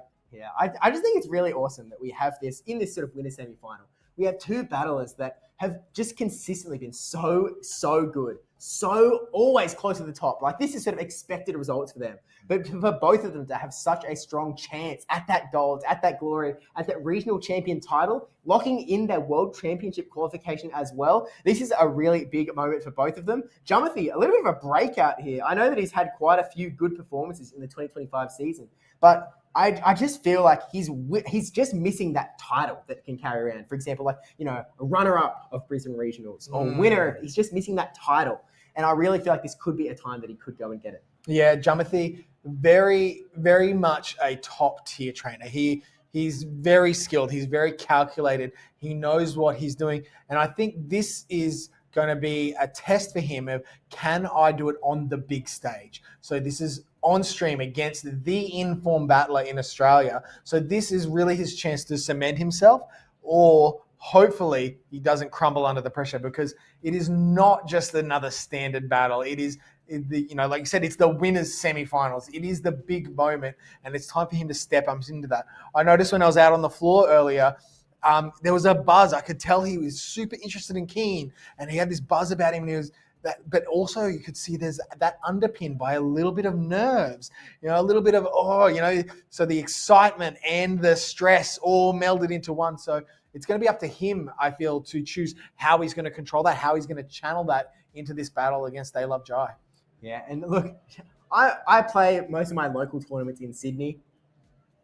Jumathy crushes me constantly. It's just non-stop. Every time I face this guy, I sit down and be like, it's all over. There's nothing I can do. Even if I bring something wacky, somehow he'll have the perfect hard counter that exact week. I was like, you know what? I'm not going to worry about Togekiss this week. Togekiss isn't real. Instantly, Togekiss on his team out of nowhere, just because he's copied it off of, I think, Ilum's team from Milwaukee. He's a very strong player. He's got very good technical grounds, and he's really good at sort of understanding where the game is progressing in the middle of the game. He's quite good at identifying his win conditions and firing for them. And so I'm really excited to sort of see these 2 Titans really fight it out. And so we can sort of, take a look at the teams between They Love Jai and Jumathy. They're 2 teams that we have seen in this broadcast before. You can see Jumathy's team here. He's running that Gastrodon, Galarian Moltres, Fortress, Blastoise, Galarian Corsola, and Credilli. Blastoise and Galarian Moltres, 2 Pokemon that he absolutely adores. He loves these Pokemon so much. He runs them anytime he can. He got in a heated debate with me over whether Galarian Moltres or Murkrow is better. Well, look, I don't see any Murkrow in this winter semifinals. So. Well, what I'm seeing is we actually have 4 of these guys are sharing 4 Pokemon. They've both got Blastoise, Fortress, Galarian Corsola, and Moltres. 4 or 5? 5. Oh, a 5. We have a full 5 the same here, Trotter. 5-time WCW. No. We are seeing the only difference really is that the Credilli versus the Ninetales here. But And in saying that, that makes that Fortress looks really important for both trainers. And I think we'll end up seeing quite a lot of fast move bug bite damage from these Fortresses. Well, either that or we are going to see a lot of leaning in on that Blastoise on Jumothy's side. That Blastoise is going to have not only the super effective rollouts for that Alola Ninetales, but could otherwise be quite scary. You also have the ability to sort of keep up the pace, outpace that Alola Ninetales, fight back against that Galarian Moltres as well. You've got the Hydro Cannons that are pretty much good to throw into the rest of the team, to be honest with you. I think they're both running Skull Bash as well. They Love Jai he's running Skull Bash, and I think we saw before Jumothy is running that Skull Bash as well. Just bear with me a sec. Where's my phone? I might take a photo of these teams for some future challenges and cups coming up, because this definitely appears to be very dominant performance from both of these trainers. So really looking forward to seeing how they're going to approach essentially fighting themselves with their own teams, but with one small slight difference. And who would you give the edge to, Steve? Would you give the edge to the Ninetales or the Credilli here? I think if I have to choose, like if I'm going to copy this team, right? Yes. I'm going to go into a tournament tomorrow and I'm going to copy either Jumothy's team or Jai's team. You have to look at what the different Pokemon do. So you look at their little Ninetales, you say, okay, you've got pretty good play into Credilli, into Moltres, and you're not really getting hard countered by a lot of Pokemon, but Blastoise isn't awesome, Fortress isn't awesome, and, Galarian Corsola is playable. It's playable for sure. Credilli's side, though, great matchup into Gastrodon. Great matchup into Blastoise. There's no Ice Beam on this guy. Solid matchup into Moltres. You've actually got look, I was going to say he's got decent play into Ninetales, but that's just they've got play into each other at that point. Galarian Corsola, I would actually sort of prefer that Credilli as well. So I think I would take Jumothy's team on this one. I feel like the Credilli is a better pick. I disagree with you, Steve. I'm actually going to take the Alola Ninetales into this team just for that extra pacing. So if you are able to pace that little bit quicker, in that Ninetales, if their Moltres gets a little bit of a farm in a soft loss scenario, you may be able to use the shield and then catch up with just that super quick pacing on the Weather Balls and the Powder Snows. So, because I think Moltres is going to be such a huge player in this battle, I actually think, whilst yes, generally speaking, I think that's the case, but that pacing on that Ninetales is going to give such a big benefit into what I personally believe is a critical Pokemon in that Moltres. Has the ability to sweep from, looking like it's down a little bit off your upper shield, can sweep. Yeah, and look, Jai has shown how good Ninetales can be in the past. Obviously, he got his first ever second place finish with that Alola Ninetales, but also at the North American International Championships earlier this year in the 2025 season, he was able to get to day 2 with that Alola Ninetales. And I was sharing a room with him at the time, and so we sort of heard a lot about his thoughts about how to play Alola Ninetales. Because on the surface, it didn't look that good.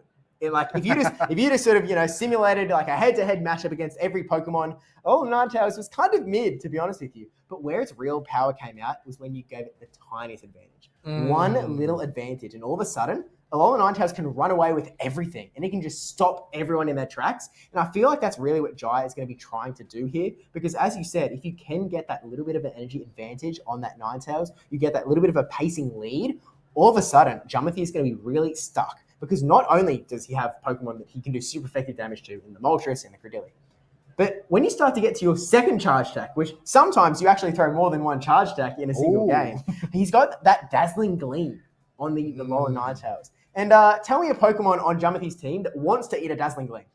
Fortress. I'm sorry, we've got a steel type there, Steve. Yeah, there's one. That's all right. We're all still friends here. No, and Fortress is a very tricky counter for that. But the thing, I think Jumothy is really going to lean, like you alluded to earlier, that Blastoise, that rollout. There's nothing that really enjoys coming up against that Blastoise, especially if Blastoise can, like we're saying, all of this, I feel like all of this battle comes down to is that little bit of an edge, that little bit of extra farm, that little bit of something that means if I then invest in this Pokemon with some shields, with a little bit of energy advantage, I can really run. Like we're saying run away with it over and over again, because that is the potential in this matchup. And these trainers are going to have to be super tight, potentially, going for an early catch to nullify some of that energy, because everything's going to be so close across the board that is possibly going to be a way that you can then get back ahead and get to victory. Sometimes saving those catches right for the end of the match.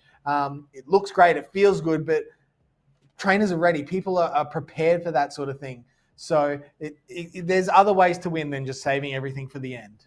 Yeah, I think you might agree here, because I think we've seen it a lot today. there's been so many battles where the winner is really decided on who makes that first catch, who can nullify all of his energy first, and all of a sudden, like that can be so devastating. Like we're talking about tiny little advantages, right? Like, if Ninetales, if you get like 1 or 2 powder stones, that's awesome. That's 4 turns. If you catch a Night Slash onto something that does nothing, that could be 10 turns that all of a sudden the opponent is basically just lost in doing almost no damage to your Pokemon. It can be such a massive swing that it can be really hard to come back from, assuming you aren't in some RPS alignment-based scenarios. Then 10 But turns, even then, 20 like turns. Gone 1001 showed us earlier that even when you are in some of those scenarios, you can change things up. I think it was Fort War. They both got up to the close combat, and he caught a close combat on his Clodsire, effectively neutralizing one of the biggest damage moves in the game, from such a low energy. So, there's always ways to win. You just need to figure out the puzzle. And that's what I think They Love Jai especially has been doing great so far in this tournament, just finding those ways to win where nobody else has seen it, but he was on the ball. So here we go. We are into game number 1 of Jumothy versus They Love Jai. This is the winner semi-finals of the Brisbane Regional Championships, and we have a terrible lead for Jumothy with a Fortress staring down his Credilli. That is very awkward, and instantly into that Blastoise. We did say that Blastoise looks so strong and safe for Jumothy, and instantly there, bringing it out and throwing the first Hydro Cannon. A no shield here for They Love Jai. Knows that Fortress will be able to survive one of these, but after this, it gets a little bit more tricky. Yeah, he's really going to be, I think, leaning onto that Galarian Moltres, as we saw earlier in this broadcast. He's going to be trying to get an energy advantage on Moltres and just force his way through the rest of Jumothy's team. Because once this Blastoise is out of the way, there's really nothing that is awesome into that Galarian Moltres. And here he is, already trying to get an energy advantage, but he's actually coming into a Hydro Cannon here.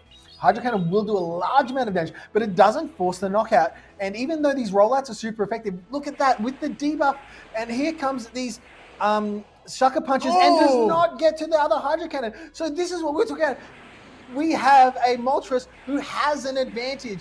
It's gotten its way and is able to just charge up a ton of energy and throwing a Brave Bird on charge attack priority. Is Jumothy going to shield this? He went up to 2 flyers, really trying to show him, I'm going to go for the double fly, but no! The Brave Bird lands, taking Credilli right down into the red. And now Jai is looking at his team and being like, well, I could just shield this once. Credilli will not get another charge attack in this game. Mark my words. It is done. It is just farm for another Pokemon later. And so now Gastrodon swapping in. Galarian Corsola going to come in after Moltres got a little more energy. And so now this is a bit of a neutral matchup, Trotter. Because there's not a lot of the super effective damage going either way here. No, it isn't. But what he's doing is what we've seen time and time again is Galarian Corsola isn't there to do anything but soak. That Moltres has energy. This Corsola just needs to soak up this damage and set himself up. Look, it's just chipping away. It's throwing a charge move. Wow, we get a shield from Jumothy. Jumothy's like, I need something. I need something to be able to win this game. It is a really tricky spot. Here comes another Nightshade. Knows that it can't shield. It can't do it. But this is so tricky for Jumothy. Able to take a huge amount of damage deep into the red here. And I think we are just seeing some fast move down. Ooh, and a little bit of a self up here. But no, look, there's just too much here on They Love Jai's side. Even though there's energy, there's just no HP in the back, Steve. Yeah, if Jai called this, if he tried to call a Body Slam bait at the Water Pulse, maybe there'd be a chance. But with so much health in that Moltres, a little bit of health in that Corsola, even Fortress going to clean this one up. And They Love Jai going to take that first game win up against Jumothy in, to be honest with you, quite dominant fashion. It did feel very dominant, but the reason why is Jumothy kind of went 2 times weak to that Moltres. Blastoise was the only real heavy hard counter to the Moltres, and at that point, the Blastoise just became farm for the Moltres, It actually gave it an advantage instead of being the hard counter to it. Well, the crazy thing is, if you look at Jumothy's team, obviously Blastoise, number 1 counter to Moltres. What's the second best counter to Moltres? Probably Credilli. He's got 2 rock throwing Pokemon involved here. That's the best he can do. And Moltres was still able to basically just flip it on its head. Not only get energy out of that Blastoise, but also Credilli was sitting there as a lame duck, basically. That was a really clever play from They Love Jai to farm up all the way to 2 flyers. And I don't know if this was just because Jumothy was getting to a charge attack at the same time. So he was also able to manipulate this sort of charge attack priority situation. But also making Jumothy think look, this guy, he's got 2 flies. he probably wants to throw them both. Because if he throws the Brave Bird, he's not that close to another charge tag. Yeah. So it's sort of like psychologically, you're like, okay, he's probably going to go for double fly. I'll let the first one through, then I'll think about shielding the next one maybe. Instead, that massive Brave Bird coming through, taking out so much health off of Jumpy's side, really just left him with nothing else to do. And They Love Jai was able to clean up the game from there. And so again, They Love Jai able to clean up the game from there. And Moltres just showing, like, I don't know how to stop this guy.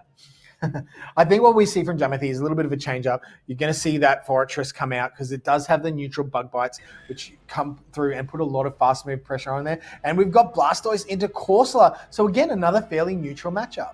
We have identical back lines here, Trotter. The Galarian Moltres and the Fortress on both sides. Do not adjust your screens. You are not seeing double. The Blastoise up against this Galarian Corsola is a bit of a weird matchup because this Hydro Cannon does do a nice chunk. But again, Galarian Corsola is the sponge. It's soaking up that water all day long.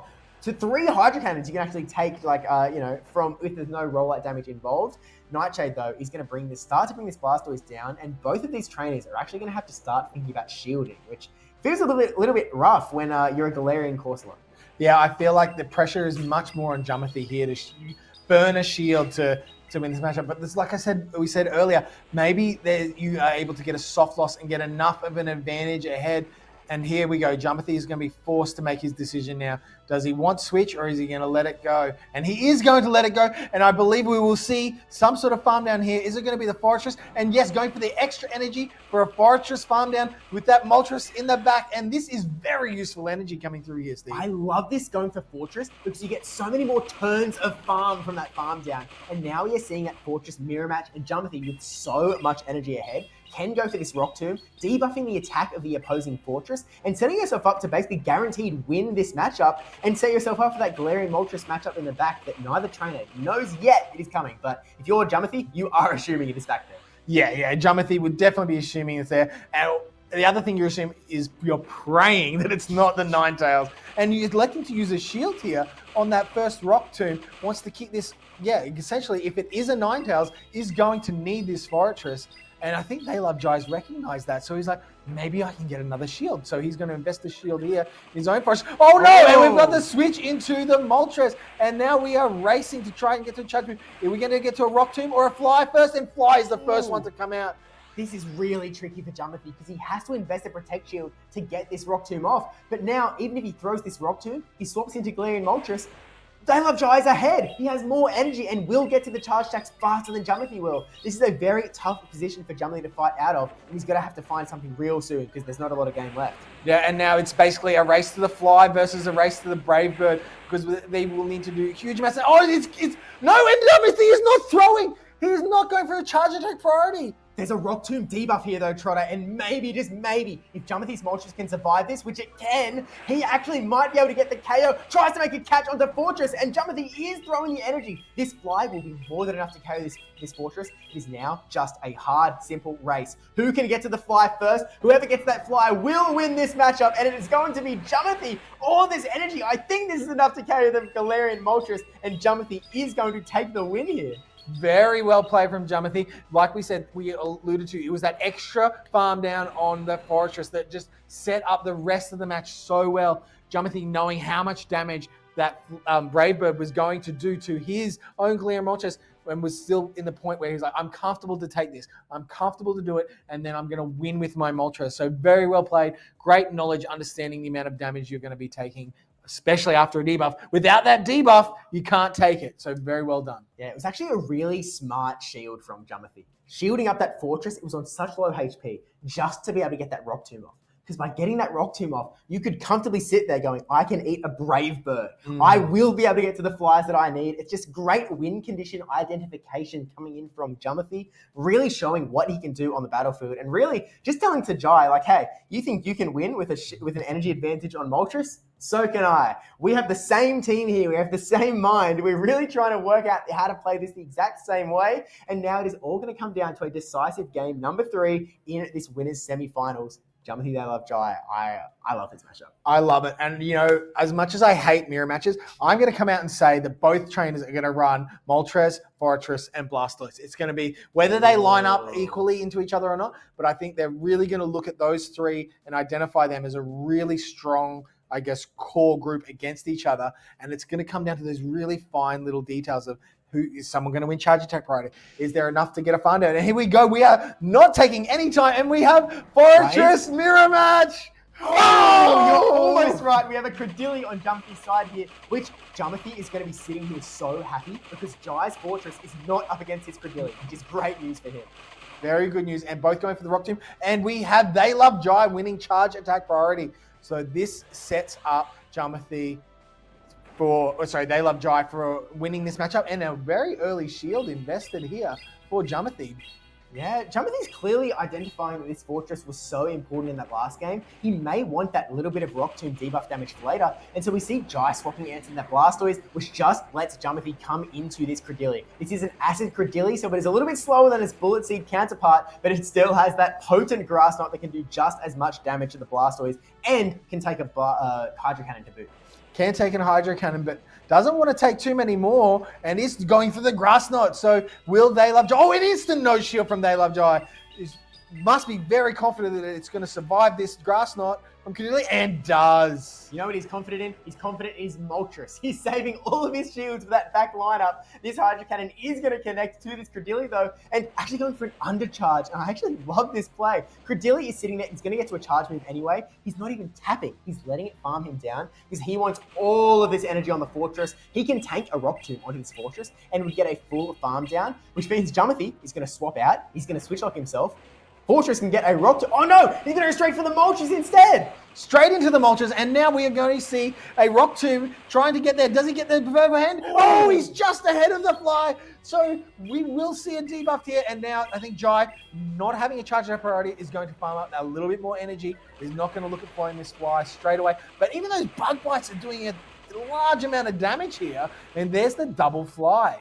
Yeah, the health is really melting here on They Love Jai's side. The fly, Jumpy deciding, do I want to keep this Fortress around? It's done its job. It's got a debuff onto this Moltres, and now it is time for the Moltres mirror match. The debuff is set just like it was last time. The Brave Bird, we know it doesn't KO, and Jai's Moltres is in the position where one fly would be all he needs. Jumpy knows, look, Jai's going to go straight for that move before I go to. I may as well just keep on farming. Save this energy for the back line. Calls the fly. No damage done here. Keeping up to half health. And here comes the second fly from They Love Jai. He's going to be able to shield this up and potentially just fast move down all the Pokemon on They Love Jai from here. And there's a switch into the Fortress, but Fortress doesn't have any energy. Fast move down. And now we're going to see, are we going to see any moves? No, just fast moves are enough. And Jumpy knocks out They Love Jai in this winner's semi-final. Jumpy is your first grand finalist winner's finalist of the Brisbane Regional Championship. Let's not get ahead of ourselves. I know that was an awesome game, but don't need to jump to conclusions too quickly. But just such good identification from Jumpy of, okay, Jai is so good at that Galarian Moltres play. I need to find the way around it. Ding! I've got it. Rock Tomb debuff. Oh, and I think that's what we're seeing is whilst Jai may be the Moltres king, Jumpy is the Fortress, the Rock. That debuff just enabled everything. In both of those matches he won, the debuff was the critical part on that Moltres to getting the win. It is incredible. And that was so good. Let's run it back. Let's watch that one back and we'll see how Jumpy was then able to just finish off They Love Jai in a really tight match. Yeah, this is the point where he's got all this energy on Moltres. He's not throwing any of it at all. He just a full farm down. You can actually watch at the end here. He actually does go for a fly just for that cheeky little 1 HP KO. For those that don't know, if you use a Protect Shield, the charge attack will still do 1 damage. And so if they've only got 1 HP left, you might still get a charge attack KO through the shield. Wow, that is incredible. So massive congratulations to Jumpy, able to really boost his chances of getting into those the finals. He has a medal. He's in the top 3. He's top 3 now, is he? Wow, fantastic. And very well deserved, I think. It showed a lot of calm and composure going down in game number 1 against They Love Jai, who is essentially a tournament favorite. He was my tournament favorite before the tournament started. And yeah, really looking forward to see what Jumpy can string up in the rest of these matches. And we'll also look forward to Jai going down into the losers bracket. And he is definitely not someone I'm ready to count out. It would not surprise me if we saw another Jumpy Jai battle maybe later on in the tournament today. Yeah, well, I'll tell you what, we've just got word that Jai, now going to the losers bracket, there's a potential, depending on how the bracket plays out, that he might have to face against fellow Perth legend Avrip later on today. So that'd be a really fun battle to watch. So we'll have to wait and see how the bracket does unfold. But before that, we are going to be going over to the other winners, semis, I suppose, in the winners bracket from the other group. So we'll be jumping over there really quickly. But before we get there, hi. We'll be going to a quick little video, and then we'll be right back for more action here at the Brisbane Regional Championships. Hey guys, my name is Diz Wireless. I'm a European Pokemon Go competitor, and today I want to talk to you about one of my favorite strategies, switch timer manipulation. Because in Pokemon Go, both you and your opponent get to switch out once every 45 seconds. After that, you are then considered switch locked, potentially stuck in a matchup that you do not want to be in. However, one way of overcoming tough alignment is to move your Pokemon in and out of matchups in ways that lead your opponent's switch clock to become out of sync with your own. Let's take a look. Here I am at the Birmingham Regional Championships earlier this year, up against Anacor, a trainer from the UK who would qualify for the World Championships. So a very good opponent, and Anacor makes an excellent lead call here, leading Dugong into my Diggersby. But I have a plan. A 2-turn quick attack into Dugong's 3-turn Ice Shot means that even after a 1-turn swap, my Galarian Corsola will sneak and astonish on turn alignment once Dugong launches its Icy Wind. And here is where the timer comes into play. Because there is no clear answer to Galarian Corsola on Anacor's side, so he needs to make this a team effort. But by choosing to debuff my Corsola before swapping out, the charge attack animation leads to our timers becoming out of sync by about 15 seconds, and I plan to use that to my advantage. So, Superiors hit the field, but after a while, I get to switch again, and I get to switch first, so I can preserve the Corsola for the endgame, and I also force Anacor to throw his energy into the grass-resistant Charger Bug just for him to get his timer to come back up again. So the dancing continues.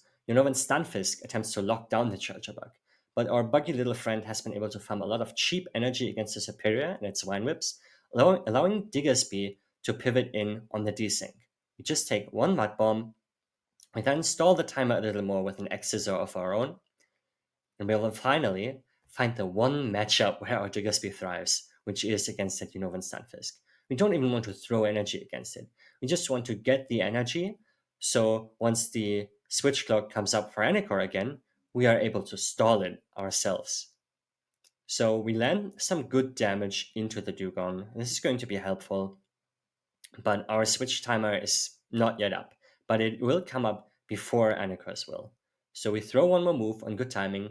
We will have to shield up one Icy Wind. Even though we get the lucky debuff here, I think we still want to preserve our health on the bunny, because we do need it to take out the Unovan Stunfisk later on. And now that our switch timer is back up again, we can pivot into the Charger Bug. We found up so much energy that we now are able to force the last shield and also force out the Unovan Stunfisk again, which is very important because that thing being hard locked into the matchup now allows Diggersby to be useful once more, even though it is ABA weak, or like weak against two of the Pokemon that are on Anacor's team. And yeah, we farm up some energy. We could have done one more quick attack, but this is fine, because at the end of the day, Dugong only has like about one move, and we catch it on the Galarian Corsola that we preserved in the early game. Had we not shielded up the Corsola, we would have taken a Frenzy Plant to the face, which is a lot more damaging than an Icy Wind. So Galarian Corsola, because we preserved it, because we danced around with our switch timer, is now able to close out this game for us, even though we never really had positive alignment throughout the entire match. So what happened there? We used our most neutral Pokemon as a pivot, so our opponent was forced to desync the switch timers, and then we managed to dance around and always make the most out of the 15 or so seconds that we got to stay in a beneficial matchup. If you do not have a neutral veg like the Galarian Corsola was in this matchup, you can also try to catch a move after the lead matchup on your secondary Pokemon to essentially make your opponent throw a charge attack and desync the timer that way. That is all for today. I hope you enjoyed this little lesson. I hope you're enjoying the show. So I will just give back to the casters.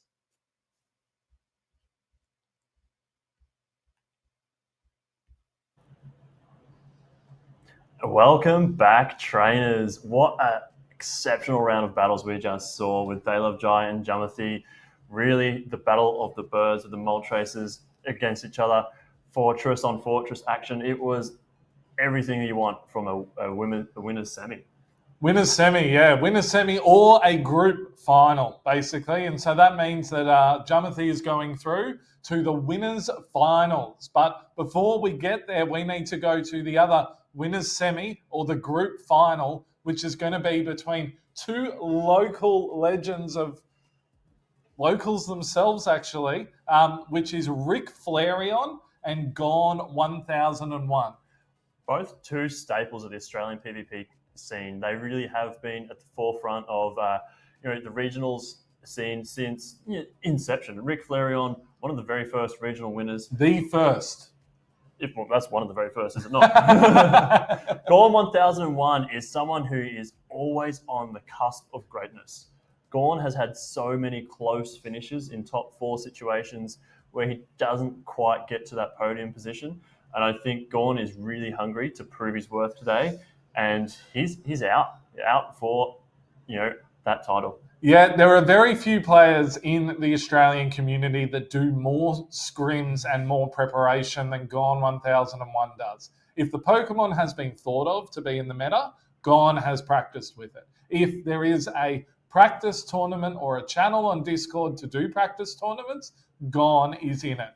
And I think that we are seeing the fruits of all of that labour is starting to bloom right now. And it is looking like it's ripe fruit for the taking. But he has to get through one of the most decorated Australian battlers in Rick Flareon. They say the harder you work, the luckier you get. And Gorn is embodying that this weekend. Look at these teams. These are unique.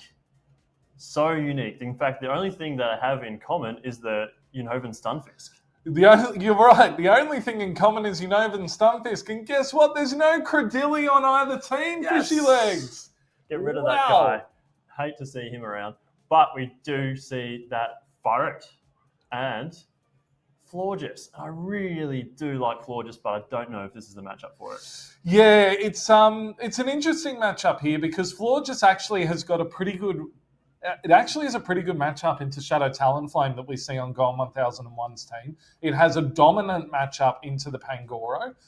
It has a relatively neutral matchup into the Corsola. It's got a good matchup into Unhoven Stunfisk with the Trailblaze coverage, as well as that with the Blastoise. But it has a horrible matchup if it is down energy or on even energy with Shadow Scissor. But yes, if that Florges is one fairy wind ahead, it means that you reach the Chilling Water before the Scizor can reach a move, and that can put that Scizor into the all-important farm down range. So just going through Rick's team very, very quickly, we got to see Rick earlier today. We got to cast Rick's battles earlier today, and we saw how masterfully he used the Altaria, and then there's the Empoleon, Shadow Dusknoir, Florges, Unhoven Stunfisk, and MVP Ferret that we haven't seen yet. We really saw Rick make a really great work with Altaria earlier, and it has got what looks to be quite a comfortable matchup here into Gorn 1000's team of Blastoise, Shadow Scizor, Shadow Talonflame, the meta staple Corsola, then the Pango and Newfisk.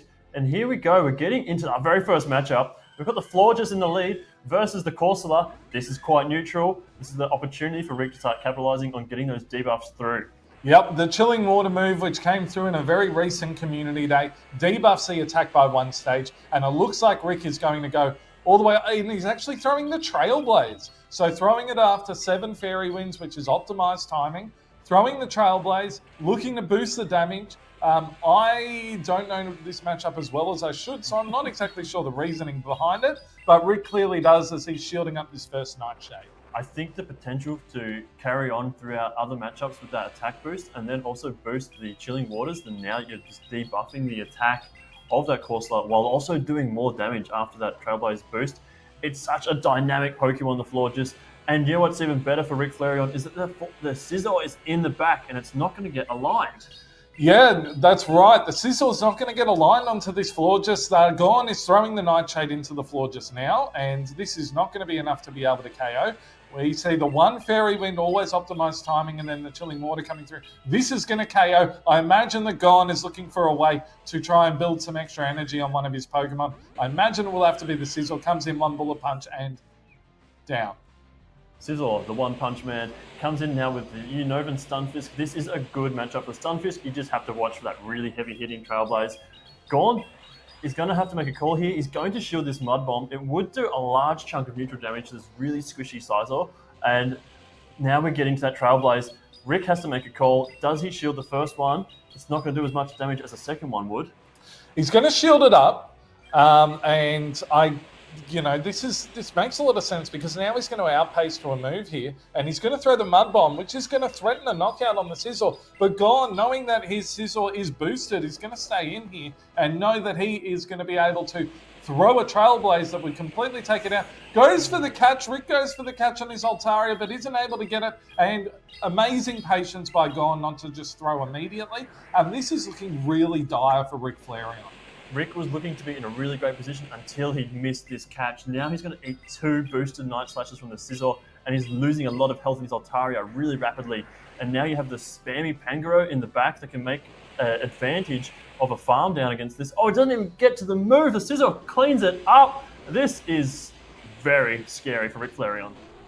And what an incredible catch by Gorn. Goes in to catch the energy so that the Scizor doesn't get taken out. I think most of us would have probably just thrown the Night Slash, but knowing that by swapping in and catching that move, the Pangoro would have been able to get to a move there, but it's going to let this Mud Bomb come through. I think it still is potentially going to survive this Mud Bomb, but we'll have to wait and see. It sort of depends on IVs there. Yep, absolutely survives. Is going to land the close combat. I can imagine Gorn right now pumping his fist at the crowd because he likes the show and he is putting on a show for us today at the Brisbane Regional Championship. Close combat, boom, down, game 1 to Gorn. What a commanding start for Gorn. We really thought that game was going in Rick Flareon's favour until it really wasn't. Gorn just cool, calm and collected throughout that entire battle. I think that shows great character growth from Gorn. As a trainer, Absolutely. He's gone through a lot of changes in his time where when he was green to the scene, he still had the potential to be great, but often he would get flustered in the heat of battle and make a small error. Now we see the experience, the hard work, and all this training paying off from Gorn, and he's getting to a point where he doesn't make those mistakes. He's patient, he waits, and he calculates and capitalizes on what his opponent's doing. Yeah, that was masterfully executed by Gorn 1001 on that occasion. I actually remember because I was sitting next to them at the Sydney Regional Championship that Agent Magikarp won that I talked about earlier when Rick was playing Agent Magikarp. Gorn 1001 and Rick Flareon played in round number 1 of that matchup, and Gorn lost an incredibly close 2-1. And I remember him mentioning that the loss in the game 3 came down to a decision like that where Rick was able to catch. And so if you learn from those sorts of losses, then you're able to get better and better as time goes on. So the question now needs to be, what does Rick do? Because Rick looked like he had that game relatively well positioned and planned from team selection onwards, but Gorn was just able to take advantage of the Scizor and was able to get himself into a winning position. Gorn's Scizor seems to be the problem. So you know what Rick really needs? Ferret. Flareon. Unfortunately, he hasn't brought his Flareon today, and so that is why Gorn has felt this freedom to bring Scizor, because it is so weak to fire types. There's no fire type damage present. We now see trainers locked in for game number 2. The Florges lead is back into the Pangoro. This is fantastic for Rick Flareon. This is a sensational lead. You couldn't imagine a harder win in the lead there for the Florges. Instant swap for Gorn into the Scizor, and we're going to see the Florges throwing the Chilling Water straight away. I imagine Rick Flareon's going to get out of there pretty quickly, but this is going to put the Scizor into a range where it can potentially get farmed down. And that's what we see. Stunfisk is now coming in to start Thundershocking away at this Scizor, but the Trailblaze is going to come through. It's not going to do as much damage after that Chilling Water boost, but now the Scizor is back on even attack level. It's going to have to... Is Rick going to throw here just before that Night Slash is reached? That is great timing there by Rick. He's going to be able to maintain switch alignment should he want it. should he want to. But Gon is not giving up right now. He has made sure that he has shielded that up. He's going to get to another Trailblaze, and Rick has to calculate whether he wants to let this through. He's letting it through, letting the Unova Stumpfist going down, but knowing that it has done its job. It's taken one of the shields that was left, and now we're going to be able to get a sizable farm down for the Altaria. Gon, not allowing that to happen, switches quickly into the Corsola, and then Rick with his own swap straight into the Florges, but the Corsola outpaces. Corsola does get to the Nightshade first. The first shield from Rick now coming up. He's going to be able to preserve a bit of energy here from his Florges, getting the Chilling Water off just to start chipping away at the attack of that Corsola. Corsola sponging it up so easily. This is not a stab attack from a very high attack move. Corsola's so bulky, eats it for breakfast. Absolutely does. And there's going to be one more Chilling Water that comes through before the Astonish Down happens from the Corsola. And then Rick is going to come in, and it is all on the back of this Altaria. So, actually, no, it's able to get one more Astonish through. But Gon is instantly swapping into this Pangoro here, knowing that he is safe. All of that energy on the Corsola. There is a Sky Attack coming through onto the Pangoro. Instant shield from Gon 1001. As we know, Pangoro doesn't really have the bolt to be able to survive that Sky Attack. And we're going to see a Night Slash from Gon to chip away at this Altaria. This was a really interesting play, but a really smart one in my opinion. You come into Pangoro, even though it's a bad matchup, just to clear those debuffs. Oh, and you get the attack boost from the Night Slash. This is big because now you get the charge attack priority, and you're going to force the second shield here from the Altaria, and all of a sudden Altaria is very vulnerable. And oh my gosh. Whew. Altaria barely hanging on, but it has no energy after the Sky Attack and no health remaining. I think Gon is going to seal the deal here. And Gon comes in with the Corsola, one Astonish, and that Altaria is gone. And Gon, with a 2-0 victory, moves through to the winners' finals for the Brisbane Regional Championship. Congratulations. What a clinic. That was clinical from Gon 1001. That was just such clean gameplay. He made decisions that were hard to make, but were the correct ones. You know, bringing a Pangoro into a losing matchup seems like it might be a silly thing to do, but then you get a Night Slash attack boost, and all of a sudden you are in the driver's seat. And Rick just on the back foot throughout that entire matchup. Yeah, and look, I mean, the other thing was that with that Pangoro, even if he didn't get that the Night Slash boost sealed it, right? But even if he doesn't get that Night Slash boost, the Corsola is not within one Sky Attack's worth of damage. And so Gon has done well to get a Nightshade and a half worth of energy and has made sure that it's going to be putting the Altaria into a really difficult spot. It knows that the Pangoro will get at least 2 Night Slashes. All of a sudden, Rick is in a position where he has to decide whether it's going to shield or not. And very, very difficult, really well played by Gon 1001. Kind of put Rick into a bit of a no-win situation there, despite losing that lead so heavily. Rick was really in a pickle there. That was a tough little matchup for him to come out of. Gon advancing now to the winners' final, I believe. Winners' finals, and is going to be matching up against Jamathi. And guess what? That is 2 more Sydney-siders. Wow. So Sydney have come to Brisbane to play. They lose the state of origin, and they go, you know what? We're going to come back and take our crown off Brisbane. And we're just going to have a quick look at the bracket here because this is it right now. I think we're down to what, top 8 or getting, top 8. We've got our top 8 here, which is going to be Rick Flareon, Gon 1001, Jamathi They Love Jai, DHJJ, Uila, I think that's how it's pronounced, Poker Moneymaker, and Avrid.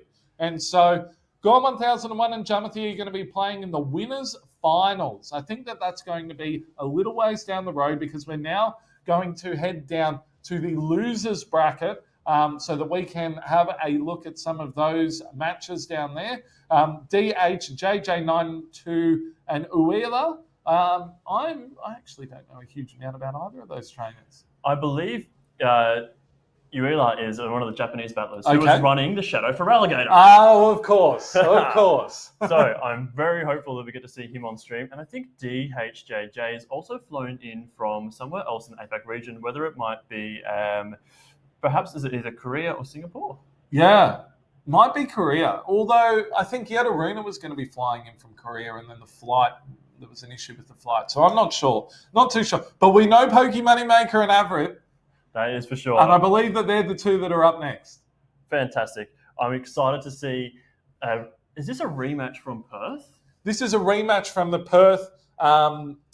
It wasn't the losers finals, but it was the losers semi-finals of Perth 2025, where Averett had gone on an absolute huge long losers bracket run and met with Pokey Moneymaker in the losers semi-finals, just losing that matchup. So it's going to be pretty tight there between those two trainers. And then I think maybe we could have a look. We put together a few headlines. Yeah. Before we came into this, and I wonder whether we might be able to have a little bit of a look at those, because I think we've got a little bit of a delay before we move into. And here we go. All right, so we're going to look at the Milwaukee usage from 2026, top usage, and as we probably could have imagined, Credillia's at number one. But this top usage isn't a huge amount different to what we've seen today, I don't think. It's really quite interesting that we're seeing in this top usage so much Corviknight, because I don't think I've seen a single Corviknight today. I haven't seen a single Corviknight on any of our battles that we've been talking through today. Yeah, and Charjabug has been noticeably absent. Charjabug is one of the Pokemon that I put down as one of my caster picks, and I was really hoping it would do really well. But we haven't seen much of the Charjabug, not a lot of Corviknight, but heaps of those other top 5 there, or top 6, including the Moltres, Clodsire, Gastrodon, the Galarian Corsola, and the Credilli, such consistent meta picks. You can see how high the percentage of usage of those Pokemon is, and I imagine a lot of those teams have all 3 of those top 3. Yeah, those top 3 all very consistent. They've all got relatively safe matchups, even into their bad matchups. Not much in the way of grass to be able to wall the Gastrodon. The Ferret, which does wall and it is really damaging against the Corsola, we're not seeing so much of. But yeah, this is going to be relatively similar to what we've seen. The biggest difference, I think, really, we saw lots of Clodsire, but we've seen less Clodsire as the tournament has gone on, which makes me think that perhaps the very top trainers are finding a way around Credilli that is not Clodsire based. And I know that from the previous group finals that we saw, we had the Fortress was being used as a prime Credilli answer. Yeah, that's really interesting. The Fortress is definitely coming to the fore. As we see with Jum and Jai, that Fortress has been utilised really well. We did even see that the Wigglytuff being used by Fortwire earlier today to good effect. One thing I've seen a lot of teams being built around is that sort of Wigglytuff and Shadow Dusknoir in a lot of the other regions. And we didn't get to see a lot of that today. Yeah, no, that's true. We've seen a bit of Dusknoir. I think we saw a regular Dusknoir, and then we've seen some Shadow Dusknoir, for example, where Rick was just using a Shadow Dusknoir. And the reason for it is the heavy Astonish damage that you can do. But the problem with Shadow Dusknoir, you need a very specific HP stat in order for it to be able to compete against Corsola. So if you're looking to build yourself a Shadow Dusknoir, you have to check to make sure that it has a minimum of, I believe it is 89 HP. Wow. Because if you do not have the 89 HP, you cannot astonish down the opposing Galarian Corsola before it gets you down. Right, I see. So you can get other way around.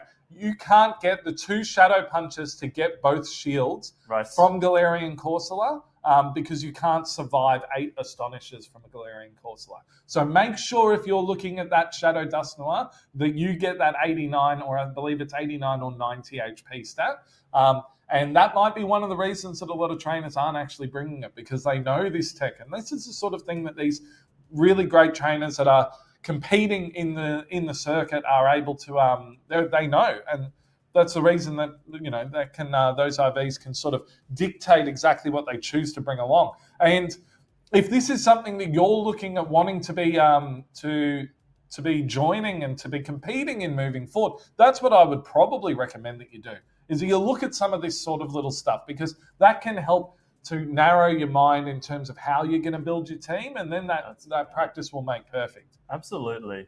Now, we've got a lot of trainers in our top 8 who haven't actually won a regional title. I think we should take a look at other Pokemon that have made a top 8 that haven't won a regional title. I think that is going to be a really interesting statistic to be looking at. So here we can see that the Unova Stunfisk and the Fortress, wow, both popular picks in today's tournament that have 11 and 9 respectively top 8 placements with 0 wins. Geez, I did not imagine that. I thought for sure that we'd seen at least one Unova Stunfisk victory, and I thought that Pato Man might have won one with the Fortress, but I guess not. Wow, look at that. And I think it's quite amazing that we're seeing that Murkrow is actually so high on that list, given that it's only had a handful of tournaments that it's been able to get, be able to, strut itself, so to speak. It got very close in Milwaukee because it did come runner-up, and it was only 1 HP that Pranav lost to Meteor Folian using it. Wow. Yeah. That Murkrow did have a really strong start to the season. It was really prevalent, and I think it has started to die off a little bit with the increasing amount of counters that are in the meta. You're seeing all these Unova Stunfisks. You're seeing Charger Bugs. We're seeing even Pokemon like Fortress that are just so oppressive with their fast mover damage against that Murkrow, and it really struggles to keep up. Interesting to see Clodsire, Florges, Furret. Furret has not won a victory yet in this season, and I know you're a big fan. High skill Pokemon, maybe that's the only problem. Yes, there's not many high skill players that win regional tournaments. No, that's true. But I think, look, I mean, I sort of understand it actually, because especially when you've got tournaments where you've got things like Murkrow and you've got stuff like Guzzlord that is here that is going to be a threat to it. When you had, Bastiodon was pretty prevalent for a number of the regionals a little bit earlier this season, and then Latam's being dominated by Tinkerton. Well, none of these are really great matchups for Ferret, and I guess that trainers are probably steering towards other normal types or other dark types to be able to take that damage. The final thing, I guess, if I'm looking at the top 8s with 0 wins, I actually do find it quite amazing that the Clodsire hasn't reached all the way up there. But the reason for it would be because of the dominance of Mudslappers. Yeah, between that and Corsola being 2 of the top meta picks, it makes it really hard for Clodsire to shine. It becomes more of an anti-meta pick at the moment, in my opinion. Interesting, again, to note, we haven't seen much Corviknight today. We haven't seen any Guzzlord or Togekiss at all. Those Pokemon have been absent from today's tournament. And we've only seen a few, the Shadow Charizard, Averitt being one of the people who are using that Shadow Charizard, and he is struggling. Well, not struggling, he's doing quite well. It wasn't the best showcase for Shadow Charizard, because Shadow Charizard can do a lot of things, but what it can't do is compete against a Blastoise that has 2 shields. That's very true. It's interesting that we're looking at this, because I could have sworn, I thought that maybe Corviknight did win one, but no, I must be wrong. That must have been the one that was on Pranav's team. Because he was running the double flyer, of course. That's of it. Of course, yeah. Speaking of our great Australian battlers, or even battlers within the scene of Oceania, let's take a look at our historic Oceanic champions graphic. And just highlight a few of our fantastic trainers. We see as far back as 22, Rob Drogo winning the first Perth Regional Championship, followed by Rick Flareon in Melbourne. Yeah, so you were right, I was wrong. He was one of the first, not the very first. But Rob Drogo set the scene, winning with Bastiodon at Perth 2022. And then Rick Flareon followed that up with the win in Melbourne before they all went off to the World Championships. If you have a look through here, you can see that there's one face that's on here more than any other, and that would be Dracoviz. Dracoviz, who has taken a long-term sabbatical. He says it's retirement, but we all know he'll be back eventually. Who went on an absolute tear, winning OCIC and then the Brisbane Melbourne regionals back-to-back. Rick Flareon has picked up, 2 regional wins. I think we've seen a number of these regional winners actually on stream today as well. I know the Valiant Vish is in the crowd, and as much as I tried to convince him to join and to battle today, I even gave him a team. He said, no, I just can't do it. So it's bittersweet to see Valiant Vish on this graphic after he won Brisbane 2023, because as runner-up to that tournament, I have to say, I would have liked to have been on that graphic. Yeah. But it was not to be. Valiant Vish, one of the OG staples of the Australian PvP scene. Avrip still in the tournament. We saw Agent Magikarp earlier. Unfortunately, he has been knocked out, as has Godzalama. But Poke Moneymaker still here. Yes. Flareon still here. Avrip still here. Yeah, and we're actually going to see that Avrip versus Poke Moneymaker is coming up next, isn't it? Or that might be being played at the tables, actually, and we might be looking at the winner of those two playing against Rick, Yes, I believe. It'll be Avrip versus the winner of Avrip versus Poke Moneymaker, who'll be coming up against They Love Jai, who, notably, not on the graphic. Not on this graphic, but he has been into a top 2. He has made it into that top 2 slot twice. His first 2 ever regionals, he made that top 2. And I will say, little story from that very first Perth Regional Championship where, Rick won the first 2 games, won the first game of the grand final reset, and then They Love Jai went on an absolute tear and won 5 matches in a row. And I will tell you, Fishy Legs, that I have never seen a trainer lock in his team of 3 during team selection faster than Jai. I don't know if I could even push the buttons quick enough to do that. He would open it up, he would hit rematch, he would open up his team, he'd go 1, 2, 3, bang, and then lock it in. I have to say, I do recall that series of battles quite well, because myself and Rise to the Occasion were actually commentating those battles live remotely back in 2024. Yeah, wow. 2024. So that that set of battles is very reminiscent in my mind, because that was such a long set of battles, and Rick came out the door all guns blazing to only barely pull it back at the end. Yeah. As I said, he lost 5 on the trot in that series of, I think it was 9 or 10 battles that they had.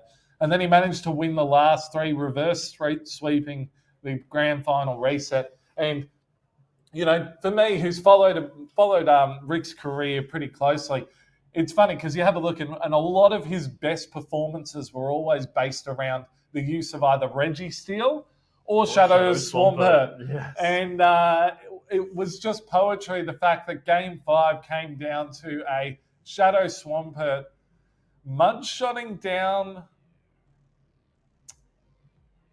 Oh, was it a fly? flyer? It was. I think it was a Mandibuzz. I think he mudshot down a Mandibuzz to be able to get the Hydro Cannon to win that matchup, or it was something along those lines.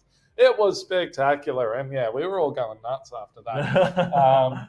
I do just have information hot off the press. Hot off the press, here we go. Avrip has lost to Poke Moneymaker, and Poke Moneymaker moves on to play They Love Jai. And so we are going to now see They Love Jai versus Poke Moneymaker. Guess what? This is another rematch that we have seen in the Oceania circuit before, and it is the same rematch it's the same matchup that Poke Moneymaker had to play after he beat Avrip in the last Perth Regional Championship. Yes? So Poke Moneymaker is going through deja vu as we speak. He is going to have to topple They Love Jai, though. And you know what? I believe last time he did, because he then went on to play CG9 89 Flames Plan in the finals. Yeah, I think I've got that mixed up. I think They Love Jai beat CGY 89 Flames Fan in the winners final. And then we saw Poke Moneymaker lose to 89 CGY Flames Fan in that absolute epic of a matchup. That's right. And then Flames Fan went on to just be absolutely unstoppable in the finals. And that was a very Drapion heavy meta. Very Drapion heavy, very Shadow for Alligator heavy. And that was Shadow Kanto Marowak when not many people had access to it. That's right. Yes. So we now see an update in the bracket. We will be having Rick Flareon versus Eula. So Rick Flareon and They Love Jai are defending Australian territory against the Japanese influx here today. Yeah, absolutely. Well, we can see that the other match in the losers bracket, which was Eula, I think I'm going to use your pronunciation because it doesn't sound quite as silly as mine, versus DHJJ92 and Rick Flareon versus Euler. I'm not sure whether that's going to be on stream, but we are going to be heading over to They Love Jai versus Poke Moneymaker very, very shortly here. And we have seen Jai on stream quite a lot today, so you should be all very familiar with his matches. And we've also seen a bit of Poke Moneymaker too. We personally have actually been able to witness from the chair 2 of his matches and his incredible Shadow Drapion play.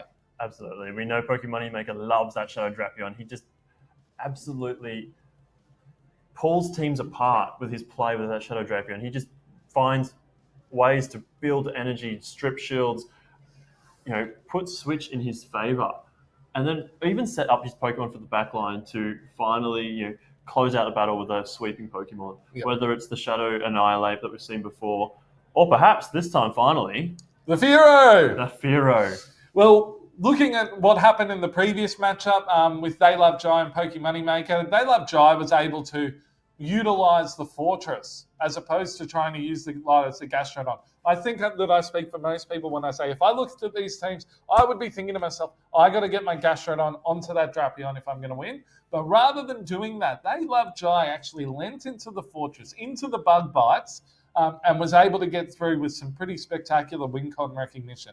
So it's a question for Poke Moneymaker whether he wants to try and look into his crystal ball and read ahead of that and then be able to bring something that's going to be able to resist the Bug Bites like Shadow Annihilate or Fearow, or potentially the Galarian Corsola. Yes. But the biggest issue there, if you're bringing those 3, is that you're now going to be quite susceptible to not only the Galarian Moltres, but also to that Shadow Alolan Ninetales. This matchup is really such a mental battle about who's going to get their Pokemon and their team structure aligned the way they want, and also reading into your opponent. These trainers have played against each other before. They know their opposing players' play styles. They have an understanding of what they might expect to come out from their opponent. So they really have to read that extra level deeper of they know that I like to run A9, so maybe I'm going to run my Shadow Drapion anyway. And because Jai knows that Poke Moneymaker is expecting it, does Jai then go, I might leave it on the bench, and Poke Moneymaker goes and brings Fearow? It's just all these levels and depth to what do I do, what do I bring? And then at the end of the day, it's the consistent play in the neutral Pokemon that shine. Yeah, and I think part of it as well is, every decision that you make can lead to another decision that they could make, and then it becomes this circle essentially. And that is where you need to eventually sort of just make a hard decision and a hard read as to what you're going to go for. What we saw in the Jummathy matchup and what we've seen from They Love Jai a little bit, other than his matchup with Poke Moneymaker, is leaning a little bit more heavily on the Blastoise. Yes. And so I'm actually looking at it now for the first time with fresh eyes into Poke Moneymaker's team. And yeah, look, I think that if it's in a neutral, we've just seen, just so that all the viewers at home are aware, we've actually just had a swap over of the graphics here because this is the sides that they're going to be on.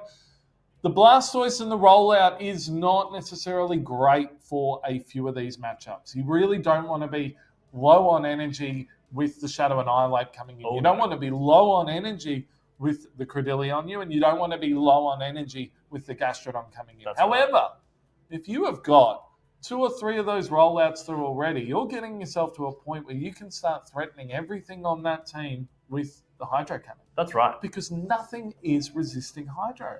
Yeah, there's no water resist on Poke Moneymaker's team. The 2 Pokemon that would normally resist it, the Credilli or the Gastrodon, have their secondary typings that are actually weak to water, so they are neutral in the end.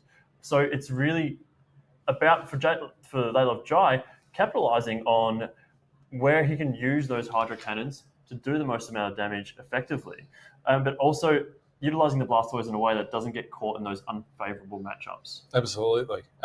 But we know that They Love Jai. He wants to play in a flashy and aggressive style that the crowd is going to swoon for. And that flashy and aggressive style is kind of built around using the Shadow A9 and using that Galarian Moltres. And I believe this was the Galarian Moltres he used his golden bottle cap on, so he was able to get it to a very, very high quality IV, individual value spread. And yeah, so I feel like with Pokemoneymaker's team, we sort of have an inkling for how he wants to play this. He wants to play around Shadow Annihilate, Shadow Drapion. That has been his core that he has been able to utilize for quite a number of tournaments now, and it is working because it is still so strong despite all of the changes and the buffs and the rebalances and moves. Of course, yeah. And one of the team lines that we saw him bring earlier in the day was the double Ghost with Drapion. Yeah. The course of the lead, the Drapion safe swap, and the Annihilate in the back, which is a really nice sort of ABB into the Moltres. Yep. Even though the Annihilate doesn't want to take a fly, it still puts in so much work. Yeah. In those neutral counters boosted by Rage Fist that you can, in the one shield once and just counter it all the way through that Moltres. Yeah. Yeah, you can both you both need to use a shield, but once that Rage Fist, it's Rage Fist, it's resisted.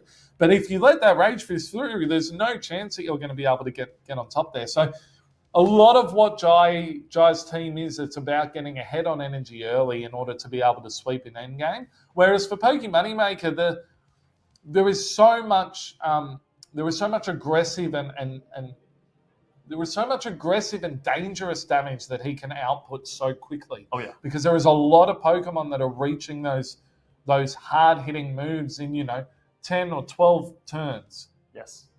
Yeah, I would really like to see some more of that Furo action. I feel like it's been ever present in the team selection sheet, but hasn't yet hit the battlefield that we've seen on camera. So it would be an amazing adjustment from Pokemoneymaker to bring that Furo in, catch something like the Corsola in the lead, and that sets up Pokemoneymaker for a really strong game. Yeah, and it definitely lives rent-free in my mind. Let's see if it's living on the screen right now as we have both trainers have locked in, and we are going to see the Shadow Drapion into the Galarian Moltres. This is a somewhat neutral matchup, but eventually both Pokemon need to start shielding. Oh, straight into the Gastrodon for They Love Jai. He's not messing around. It's going to be met by the Credilli. Credilli has access to that Grass Knot, which will absolutely obliterate the Gastrodon. Gastrodon now going for the Water Pulse and does pull a shield from the Credilli. Well, this Credilli needs to shield this up because it is running the Acid, and the Acid is double resisted by this Gastrodon. Pokemoneymaker is happy to build up to back-to-back here and is now putting the thought in They Love Jai's head that if you shield one, you're going to have to shield both. And so the Grass Knot's going to come through. That is going to send the Gastrodon back to its Pokeball, and in comes the Fortress, which we know They Love Jai is really loving to use as the prime Credilli answer. Yeah, Fortress is such a strong answer into that Credilli. It eats that Rock Tomb like nothing and just chips away with those Bug Bites. I think They Love Jai is going to go for the full farm down here and come out with a lot of energy to be able to debuff either the attack or the defense of whatever Pokemoneymaker decides to bring in, and that sets up the Moltres.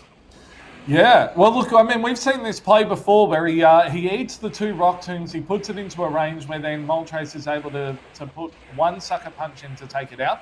And now the Moltres is building up energy, but the Drapion's been building up energy too and already has two Aquatails here ready to go. They Love Jai deciding that he's going to shield this up, knowing that if he gets to the back-to-back flies, it is all over for the Drapion. They Love Jai. I heard They Love Fly. He's coming through now with that first one, getting the last shield out of Pokemoneymaker. Is he going to get to the second fly? Not in time. He's going to have to spend a shield, but he elects to let it one through because he knows he's at the back-to-back. That's great recognition and great counting there by They Love Jai.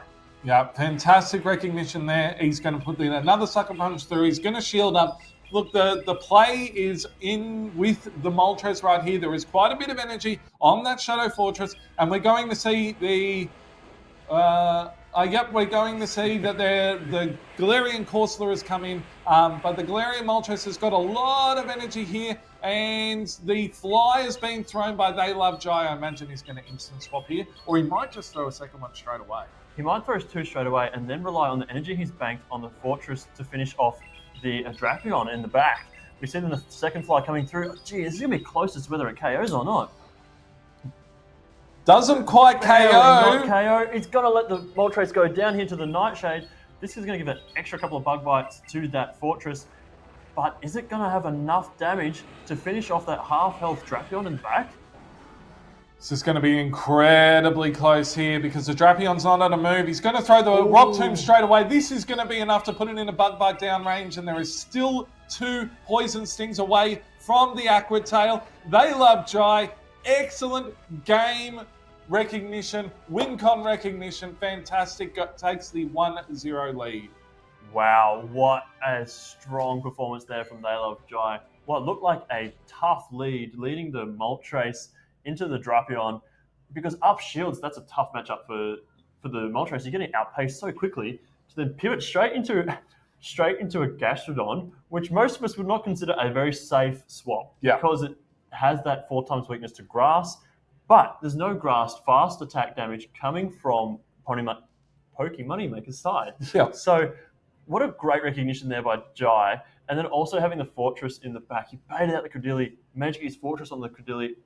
Beautiful team reading. And we've seen that play now 3 times from They Love Jai, where what he wants to do is he wants to bring the Fortress into a lower health, into a sort of medium health, lower health level Credilli, eats 2 Rock Tombs, leaves it in Sucker Punch downrange, brings in the Moltres, and then unleashes the Sucker Punch damage as well as the Fly. As you said, they love Fly, and potentially threatening with the Brave Birds, and ended up being, a really fantastically executed win, and well done to They Love Jai. So now the ball is in Pokemoneymaker's court. And the question is, he's tried something very similar a few times now. He's running with 2 very bulky Pokemon plus the Shadow Drapion. Do we see the Fearow finally? And we have a Shadow Drapion into a Corsola for They Love Jai. This could not be a worse lead for Jai. Jai is in a rough spot now because now he has to come into the Moltres, which again doesn't have a very good matchup into the Drapion here. So he's going to have to eat Aqua Tail right off the bat.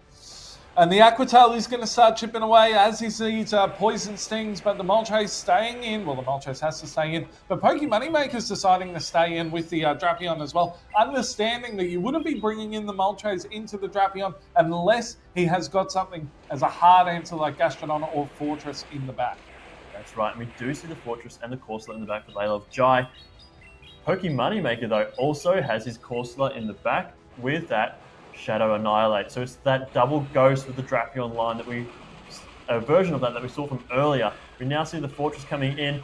Drapion leading with energy and brings in the Corsola. This is tough. This is very tough, but Jai still has 2 shields. And Jai is in a position now where he's going to be able to debuff. I think that he's going to wait and he's going to try and take the charge move from this Corsola before he actually swaps into his own Corsola. Because if his Corsola has got the 2 shields and is able to get enough energy safely, you're actually in a position where you're not necessarily going to go down hard to the Shadow Drapion, and he's going to have enough energy to threaten the Shadow Annihilate. So we're going to have to see how this game is playing out. They Love Jai throws the Rock Tomb into the Corsola, and Pokemoneymaker is letting this Corsola take it. Yeah, Corsola takes the damage well. It still gets to the next Nightshade. This is now double debuff. Fortress, see you later.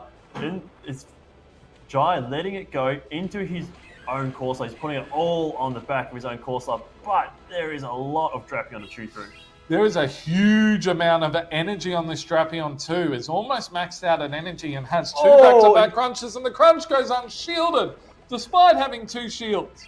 Jai tried to make another call. He didn't make it, and now he's going to be shielding the Aqua Tail bait. This is devastating for They Love Jai. Not getting those calls right. We saw him make such brilliant calls earlier in the day, but now he's starting to falter. But this Drapion is getting so low. Is he going to be able to farm it down in time? Well, I'm not too sure. I think that the Drapion might be able to get off another Aqua Tail. Gets off an Aqua Tail, but the Aqua Tail's not going to be enough to KO. So the question becomes, can this Corsola hang on? And can this Corsola survive enough? Oh, what a fantastic swap. He swapped in. Is he going to be able to survive this Astonish? I don't know if it is. And then the Corsola is going to go down. Wow. Double KO. The Annihilate stays in the back. And that is a win to Pokemoneymaker. And we are going to a decisive game 3. Wow, that was just... We see it time and time again. Pokemoneymaker able to come back from a bad game 1 and just capitalize on his Shadow Drapion. Yeah. It is there and it is not going anywhere. It is still meta. It's so good. It is so good. And you pointed this out before the matchup started, that Pokey Moneymaker seems to have this line that he really loves playing. And that line consists of Corsola, of Shadow Annihilate, and of Shadow Drapion. Yes. And the only difference was that in this occasion, he led the Shadow Drapion and he was able to pick up the prime positioning for that Shadow Drapion. And, it led, it did stuff in the mid game, and it closed the match for him pretty much too. Oh, it was unbeatable. We see these trainers, we now see the replay here of that end game. The Drapion getting to so many moves against the Corsola, getting it low enough. We tried to get a bug bite down against the Corsola, but Jai unable to and falls to that last Astonish. I don't even know as a single Nightshade would have been enough to KO the Shadow Annihilate in the back. It was looking like the writing was on the wall for They Love Jai in that second game. Yeah, I think you're probably right. And the other problem is that there was still a shield on Pokey Moneymaker's side, and when the Corsola was so low, was it going to be able to survive that one counter from the Shadow Annihilate? I'm not too sure. Either way, and here we go. We're going into the final match here, and we have Shadow Alolan Ninetales for They Love Jai and Shadow Drapion for Pokey Moneymaker. We have the two signatures on the field, and I see something in the back that has me excited, Fishy. There is a Fearow in the back, and you know what? They Love Jai has actually brought the gas on this game, but Pokey Moneymaker has realised Jai has stopped bringing it in the lead. He did it in the last set. He hasn't done it this set. Drapion in the lead is such a strong threat against Jai's team. And it's got a really good matchup into this Alolan Ninetales because you're just outpacing it by that little bit. Now we see the second Aquatail coming through, getting a shield off this Alolan Ninetales. This is going to be an exciting match. This is going to be exciting, and the question is going to be how this plays out, because Pokey Moneymaker really wants the Fearow to be on the Gastrodon, but does not want the Galarian Moltres to be on his Corsola. He comes in now to try and get the snipe with the Gastrodon. Does it go through? It didn't quite KO the Drapion in the back. He comes in now, Pokey Moneymaker, with the Galarian Corsola, but he had the option to come in Fearow. Is this a mistake? Yeah, it is. It is hard to say because these players are playing at a level of 5D chess that we might not necessarily be playing at. But this Galarian Corsola does have a pretty good matchup, as we've seen before. Now that he's doubled up on these Nightshades, I don't know if one Nightshade's going to be enough. However, one Nightshade plus a couple of Astonishes would be enough. Here comes the Water Pulse. I don't know if this might have been a mistake here from They Love Jai, because if he could get an energy advantage with his Moltres now, he is in the driver's seat. But now we see the Fearow coming in. It's going to start pecking away at the Gastrodon. Moltres comes in to meet it, but now it's behind on energy. Behind on energy, we know that the Shadow Drapion still has a tiny bit of energy and still has a little bit of health left, and the Galarian Moltres is going to have to eat this peck. This Drill Peck does so much damage, and the Galarian Moltres is already been outpaced. There is potentially another Drill Peck coming through. They Love Jai unable to get the back-to-back fly off and get the sucker punch down the Fearow. It is looking... It's still not over. It's still not over, because if this Fearow, it just faints to the Mud Slap. Oh, that was the switch in from the... And then the question is one Powder Snow going to be enough to take out this Fearow? It all comes down to whether the Powder Snow from the signature Shadow Alolan Ninetales takes out the Fearow. Here we go. 3, 2, 1. It hangs on, and Fearow comes from one game only, but that was all it needed to do. It is able to take out They Love Jai and his signature Alolan Ninetales. Sorry to say it, Jai, but no regional victory for you today. Oh, wow. One game, 1 HP. That is all that the Fearow needed, and that is game over. I'm wondering whether that is definitely going to stand, because I did see that there was at one stage Jai was trying to press the switch button and it wasn't quite registering. But either way, that was spectacularly played by Pokey Moneymaker. Oh, absolutely. Jai recognised where his win con was, and his win con was getting the Fearow into one Powder Snow's worth of damage from the Shadow Alolan Ninetales, and it looks like Jai's ace up his sleeve. Jai's signature pick wasn't able to quite put the team on its back and get him over the line on that occasion. so very close for They Love Jai, and unfortunately that is the end of his journey today. But Pokey Moneymaker is still in it. He has made a really strong losers run here, taking out not only Avrit, but now also They Love Jai. Perth's pair of perfect PvPers have fallen to Pokey Moneymaker. Yep, they have. So we have lost the two Perth heroes in They Love Jai and Avrip, as you just mentioned, both to Pokey Moneymaker. Now, Pokey Moneymaker is either going to be playing against Oela or Rick Flareon. This might be a Japanese face-off here into the next round. But we're going to have to wait and see for the result of Rick versus Eula. But, you know, this competition today is so strong. It is fierce out there. It is absolutely fierce. And we have seen a variety of different styles of teams, a variety of different styles of gameplay. And for me, from the matches that we've watched, what it has told me is that Shadow Drapion is not gone. Not at all. It is not gone. Gone is in the winners' final. Shadow Drapion is not gone. It remains to be seen whether Gorn is going to be facing the Drapion later. However, for now, we are going to take a short break while we switch back to Steve and DrTrotter. Hey, this is Fish on a Heater, and I'm here with DrTrotter, who has agreed to take on the Fish's Fast Attack Challenge. DrTrotter, thank you for joining me. We have 90 seconds on the clock. Are you ready? Let's go. DrTrotter, your time starts now. Brick Break or Octazooka?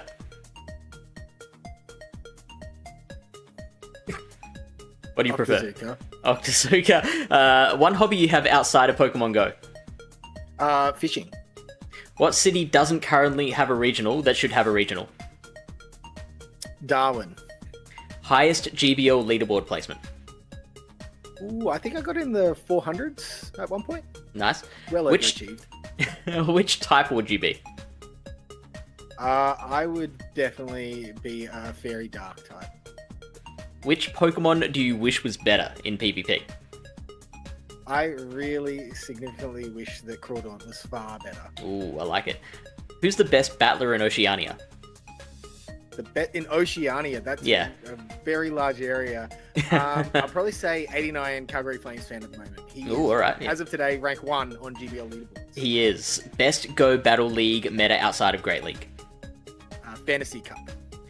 What Pokemon would be the scariest in the real world? Dragalgi. Yes. Battler you'd most like to play against and haven't yet?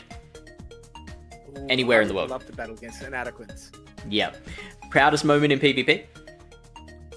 Going to Sylph Season 1 Worlds in Chile. What Pokemon would you like to never see again in PvP? Wigglytuff. Trotter, that's it. Thanks for joining me, man. Thanks, mate. See ya. Hey, I'm Fish on a Heater. I'm here with Clunk NZ, who has agreed to take on the Fish's Fast Attack Challenge. Clunk NZ, you have 90 seconds on the clock. I'm going to ask you a series of questions. Answer them with the first thing that pops into your head. Don't think, just tap. You ready? Yeah, let's go. All right, your time starts now. What's the first thing that comes to mind when you hear Bastiodon? Smackdown. How much energy is 2 Volt Switches plus 3 Dragon Tails? God knows. Which Pokemon do you wish was better in PvP? Magby. Ooh, what Pokemon would you like to never see again? Trevenant. Okay, which is your favorite generation of Pokemon? Hisui. And what's the first generation you played? Kanto. What's your favorite shiny? Wailmer. One hobby you have outside of Pokemon Go? Cricket. Ah, yeah. Clodsire with Stone Edge or Sludge Bomb? Stone Edge. Meta or Spice? Meta. A battler that you would most like to meet and haven't yet? Triple Crit. Nice. Which city doesn't currently have a regional that should get a regional?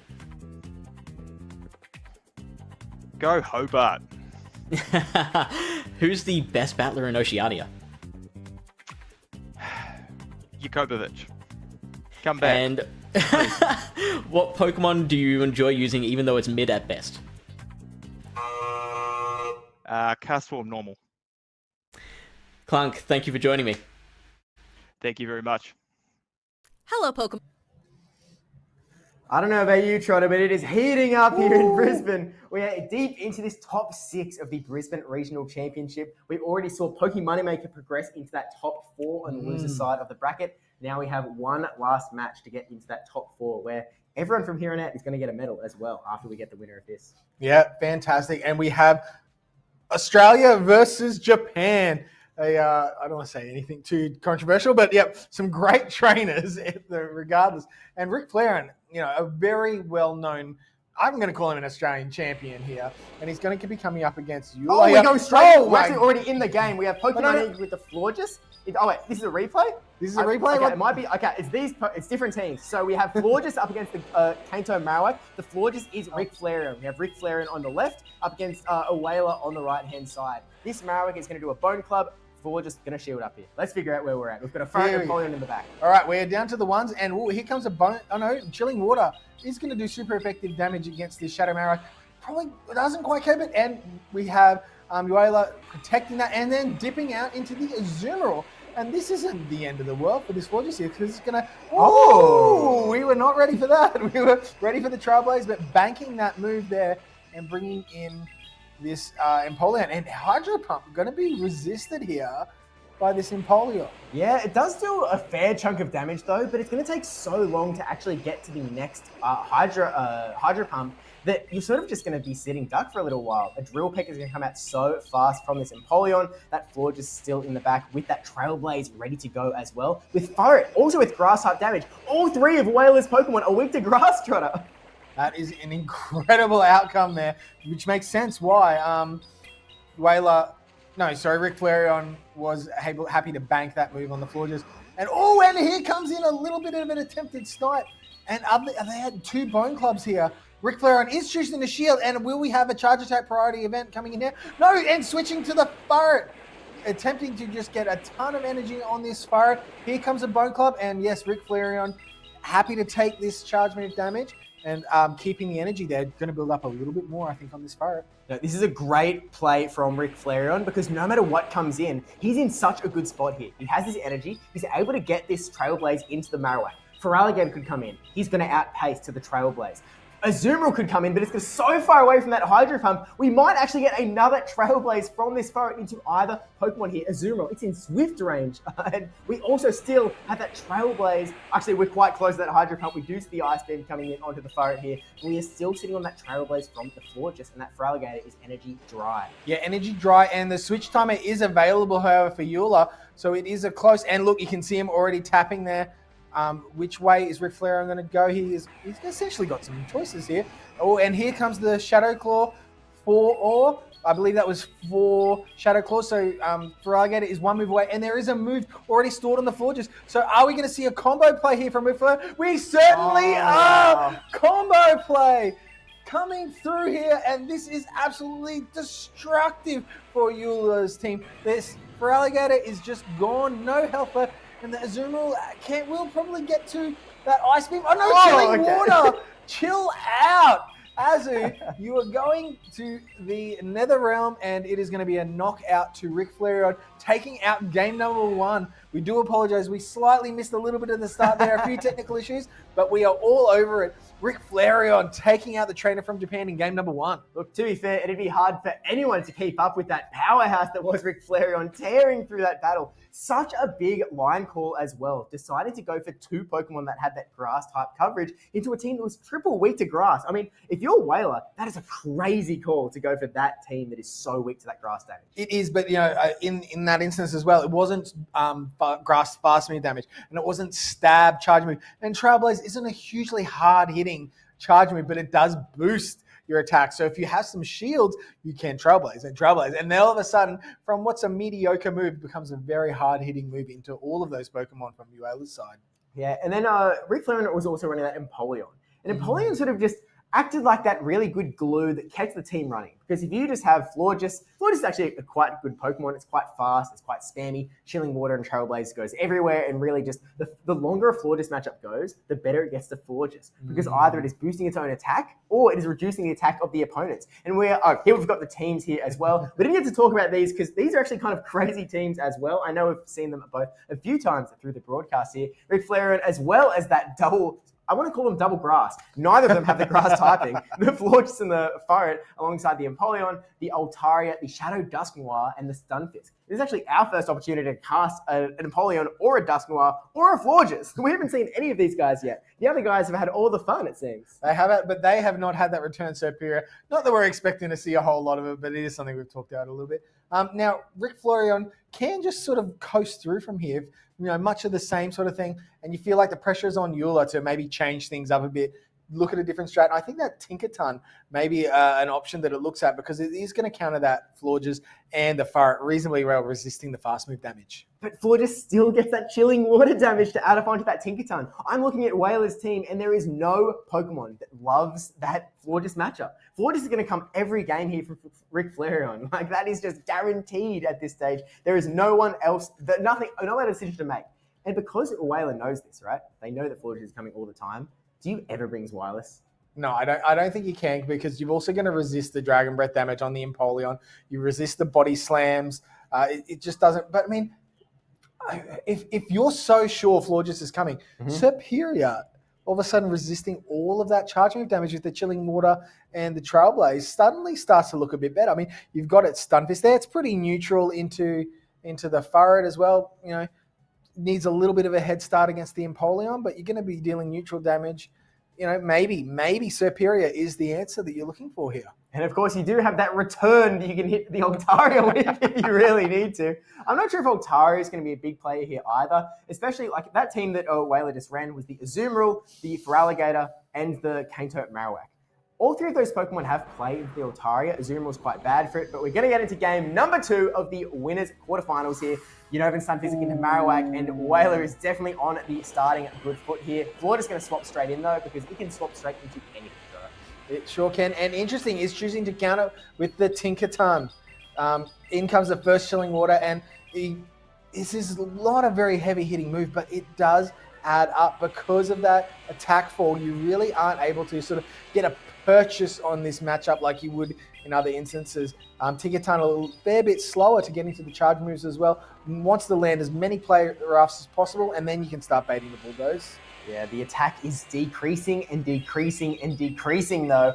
And this floor just, to be honest with you, with Tinkerton out on the field, Rick Flareon would really prefer his Stunfisk to be here. Just be able to do that really quick bulldoze damage, get it out of here. But as is, we are going to get one more Chilling Water out of this Florges, and it's going to be up to Whaler. Look, they can take this move on the chin. Tinkerton will be able to eat the Chilling Water, drink it, I should say, and we're going to see one more charge attack potentially here. This would be more than enough to KO. I actually wonder if Bulldoze would actually get close to KOing. Bulldoze would have been very close, but it's already 2-stage attack debuff. So yes, and wow, Rick Flareon is able to have to go down there to his Florges and is coming in now with the Altaria, trying to get some big energy, and a counter swap into the Feraligatr, counter swap into the Stunfisk. Now this is a bit of a dramatic play from Rick Flareon, because if he stayed in with his Altaria, he had an energy advantage, and it was eventually going to degrade over time because Feraligatr would outpace.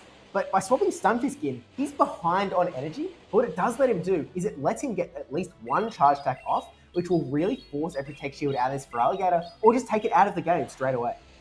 Yeah, and there it is. It does get that protection. And potentially Rick Flareon could shield here. And, oh no, they're going for the fast move down. He's going to get the second shield. This is absolutely huge for Rick Flareon. Has some energy on the Altaria. Sure, he's going to need to invest a little bit in the shield. But this Feraligatr, it is at one Ice Beam, just over an Ice Beam, but it is... Oh, and does go for the bait here. This is a beautiful bait from Whaler, getting that shield out of Rick Flareon. You can't risk it at this point. This could lose your game instantly. And so we get that shield. There is a lot of energy on this Altaria now, but instead we're going for another Hydro Cannon straight away. Rick Flareon, he smells it. He knows there's no Ice Beam coming. This Hydro Cannon is just going to bring Altaria down that little bit. And it's now going to be up to this Marowak, who has energy to go for the Rock Slide. Sky Attack isn't going to be enough to KO here. This Rock Slide is going to do a lot of damage if unshielded by Ric Flair. Yeah, this is the critical point. Do you go for the bait? Do you go for the move? How is the energy? And he is going for the bait. So this is a huge play. And instant shield. So now we will absolutely be off to the races. It is going to be a super close finish. Can Marowak get to the move first? Oh no, we are at a Sky Attack. And Sky Attack comes in. This is going to take out the Marowak from here. Ric Flair in a very dominant position. This Altaria is healthy. How much energy is on the Feraligatr? Are they going to need to catch on the Tinkerton? There is such a narrow win condition for these trainers. Feraligatr will outpace. Altaria needs to Dragon Breath down before the Icy Wind. We tried to catch the move, but it was too early. Tinkerton goes down. All of a sudden, Altaria has a move ready to go. It's charge attack priority, but Feraligatr wins here, but this is resisted by the Altaria Trotter. If Altaria could hang on here, it will win the game. It needs to survive this Hydro Cannon. 1 HP! 1 HP! The Shadow is not able to take out this Altaria. It is too bulky. He's trained it too well. And Ric Flair takes out Uela in this semi-final in the losers bracket to go 2-0 up, continuing his journey here in Brisbane today. Wow. What a finish from Ric Flair, securing himself another top 4 in the Oceanic region. I mean, this guy's stacking up medals upon medals upon medals, but the medal should really be going to that Altaria, hanging on to a Hydro Cannon from a Shadow Feraligatr. You don't get a lot of Pokemon with attack like that guy. That is such a close matchup and really well done. Ric Flair, and just like, if there was ever anyone who, if their resume, if you had a Pokemon Go PvP resume in Australia, there's nobody who has a resume like Ric Flair, and showing why he is still the, if not, probably the dominant force in Australian PvP.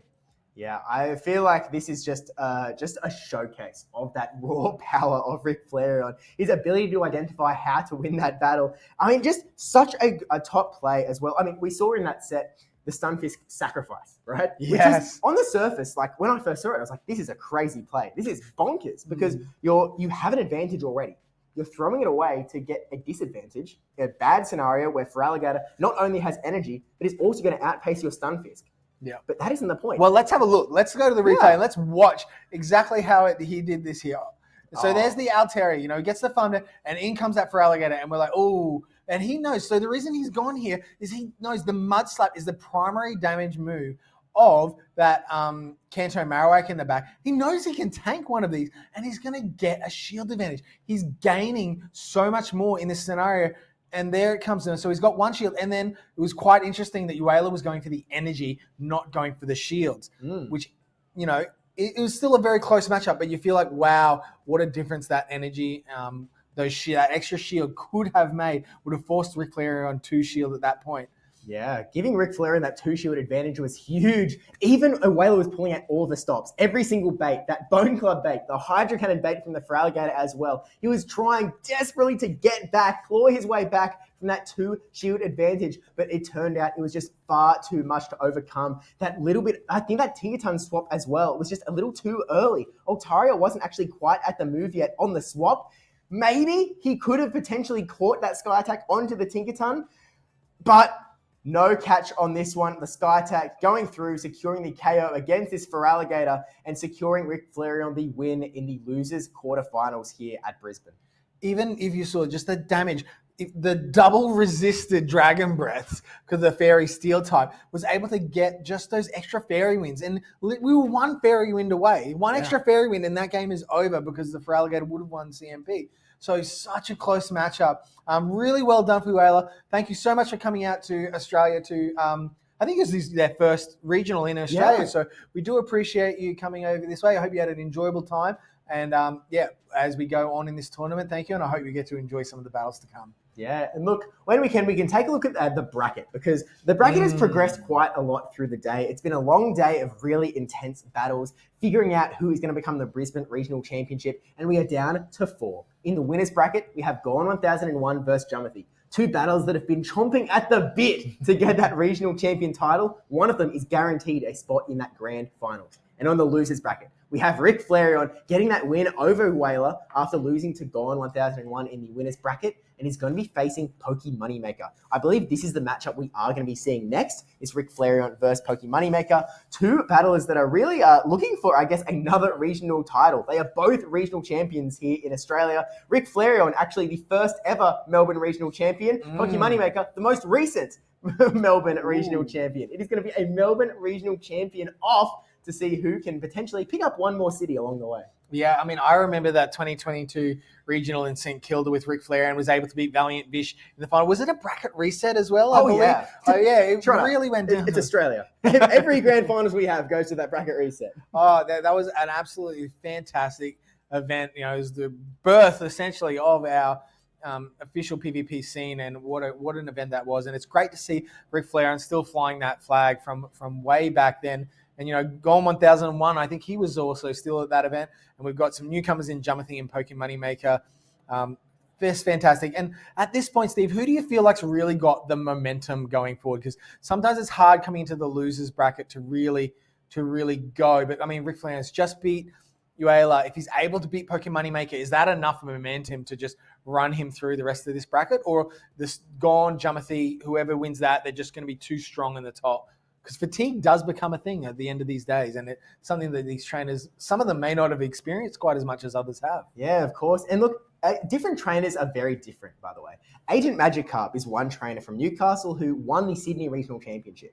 And one of the things he credits for winning that regional is because it went very late into the day. It was a very long regional, and he's like, I'm used to nights, man. The later it goes, the more informed I was, and he felt like the less informed his opponents were. Yeah. And so for different people, it's going to be very different. You know, Gone 1001 and Jumathy, they've had a little bit of a break. They've been able to sort of chill out, watch the stream. I've seen them both watching the battles downstairs, and they're just being able to see the tournament unfold. Whereas Rick and Poke Moneymaker are really just like keep going and going and going. Like they are fighting for everything they've got in that losers bracket. You might call them warm, but I will say, if we go back to that casters picks graphic, the casters picks of which players we thought were going to succeed in this tournament, not the Pokemon, the players themselves. I think we'll see that one prediction stands above the rest. Oh, wow! Someone's called a bit of a Jumathy off here. Wow, someone's feeling a little bit, a bit happy with their call. And I mean, yeah, it's hard. I mean, we can't really disagree with you, Steve. Mm-hmm. And there's no one nicer, I think. There's very few people nicer, in this community than Jumathy. So all of these trainers deserve to be where they're at. They've performed amazing today. And regardless of the outcome, I think they can all hold their heads high. They'll all have been getting prizes and entering that all-important CP to try and qualify for Worlds. So even though They Love Joy wasn't able to take out the top numbers today, I think it'd be very hard to knock him off that top perch because he'll still be well up there in the CP. Oh, yeah. You know what's crazy, by the way? This is a photo of Jumathy after he won a local in Sydney. You know who else is at these locals? Rick Flareon, Gone 1001. There are 3 Sydney locals players in the top 4 of the Brisbane Regional Championship. This is what I have to play against, Trotter. This is ridiculous. So this is why you're not in the top 4 yourself. It's just It's the other people. It's not you. It's them. Yeah, it's never going to be me. But that's okay. We've got Ric Flareon versus Poke Moneymaker up on the screen. They are getting ready right now to try and get themselves a spot in that losers finals to take on the loser of Jumathy versus Gone.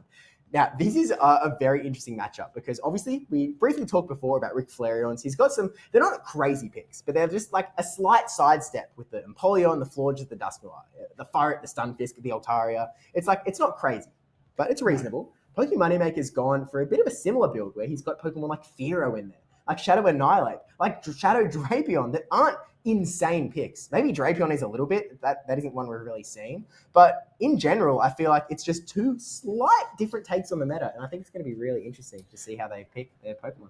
And that's it. Like, I guess everyone looks at meta, anti-meta, but you don't necessarily need to play it that way, So Ric Flareon has some great counters for that Annihilate and also for the Corsola.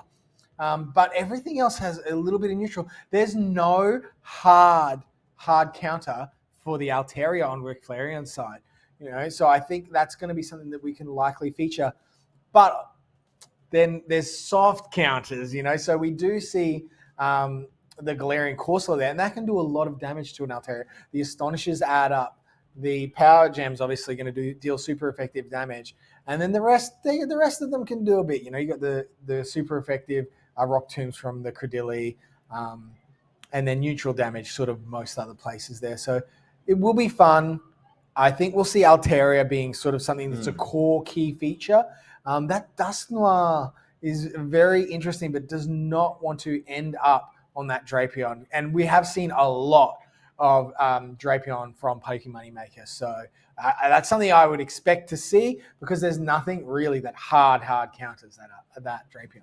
I think that is absolutely right. I think that both of those Pokemon are going to be so powerful. And as I'm sort of staring at these two teams, I'm just seeing like very similar Pokemon, but very different takes. They both have a flyer, but one's an Altaria, one's a Fearow. They both have a ground type, Gastrodon, Stunfisk. They both have that sort of ghost type, the Galarian Corsola, the Dusknoir. They've come at this meta from a very similar place, but they've just put such different pieces together, and they're going to have to figure out how they work together. For example, if you look at the ground types, that Gastrodon is going to be incredibly strong into Rick Flareon's ground type of choice in that Stunfisk.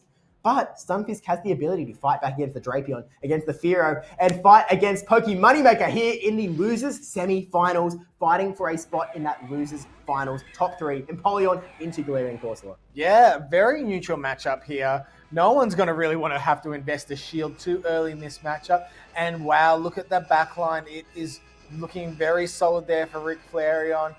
Charging up as much energy as possible with those metal sounds, throwing the first Hydro Cannon. This is going to do a nice amount of damage, but not threatening a shield yet. But there's not really ever going to be threatened shields when Galarian Corsola is involved. It can just take and take and take and take. We do actually get a shield from Rick Flareon, and this sort of makes some sense. Empoleon is a very squishy Pokemon. It can't take a lot of hits, and it is really going to be a Rick's big damage maker on his team here. It is going to be it's his Pokemon with the biggest attack, ready to go into battle, getting to these charge attacks in only 5 seconds as well. Galarian Corsola almost going down, but instead we get a catch onto the floor. I love this play from Rick Flareon. Yeah, thinking there's plenty of play for that Empoleon in the back. Doesn't have a huge amount of energy, and out comes the Credilli counter for the floor, just able to deal those super effective fast move damage with Acid. Are we going to see the Chilling Water or the Trailblaze? Ooh, attempting a charge attack priority. Pokemoneymaker not interested. Yeah, and that's fine. Rick Flareon doesn't really want to keep this Fortress around too long. He didn't want to use that Chilling Water debuff early because he would like to go down and get to a different matchup, to be honest with you. Whether it's the Empoleon or the Altaria, either would be better than this. But Pokemoneymaker is not putting him out of his misery, so instead, this Fortress is going to throw one more Chilling Water, bring it down into the yellow, and at this point, Credilli can actually Acid down, and I think before the Chilling Water comes out as well, this is bad for Rick Flareon. This is very tricky. I think we're just going to see an Empoleon sack here, try and soak up some of this, and letting it go. It is the Grass Knot, so maybe was hopeful that it would be a Rock Tomb bait. Out comes the Grass Knot, and now the problem here is we are going to have a Rock Tomb, so this Altaria is now permanently debuffed. Oh, and Annihilate is in the back, and Annihilate does have Ice Punch. So with a shield and an Ice Punch, this is kind of tricky for Rick Flareon, and here it comes. Out comes the first one. And there's 2 shields on Pokemoneymaker's side. So this is really not where Rick Flareon wants to be. Here comes this first Ice Punch, and it is a Shadow Annihilate. So this will do a ton of extra damage compared to the normal. It can just survive, but Steve, I don't think that's enough. Yeah. I think we're going to see a counter down here. Oh man, it feels bad, man, but the Annihilate is certainly annihilating this matchup, and a 2-0 shield matchup. Rick could have extended the inevitable and just thrown a charge attack to burn a shield, but there was just no need here. Instead, he's saying, you know what, we lose battle 1, we've still got 2 battles to try and win, and he needs to get those wins if he wants to keep his dreams alive to become the Brisbane Regional Champion. Yeah, definitely going to need to see a big change up here from Rick, I think. Pokemoneymaker very dominant in that matchup. 2 shields, 3 balls. It's not what you want to be when you're battling against someone. So Rick may need to look elsewhere for how he's going to pull this next one out. But didn't seem like he was that far off. There was always trying to catch up, and Pokemoneymaker just always had his nose in front, just that touch. And that Galarian Corsola really caused a few dramas. You know, Rick forced to waste the shield early, and then sort of just couldn't come back from there. You know what I think the problem really was in that battle for Rick is he was running Altaria, Empoleon, and Florges. Those 3 Pokemon all don't have a great time against a Credilli. especially when that Credilli has an opportunity to get a ton of energy farming down that floor. That was so much energy. When you have to face an Altaria and an Empoleon, and you've got a million charge stacks ready to go, there's only one shield you have to get through. You're in a dominant position for Pokemon Moneymaker. I really think that Rick Flareon needs to pivot a little bit, potentially move into that Dusknoir that has a much stronger matchup into that Credilli, so that if he does get into these scenarios where there's this just powerful Credilli with a ton of energy ready to go, you're only one charge attack away from removing that Credilli from the battlefield and really just clearing out the rest of your Pokemon to have an opportunity to get the win. Yeah, the Florges safe swap is really what cost Rick that match there. Like you said, there was so much energy on the Credilli. It didn't get to that third chilling water, so the farm down just really cost a lot there. Empoleon is actually a very good matchup into the Credilli, especially the Acid Credilli, because you're going to be resisting the Rock Tomb. If they throw a Grass Knot, it's still only neutral because of the Steel typing. And you're dealing super effective Metal Sounds. But that sort of parity, once the Credilli was so far ahead, so it might not surprise me if we do see the Florges again, but maybe in the lead. We don't want to have the Empoleon in the back, because Empoleon has play elsewhere. It can do lots of things.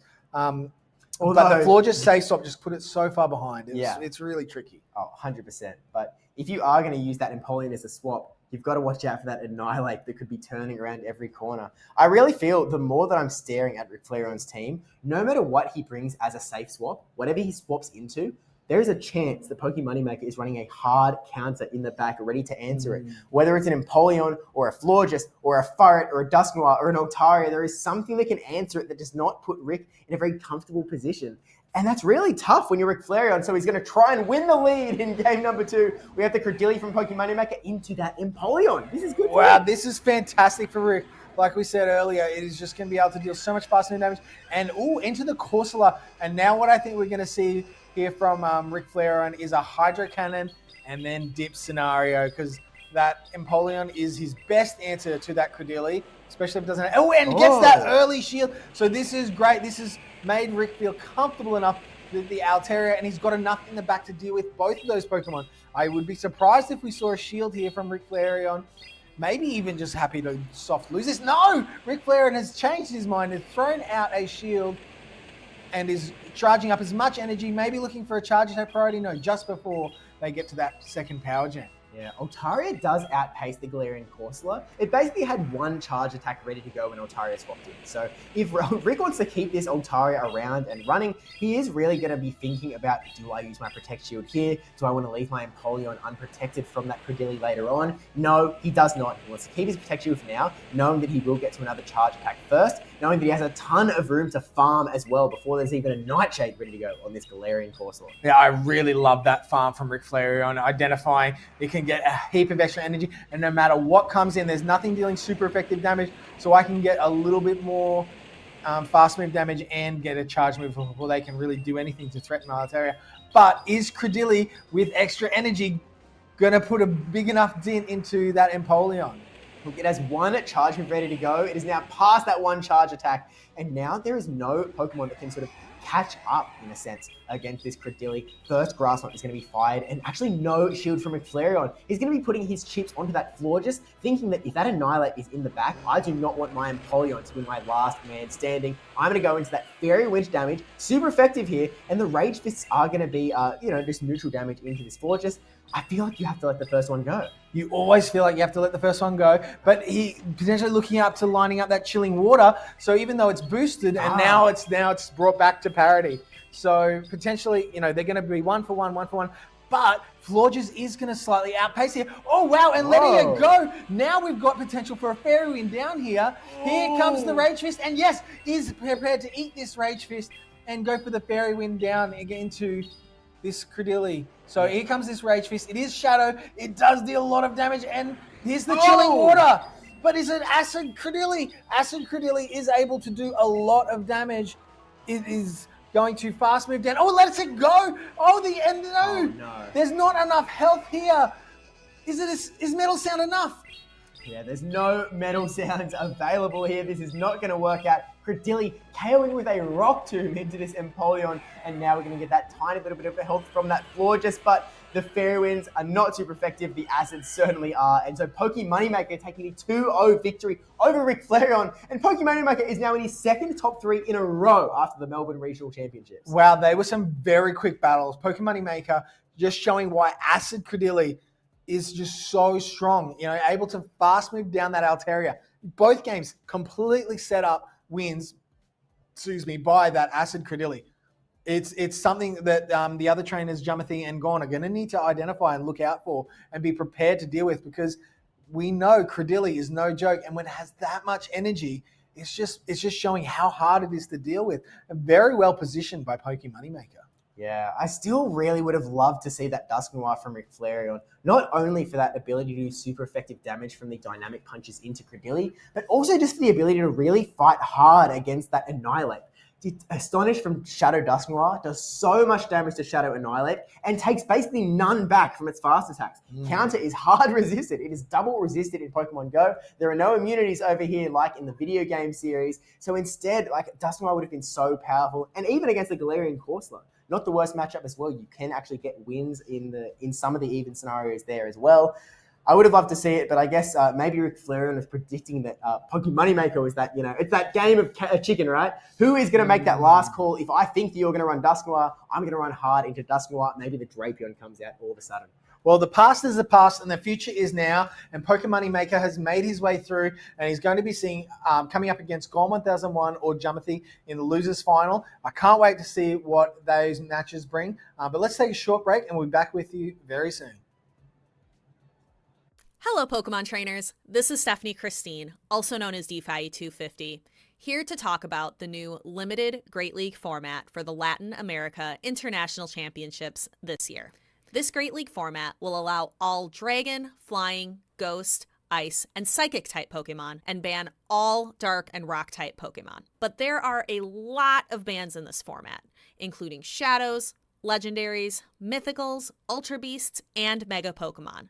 Several popular species of Pokemon are also banned.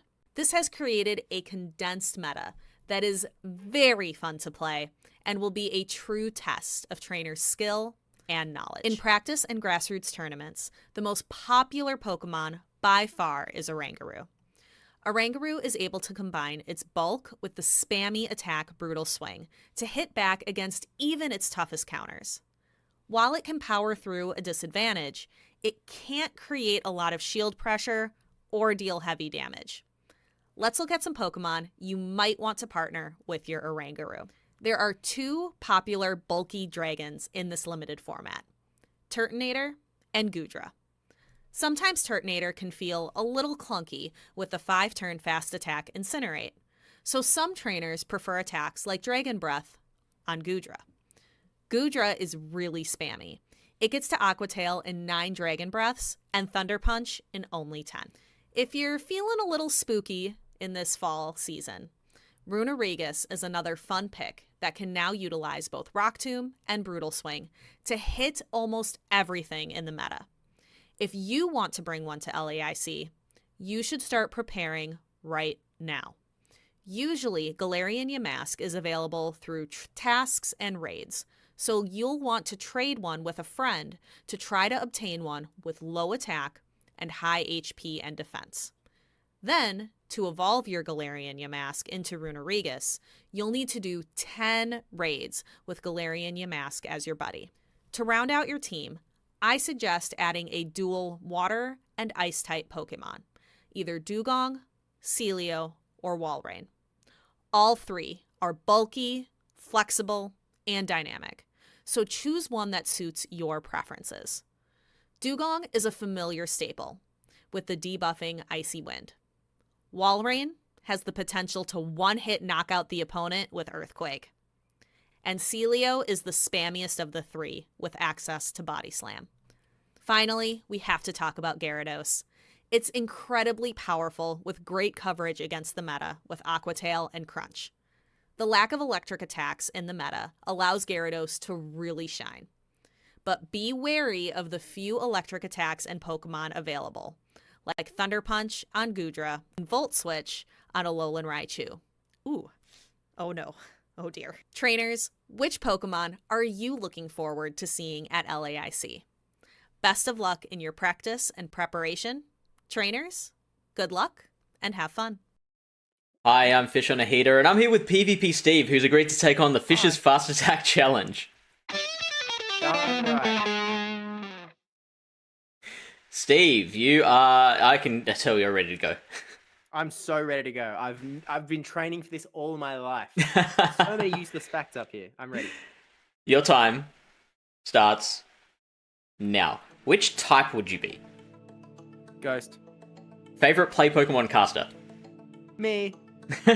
What's your Stardust count? 2 milli? Something? Battler you'd most like to play against and haven't yet? Haven't yet? Ashton Ash. What's the first word that comes to mind when you hear Carbink? Barnaby? What? Don't judge. Don't judge. It's the first word. I answered. What Pokemon do you enjoy using even though it's mid at best? Wailmer. What move needs a buff? Smackdown. More. Favorite Pokemon type? Water. Best placing at a regional? Second at a special event. Regional top 6 Sydney. Favorite Pokemon Go Twitch streamer? Apart from Steve. I can't say me again. It's Axon's the GOAT. First Pokemon game you played? Leaf Green. Mandibuzz with air slash or snarl? Air slash, always. Which city doesn't currently have a regional that should have a regional? Newcastle. Would you believe you're not the first person to say that? That's awesome. Which Pokemon would you like to never see again in PvP? Ranunculus. I didn't get a charm one. I didn't evolve it. Favorite generation of Pokemon? 1, Obby. How much energy is 4 Fury Cutters plus a Waterfall? 18. Nice. One main series mechanic that you'd add to PvP? I don't know the main series. Also, is it actually 18? It's not. I was counting that in my head as I was reading the next question out, and I'm like, hang on, no. Yeah, the reason I went with, I automatically congratulated you because so far you're the first person who's actually attempted an answer. Everyone else has just been like, I don't know, move on. Next question. I figured I had like a 1 in 30 shot, so we went for it. But, for those of you playing at home, it's 24. Oh, I wasn't crazy far off. It wasn't ridiculous. Just a little bit. Thank you, Steve. Anytime. Hey everyone, if you're not super familiar... Welcome back, everyone. I am mikeymorgs. I'm here with Fishy Legs too, but you know that. And we are at the pointy end of the Brisbane Regional Championship to kick off the Oceania circuit. The weather has turned outside and we are experiencing thunder, lightning and rain. And I think that it is a good metaphor for what we're about to see on the stage because we are looking at 2 trainers that have come all the way through the winner's side of the bracket, weathering all kinds of storms. And now we're ready to watch the action erupt. Let's just say that the aura is electric out on the ground where the trainers are battling in the arena. It is all systems go. We have Jamathi versus Gorn 1001. 2 local Australian players from the Sydney region. Yep. Putting on an absolute clinic across the entire day and have now met in the winners final. Note trainers, this is a best of 5. Yep, best of 5s now, all best of 5s for the rest of the day. We've seen a lot of what Jamathi and Gorn have done, but let's have a quick look at their teams anyway. I'll start with Jamathi, where we've seen the Gastrodon, the Galarian Moltres, Forretress, Blastoise, Galarian Corsola, and Credilli. The basic meta, it's good for a reason. It's here for a reason. It's consistent. It's reliable.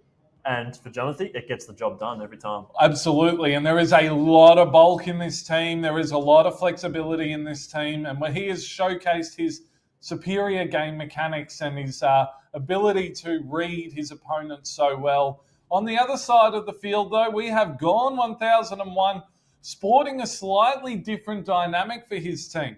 Yes, same Blastoise and same Galarian Corsola, but paired up with a Unova Stunfisk, Pangoro, Shadow Talonflame, and Shadow Scizor. And I made a point to Fishy just before.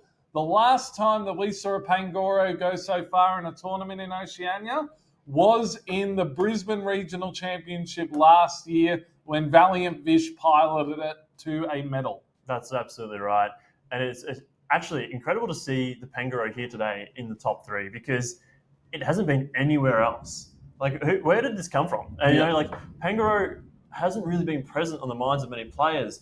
But it's been something I've been thinking about lately is how do you combat, like, there's the Furret and the and your Corsola and even like your Galarian Moltres. Like a fighter feels so good. But Pangoro hasn't been on my mind until Gorn has brought it to the fore. And let me tell you, he is putting on an absolute showcase on how to make Pangoro work. It's been really great to watch. Also, the Shadow Talonflame. We've seen an uptake in usage since the Talonflame has got its access to its Shadow variant. The Incinerates with the Flame Charge pairing just puts so much fast pressure onto so many Pokemon, and we do see that Fortress. So that Fortress is going to have to think twice before it steps on the battlefield. The Fortress needs to think twice, and I think, to a certain extent, so does the Credilli. Absolutely. Because the Flame Charge that Gorn is running on his Shadow Talonflame means that it will ramp up Incinerate damage every single time it's thrown, and that can steamroll out of control very quickly. For Jumothy's side of things, though, that Blastoise is an exceptional answer to the Shadow Talonflame, and so it's just a question of whether Gorn is willing to risk it for the biscuit to try and catch out one of these Pokemon that is very, very susceptible to that Incinerate fast move damage. That's absolutely right. We've said it earlier today, but the harder you work, the luckier you get. Yeah. And these are 2 of the trainers who have worked the hardest to get here today. They are the ones who have put in hours and hours of practice, relentless scrimming with friends, with other members of the community to create these teams and then pilot them to such precision. And I'm really excited to see how these trainers adapt in this the winners final. Apologies. I'm really expecting to see Blastoise come from Jumothy. Yeah, I think it looks really good here. It does have to watch for the Unova Stunfisk, but it has access to the Hydro Cannon to hit back. Yep. Tricky thing to do with the Blastoise is avoid too much Pangoro, because the Pangoro can soak those rollouts and get head on so much energy, and then those close combats, let me tell you. Even the Night Slashers do quite a lot of damage, and this is the thing you did mention just before, talking about how Pangoro as a fighter, you feel like fighters have a place in this meta and they can be so damaging. Well, the Pangoro with its dark subtyping, it means that it is also going to resist not only Astonish, but it's resisting Sucker Punch too. And the combination of those means that it is something that can ramp up and it can get out of control very quickly. Also, we noticed with Gorn 1001's team, with the Shadow Sizor that we've seen a little bit of a drop-off in recent times from, and the Pangoro, both with the Night Slash, which means that there is the opportunity for a double boost to come through. And once that double boost comes through, it changes the dynamic of the battle. Absolutely. We saw earlier in the day, Keb, Nemo, unlucky not to get that double boosted close combat off into the Azumarill and barely just missed out on that. What would have been almost a KO on a more than half health Azumarill. It was unbelievable to have been out. It would have been great to see that come through. Unfortunately for him, that's the risk you run with Pangoro. It does take a lot of fast move damage and it does get hard stuck on things like an Azumarill. However, for Jumothy, he has no clear answer. Yeah, you're right. No clear answer whatsoever. And I think both players have to bring their Corsolas along to this matchup because it's the only way that they can really create flexibility for themselves. Knowing that that Corsola could be there, I'm expecting Gorn 1001 to bring this Pangoro, and I am looking forward to seeing a panda show right now. It'll be a pandemonium out on the battlefield. Pandemonium! That's what I like to hear, Fishy.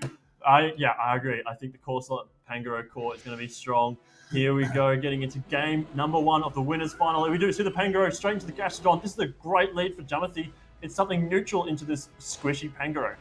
Yep, neutral into the squishy Pangoro, and we can see in the back that Jumothy has elected for the Fortress and for the Blastoise, trying to go triple neutral there. Gorn 1001, not messing around, straight into the close combat, but Jumothy probably played too many locals against him, knows his play style, shields it up, and we're going to see a swap straight into this safe Blastoise for Gorn 1001.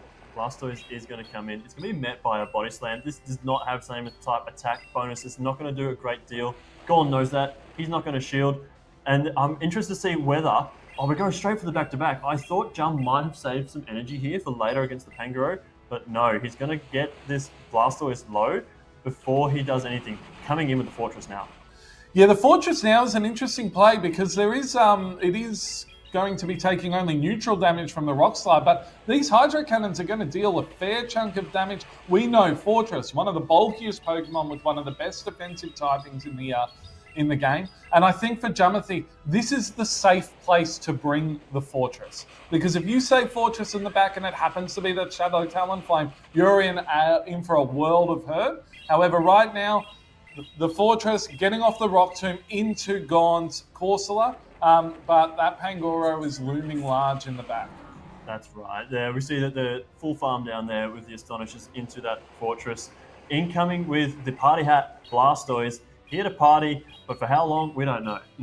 Very true, very true. Night Slash coming through on to the Blastoise. This has been debuffed already by the Rock Tomb, so it's not doing quite so much, which means that Blastoise is going to be able to comfortably tank another one of these Night Slashes without putting it into too much disarray, which makes me thinking maybe Jumothy is putting his eggs in the Gastrodon basket, now knowing that nothing's going to be resisting the Mudslap. But we see the Hydro Cannon coming through onto the great catch there from Gorn. Jum, unsure if he wants to fully undercharge. He's going to throw a couple bubbles. Does actually not quite knock out. Gets that extra rollout through. That energy is going to be useful for later because he's almost at back-to-back Hydro Cannons.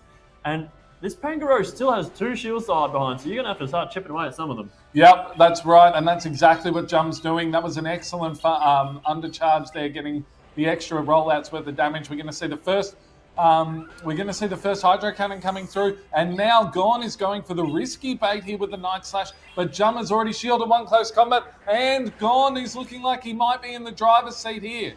Yeah, that Night Slash getting shielded is big for Gorn, and he goes for the catch. He doesn't quite pull it off. This gives Jum a chance to build up on extra energy. The Nightshade's going to come through if he's not throwing soon. Here comes the Water Pulse.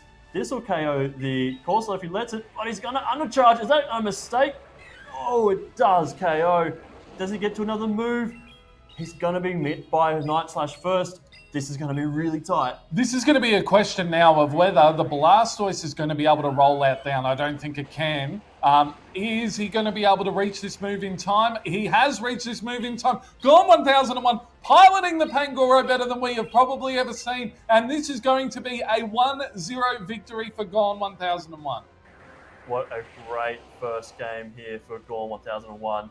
He is only 2 games away from making his way into the grand final. Into the grand finals. Just remember, this is a best of 5, as Fishy Legs just said, and the way that Gorn 1001 utilised that Pangoro was special. That was really clinical use of Pangoro, just saving energy, saving shields, making sure that you're playing those optimal moves, optimal time. Calling a risky bait, he put the Night Slash out there. If Jum no shields that, he's in a lot better spot. But you're putting the pressure on your opponent to make those risky calls. Yeah, that's what I like about what Gorn's doing here today. He is pushing the pressure on his opponents. And the other thing that he did is he already incepted into Jumothy's mind, look, if I do 5, I'm going to throw the close combat, because that's how he started the game. Absolutely. And really, look, I mean, there was spectacular play from a lot of different angles there, but the fact that Pangoro was able to lead in the match, get that first shield, then come back in later on in the game, get the second shield, and close out the game, that is just a complete performance from the Panda. We're getting straight into game number 2. We see the Pangoro into the Fortress. This is a fairly neutral matchup because those Bug Bites are neutral, as well as the Karate Chops, the Night Slashes, and the Close Combats. So it's going to come down to a game of, do we call the bait again? Close Combat is coming through. This time Jum tries to call it, but he's going to have to eat a Close Combat. It's going to do a lot of damage.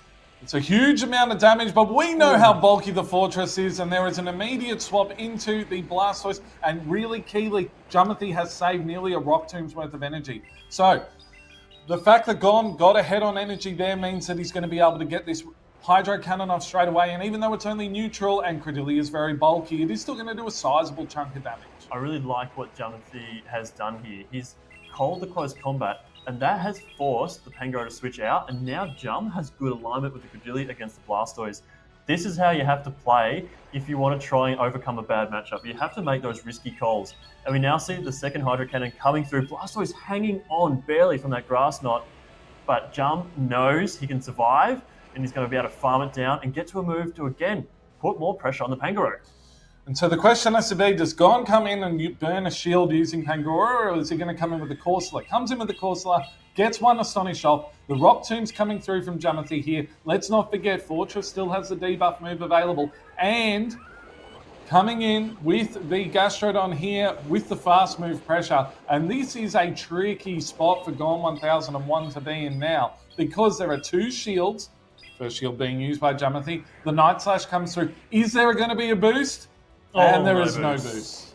Yeah, Lucy the Pangoro now just getting absolutely whittled down by these Mud Slaps. Second Night Slash coming through. Does Jamathi elect to shield this one? He does. So he's down shields. There is a 2-shield Corsair in the back, and it is healthy. Now he's going to bait with the Body Slam, and he calls that it's going to be the Water Pulse. This is a huge moment now for Jamathi. He must be a DJ, because Jamathi is turning those tables with the baits on this occasion. And that's exactly what he's done. He's been able to get himself to only a 1 shield deficit here, but knows that he still has the energy sitting on that Fortress and still has a little bit of Credilli left in the back to be able to catch with. But this is an uphill battle now for Gon. Gon has not been able to keep track of the Fortress energy, knowing there was only a Sand Tomb. He would have been able to survive that had he no shielded. But instead, he had to spend his last shield. He has a back-to-back Night Shades.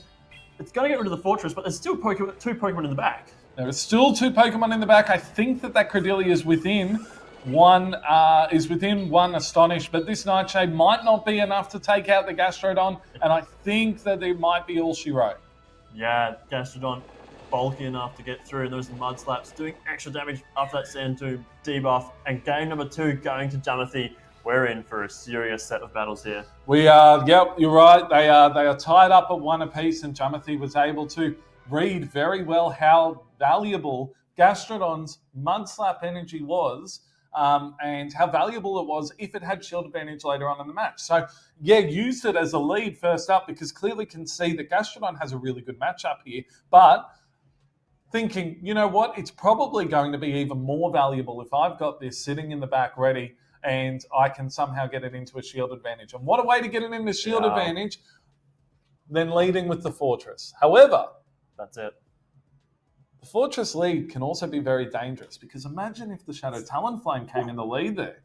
Yeah, that's the risk that you have to run. Like I said, Jamathi is at a team composition disadvantage with that Pangoro being so free, so you have to make the hard call. You have to predict what your opponent's going to bring, and you have to just back yourself in that moment, because if you second guess, you go, oh, I don't know, I might go something a little bit safer. Maybe I'll lead instead of the Fortress, I'll lead the Moltres. You get met by that Pangoro, and all of a sudden you're on the back foot, and it's scary. Yeah, absolutely. And so the question now becomes, because that team that Jamathi just ran, technically speaking, looks on paper like it could be good, but it is kind of triple weak to Shadow Talonflame. Is he trying to bait the Shadow Talonflame out here so he can trap it with the Blastoise? Or is he just looking to try and play the most neutral that he can? I think he's just looking to make a good team call, play neutrally, and let the games play out. We're going back-to-back Fortress leads. We see the Corsola this time. A safe lead call by Gon, but this is a bad early matchup for Jamathi. And you can see that Gon is sticking with this same team of 3, just in a different order. So the Bug Bites are resisted by the Ghost-type Corsola, and Corsola's going to be able to reach this Nightshade before the Rock Tomb is reached by Jamathi, which is going to be putting this Fortress into a slightly more manageable range before the Rock Tomb comes through. We do see the Galarian Moltres in the back can find an opportunity to capitalize on this Galarian Corsola not having much fast move pressure to get a nice Sucker Punch ahead. And then you have that energy advantage leading into the Pangoro later in the game. Interesting adaptation here from Gon to take that Pangoro out of the lead and put it into the back line. I wonder if that's going to pay off well for him later in this game. Well, we can see here that it's the Galarian Moltres that's coming in. The Pangoro's got a really good matchup into the Galarian Moltres. Yes, you have to shield all of the charge moves, but you resist all of the Sucker Punches. So the question is now, is Jumothy going to go straight into this Gastrodon and be able to put the fast move pressure onto it? I don't know. It doesn't look that way, does it? No, but he's gone for the catch and he's actually caught a close combat here. This is dangerous. If he lets this go, he's going to do over 50% of Gastrodon's health. It does come through. It does heaps of damage, but now your defense is 2 stages debuffed and those Mud Slaps are absolutely ripping through this Pangoro. You do see a shield come up on the Night Slash. This is a good call here by Gorn. Try not to drop his defense so more, so he gets to his second move here. This is going to be a really close call, but Jumothy's shielding. Well, what Gorn has done right here, because he had so much energy, he's been able to utilize this new 45-second switch timer by only taking 2 Mud Slaps worth of damage, getting off both of those Night Slashes while he was debuffed. And so now he's looking like he's in a fairly strong position because he has the Blastoise in the back. It has shield advantage against this Galarian Corsola, but he's going to bring in this Pangoro to force this the Galarian Moltres to burn some energy, but he's going to land the close combat anyway. I think that this is going to KO Fishy. I 100% agree with you, Mikey. This is going to take the bird out of the sky. Gorn sealing up game number 3. He's only 1 win away from making his way to the winners, the grand final, and becoming Brisbane's 2026 regional champion. Yeah, I mean, what a back and forth we've had. Gorn takes game number 1, Jumothy adjusts, takes game number 2. Gorn adjusts and puts that Pangoro in the back and takes game number 3 and doesn't even reveal his third. That was incredibly well managed there by Gorn. Like, he just capitalized on his opponent's moves and was able to align the Pokemon where he wanted them. Because when you're playing Pangoro, you kind of have to get alignment. Yeah, you kind of need to get a bit of alignment, but because Jumothy doesn't have any fairy type fast move pressure or doesn't have any counter fighting type fast move pressure, there's not much else that's going to do a huge amount of fast move pressure to Pangoro. We saw that with the Fortress that the bug bites do add up over time and they do put a little bit of damage into it, but you have to take just as much damage coming from the Pangoro there as well. So where is the adjustment now for Jumothy to be able to make? I liked bringing in that Galarian Moltres to try and catch him out and to try and catch that Corsola as the safe swap that Gorn was using. Yeah, I think what he was trying to do was hope that Gorn would lead the Pangoro again so that he could leverage the Galarian Moltres in the back to get ahead on energy. But Gorn read into it. He suspected it would come. He put the Pangoro on the back so it could meet the Moltres on the field and not be behind on energy when that happened.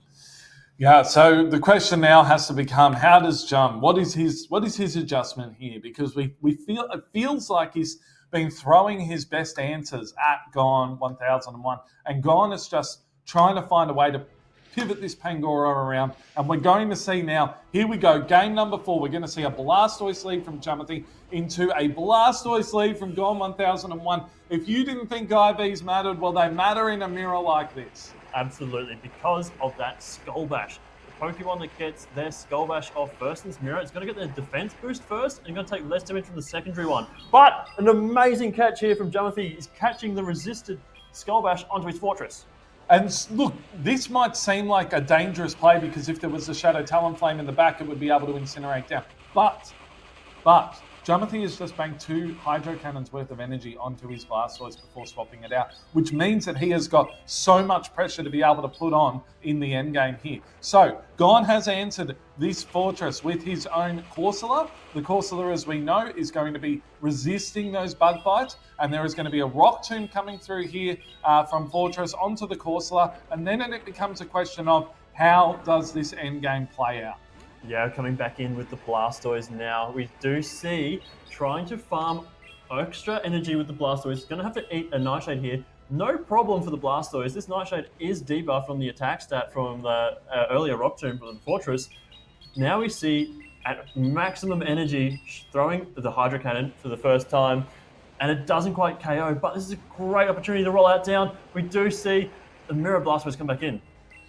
And because Jumothy had made sure that he built up with a couple of rollouts worth of energy before he threw that Hydro Cannon, he now is able to put the Skull Bash and potentially land the hurt into Gorn 1001's Blastoise.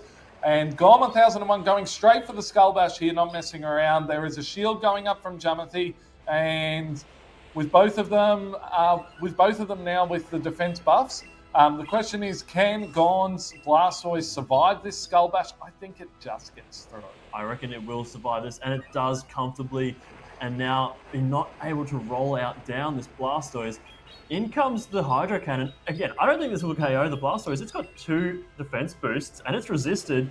Here it comes through, tanks it like a champion, switches out, saves the Hydro Cannon, and starts getting ahead of energy with the Gastrodon. But because Gorn 1001's had already had the defensive buff because of the Skull Bash, is able to reach this Hydro Cannon onto the Gastrodon and has the Corsola in the back as a potential safe, as a potential catch, and is bringing in this Pangoro now to build up energy. Jamathi baits with the Body Slam, but I think with the Mud Slaps and a Body Slam here, this is going to be almost enough to be able to really damage this Pangoro.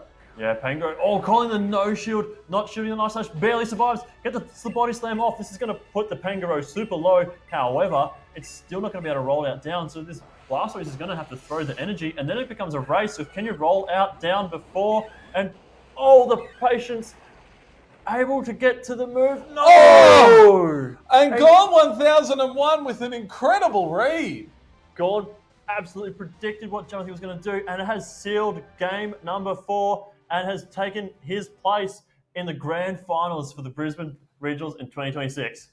That was fantastic win con recognition there by Gorn 1001, knowing that if he stayed in with the Pangoro, he might be able to reach a move, but the Blastoise was definitely going to KO. However, bringing in the Corsola forces that Blastoise to have to either throw energy or build up enough to get to a back-to-back. Fantastic work by Gorn 1001. That was a great display of how you capitalize that team composition advantage. And also recognizing win cons, like you mentioned. It is so hard at the end of that game to keep a cool head and be like, all right, I know how much energy my opponent has. I know what their plan is. And identifying your opponent's win con is such a crucial part of understanding your own win cons. Absolutely. Could not agree anymore. And I just think, congratulations to Gorn making his way through. I think this is his first ever winners final. First ever grand finals. Absolutely, yeah. First grand finals, and he's been competing since the start of the Oceania circuit. He has always been a perennial threat, always on the edges of being in medal contention or really taking out the top players. And now he's moved through to the grand finals, and he will have 2 best of 5s to be able to claim his first regional title crown. Yeah, he's there, but he's never gone. Jamathi moves down to the losers bracket where he will be facing up against Pokemoneymaker. Now, this is going to be a really interesting matchup because now we're bringing back the Shadow Drapion. Yep. And that Shadow Drapion has been a looming threat all day. And as we saw, there's not a lot of fast move pressure that Jamathi has against a Dark type. He does, however, have the Gastrodon that does have that super effective Mud Slap into the poison typing of the Drapion, but still I can see Pokemoneymaker would have been sitting in the crowd watching that match going, okay, I'm taking notes. My Dark type might be useful here. Yeah, so, we've actually seen the Pokemoneymaker versus this team matchup twice already. The only difference was it was with a Shadow along on Ninetales instead of a Credilli. And what we saw, the way that They Love Jai played it out is that he tried to use the Fortress quite a lot into Pokemoneymaker's team. So that's going to be really quite interesting to see. And as we see the matches here, we only saw the Fearow once, but the Fearow is the thing that got Pokemoneymaker over the line. I don't know whether we are going to necessarily see the Fearow here, but I would love to because I think that the Fearow, the style and the way that it plays is exciting.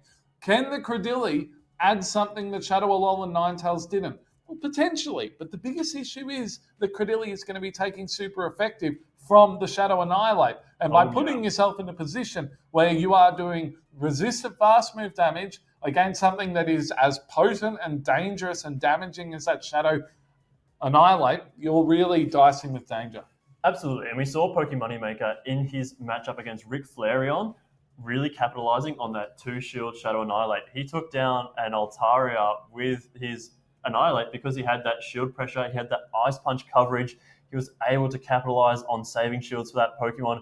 And again, it's looking like a real looming threat here against Jumothy. However, there is a Galarian Corsola, so we're going to have to make special considerations for that Corsola.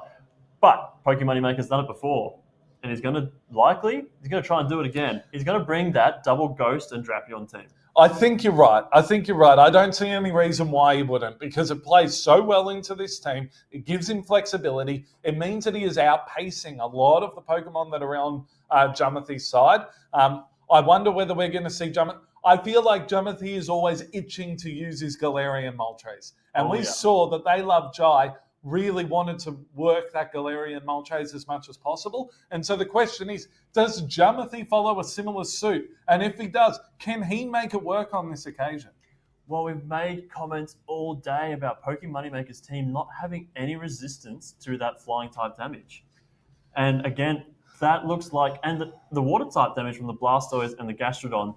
So if Jumothy is able to capitalize on all of his neutral play here and use his energy effectively to take shields, take those KOs, find opportunities to gain energy when there's a small farm down present, that's how he's going to be able to overtake Pokemon Moneymaker here.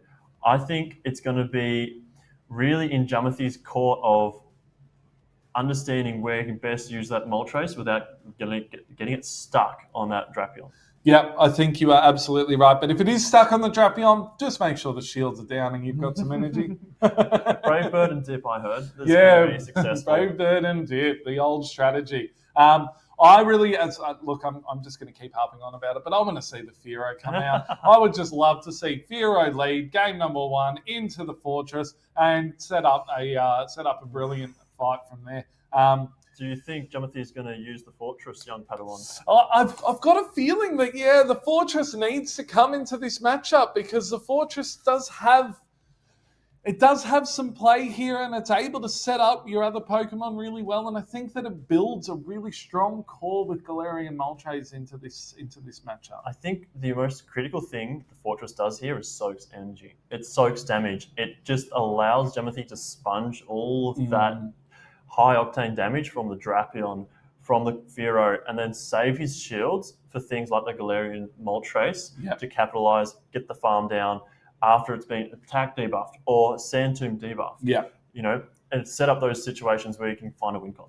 Yep. And so right now we have got another best of 5 that'll be kicking off for those of you that were unaware. This is the losers finals or the lower finals, I guess some people like to call it, because nobody here's a loser when they've won this many matches. We have winners and losers in this tournament. Absolutely. Only one can prevail against all of them, though. That's true. And the winner of this best of 5 is going to have to face off against Gone 1001, who has been playing out of his mind. And what I love about looking at these two teams here is that there is such diversity. There is such a different style in terms of team composition. And Pokemon Moneymaker, the hark back to the old style, not letting go of the Shadow Drapion just yet. You say that there's differences, and I think that's playstyle based because there's so many similarities in these teams. We have the core, Corsola, Gastrodon, Credilli. Chuck in a Flyer. Yep. And then chuck in, we've got the Blastoise and the Shadow Drapion, which are your neutral options. There's one thing that, Jum doesn't have is that high octane, high damage Pokemon that Pokemon Moneymaker has in that Shadow Annihilate, and that matchup is really dominant for the Shadow Annihilate. Yeah, and the other thing that Pokemon Moneymaker has with Shadow Drapion and with Fearow is pacing. So the way that the way that charge moves work in Pokemon Go, as you've probably seen today, certain fast moves charge to certain charge moves faster than others. And Pokemon Moneymaker has 2 Pokemon on his team that can reach their primary offensive charge move within 10 turns or 5 fast moves. And the fastest any of Jumothy's Pokemon can reach it is within 12 turns. And that is the Blastoise. And so I think that pacing, and the Gastrodon, correct, and the Gastrodon, of course. But I think that pacing is something that Pokemon Moneymaker has been trying to take advantage of throughout today. And we're going to see the Galarian Moltres lead into the Shadow Annihilate. this might look bad on paper, but it's actually quite good for the Annihilate because it is only taking neutral from those sucker punches, and because it's got 2 shields, it's not afraid of those flies coming through. We do see Pokemon Maker electing to keep charging up his energy before throwing a move. Fly gets shielded. What's going to happen next? Well, next it needs to be the question goes to Jamathi. What is he going to do here? Is he going to try and get to this back-to-back, or is he going to allow this move to come through while he's still got this energy? He is maybe trying to read that he thought that it was going to be a Rage Fist. He's let the Ice Punch through, but he has 2 shields, which means that if he wants to come in with Galarian Corsola, he can farm all the way down and maybe set up Gastrodon to be able to Mudslap through in the endgame. We do see that there's the Shadow Drapion in the back for Pokemon Maker and the Gastrodon for Jamathi, so this is a great position for him to be able to capitalize that shield advantage. He does get the Astonish down, taking a Rage Fist, no problem. Corsola is so bulky. It's so bulky, and also Shadow Annihilate actually threw an Ice Punch first instead of a Rage Fist first, which we normally see. So it was only one time. It wasn't one stage attack buffed. And so we're going to see the Power Gem coming through here from Jamathi, which actually does a nice chunk of damage into that Shadow Drapion. And now it is all on the Gastrodon towards this endgame here, throwing the Water Pulse into the Galarian Corsola that has 2 shields to hide behind. I think Jamathi's in a great spot. Jamathi is in a great spot. He is going to Mudslap this Corsola silly, and the Nightshade is going to come through, but he has those 2 shields. Like he mentioned, he's going to be able to elect to shield one of these charge moves, as he does. And now all he is doing is banking everything on this Gastrodon to get through the Corsola and then get through that Drapion. But there is energy on that Drapion in the back. There is energy on that Drapion in the back, and you do not want to be taking... Oh! Great catch here. Spectacular by catch. Jamathi. He does let this Nightshade come through. Pokemon Maker realizes that he's going to undercharge, so that he's now going to set up a position where the Drapion can get a little bit of energy advantage. However, is he able to Poison Sting down? He does get the Poison Sting down just in the nick of time. He has 2 moves. Is it going to be enough damage to KO this Gastrodon? Gastrodon elects to shield the first one. It is just an Aqua Tail. The crunch is reached, and he gets to it. This is going to take out the Gastrodon, and despite all odds, Shadow Drapion beats one of its hardest counters to heal up game number 1. Oh, absolutely spectacular energy management there from Pokemon Maker, understanding that he needed to get the bait of that Aqua Tail. Because if he didn't land that bait, he doesn't reach the crunch. And an Aqua Tail wasn't going to be enough to take it out. Fantastic play from both. I thought that Jamathi put himself into a winning position against a pretty difficult lead, a pretty difficult counter swap, and put himself into a great position. But the undercharge from Pokemon Maker and got the perfect farm down. That was unbelievable, the way Pokemon Maker was able to recognize that if I just undercharge this move a little bit, I can get this Corsola low enough to farm it down, get my energy advantage on my Drapion, and clean up the Gastrodon, because despite being a favorable matchup, those crunches are still neutral and high damage. And to show you how close that would have been there. There we see it So now. we're going to see it here, and we're going to see the swap comes in here. Now, if he fully charges this, then that means that the Shadow Drapion is not going to get that extra Poison Sting of damage that it needs. So he does this undercharge here, and it is a perfect amount to make sure that he doesn't simultaneously KO. And what then happened is it meant that Shadow Drapion was able to get 1 Poison Sting, meaning that it only needed the 2 Poison Stings after the Aqua Tail bait to reach the crunch. If it took him 3 Poison Stings, the second Mudslap damage would have registered and Drapion would have gone down with the move. So that is an absolutely spectacular heads-up play from Pokemon Maker there, and it was 1 fast move was all that he needed, and he was able to execute that to get it. And a fast move in Pokemon Go, a 2-turn fast move like Poison Sting is only 1 second. He won that game by a second's worth of decision making, and that is what really comes to the fore of these high-level battles here in the losers final of the Brisbane Regional Championships. As we get into game number 2, we see the Fearow into the Gastrodon. This is great for Moneymaker. And this is great for me too. This is what I wanted to see. Fearow into the Gastrodon. And if you have a look into the back line here, there is a Fortress and there is a Corsola. Fearow is strong into all 3 Pokemon. 2 Shield and Moneymaker and run through the team. Jumothy is about to learn what fear really means. It means a giant bird in the sky with drill pecks. As the Water Pulse comes through, Moneymaker is going to make a decision here whether he shields this first move. He is leaving it to the last second and he lets it go through, knowing he survived it, no problem, and probably doesn't expect to be triply strong against Jumothy's entire team. Yeah, but what this Fearow is doing right now is taking out the major problem for Shadow Drapion and being able to create an alignment here, which means the Shadow Drapion can avoid the Fortress. Whether Moneymaker decides that he's going to shield up this Body Slam and then be able to Drill Peck all the way down, I'm not sure. He's going to let the Body Slam through. Yeah, Body Slam comes through. The Fearow is gone. Corsola comes in now just to soak up this energy, farm down the Gastrodon, saving the Drapion's health for later in the day.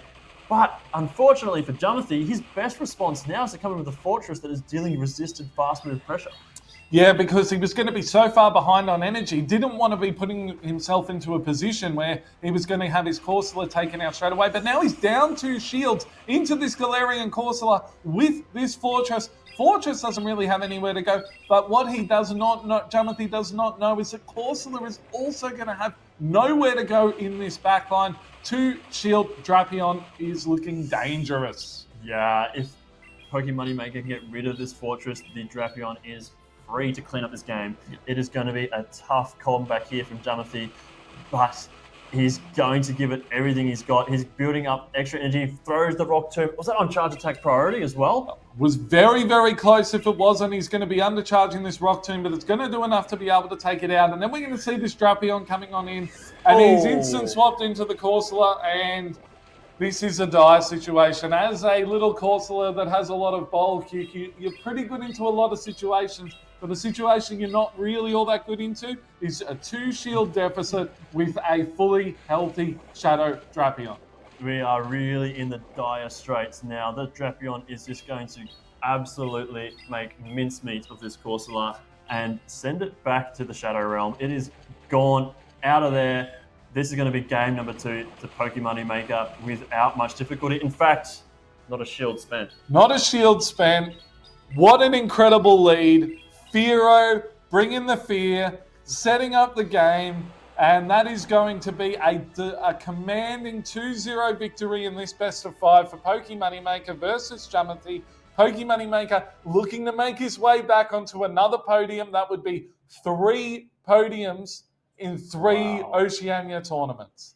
Moneymaker might have to change his citizenship to Australian at this rate. He is tearing up the scene, and it is putting the pressure on our Australian battlers today. Jumothy on the back foot. He's just come off a tough winners final loss to Gorm 1001, and now he was 0-2 to Moneymaker. This is when you have to dig the heels in. You have to make those calls. You have to adjust your strategy and find a way through. Well, look, Jumothy really burst onto the scene last season and became a force very quickly, finishing in the top 2 or 3 positions on the Oceania leaderboard with 3 top cuts in a row at Oceania tournaments, regional tournaments, and then went to NAIC and was able to pick up championship points there before going to the World Championships. And so he has clearly done the work to be able to come back from that. And this is not the lead that he really wants to see, which is Galarian Moltres into Shadow Annihilate. This is a repeat lead from game number 1 here. When we saw earlier today that Annihilate does have the ability just to counter through this Galarian Moltres. And it looks like Moneymaker is happy to play the same way he played earlier. And we've got a double water backline here for Jumothy with the Gastrodon, which has been doing so well, and the Blastoise, and it catches the Ice Punch, saving some energy on the Galarian Moltres, which could be incredibly valuable in the back here. And the Gastrodon now onto the Galarian Corsola, but the Blastoise is in the back, and the Blastoise does resist the bait move from the Shadow Drapion. So this could be a much different endgame to what we've seen thus far. I really like that play from Jumpy to catch that energy, save some energy on his Moltres for later when shields are down. That's when it's most effective in my mind. So we now see that body slam coming through. This is not going to be enough to KO the Corsola. Corsola can hang on quite comfortably. It is on 100 energy. And I think he might just continue to farm down. Oh no, it was charge attack priority. In comes the Nightshade. Bye-bye Gastrodon. Now Jumpy has an opportunity to get a rollout down. And he comes in with the Blastoise. Blastoise bulky enough to take this no problem. It's going to be able to take this and really needs that energy, because if Blastoise can get enough energy here, you can look to potentially try and strip away this last shield. Here comes the Shadow Annihilate with the Rage Fist. Rage Fist is coming in, and there is no way to be able to roll out this down without taking a deadly amount of damage. And so we're going to see a Sucker Punch. The Sucker Punch down doesn't quite happen. Has to throw the Fly, and then Drapion is going to come in and gain maybe only one Poison Sting's worth of energy here. Absolutely, that Drapion is going to come in to get ahead on energy, but the Blastoise already has saved some in the back, so it's going to come down to a position of, can the Drapion survive the Hydro Cannon barrage that is going to come from this Blastoise? And I think it's going to be able to turn the tables here. Yeah, this is going to be a really tight endgame. There's no baits here from Moneymaker going straight for the crunch, and Jumpy understands that there is no reason to bait, and so shields it up. I imagine we're going to see one rollout here, and then we're going to see the throwing of the Hydro Cannon there. That's a good shield from Moneymaker. The question is going to be, is this Shadow Drapion in range for one Hydro Cannon? And look, Mikey, I don't think it's going to be. He's going to overfarm because Jumpy recognises it's outside of Hydro Cannon range, but now the crunch is coming through, and I do think it's going to be close enough to take out the Blastoise. It looks like it is, and Moneymaker has sealed his position in the grand finals. Well, congratulations on a commanding performance there by Moneymaker. We have seen that he had plenty of practice against this sort of team composition earlier today, but also a huge congratulations to Jumpy on a fantastic Brisbane regional run, finishing in third place. I think that is the equal of his best finish, or that might be his best finish. And not only that, he made it all the way to the winners' final in the winners' bracket. That's an incredible feat. That is a huge feat. Through that, we saw a stacked field today of literally in the first 3 streamed matches, we had 5 regional champions and a 1-2-time regional runner-up. Yeah. We might not have had the largest tournament in terms of numbers of attendees, but in terms of concentration of regional winners and qualifier winners, I've rarely seen something as stacked as this tournament was. And so congratulations on a fantastic run from Jumpy. He is not only taken third place and is going to get his medal today, he's also won a nice little bit of prize money. He's going to take home a couple of booster boxes and a whole lot of championship points in the realm of about 300 championship points, I believe. Yeah, that's right. And now we have the grand finals. It is Gorm 1001 versus Moneymaker, the Australian battler defending home turf against the Japanese. It's a tale we've seen repeatedly throughout the recent history of Moneymaker coming and trying to steal the thunder that's here in Brisbane today. Yep, he's coming for that crown, but Gorm 1001 is there. He's got 2 sets to defend himself. We're going to go to our last break before we send you back to PvP Steve and DrTrotter. Thanks for joining us today. I'm Mikey Morgs. And I'm Fishy Legs 2. Tune in for the rest of this amazing tournament. Hey everyone, if you're not super familiar with a Pokemon or their typing, I'm going to show you a quick tip on how to improve your knowledge on this. If you go to a specific Pokemon, so let's take Florges for example, an accessible Community Day Pokemon, and you go to Pokédex here, you can actually see, for PvP specifically, of course, we have battles, but you can also see other things such as the versions you have registered in your Pokédex. But also you can turn on the alert if you want to catch more of this Pokemon. Obviously, Florges is not common, but Flabébé, for example. But if you go to the battle, then you see the typing effectiveness of Florges here. So personally, I played until Generation 4 main series games, and after that Fairy typing came out, I was not familiar with it at all. And this is actually super useful to find out what the Fairy type is weak to, right? So if I want to tackle a Pokemon like Florges, I can use a Pokemon like Scizor or Swallowed, Clodsire, for example, because it's weak to poison and steel, as you can see on the right here. And on the left, you can also see the resistances of Fairy. Per Pokemon, you can also see the movesets that it has, the accessibility of all these attacks, and even when you need an Elite Charge TM to get that attack on your Pokemon if you wanted to. And you can also see the typing of that attack as well, and just check per Pokemon what it would be effective to. So I hope that's useful to you, and enjoy the rest of the stream. Hello, trainers. This is Hurricane Kaz, here to test your knowledge of the Pokedex. One of my favorite aspects of all the Pokemon games is the real-life inspiration for our trusted Pokemon partners. So let's take a look at some questions and see how fact meets fiction. Though it is a water and ghost type, what other feature does Frillish use to defend itself? A. Psychic Eyes, B. Poison Spikes, or C. Suction Grip? Take a look at this Pokemon, trainers. Does it look familiar to some haunting creatures in our own oceans? Let's see if you're on the right track. The answer is B. Poison Spikes. Frillish is based on our own jellyfish, found in hundreds of variations in oceans worldwide. Most jellyfish species are transparent and made of up to 95% water. But one of their most fascinating features is their stinging cells, known as cnidocytes. These small compartments house a needle-like stinger. When an outside force triggers this cell, it opens and allows ocean water to rush in, which causes the stinger to shoot out and release venom. Let's take a look at our next question. Reboot, the evolution of Scorbunny, has extra powerful fur that provides what additional special ability? A. Internal firepower to protect it from the cold, B. Static charge to speed up its attacks, or C. Reflective structure to act as camouflage. You might recognize the big ears from your own backyard or perhaps the nearest meadow. Let's see if you also recognize the answer. The answer is A. Internal firepower to protect from the cold. Both European and American cottontail rabbits are actually born without fur. It takes about 2 weeks for the fur to develop and help the kits to regulate their own body temperature. Moving on to our final question. Why does Oricorio have 4 different forms? A. Each style thrives during a different season of the year. B. Each style drinks a different color of nectar. C. Each style represents a different island in the Alola region. That's right, trainers. These 4 images are the same species of Pokemon. There are several species in our world that change their appearance in order to adapt in the wild. Can you think of any that might help you with this answer?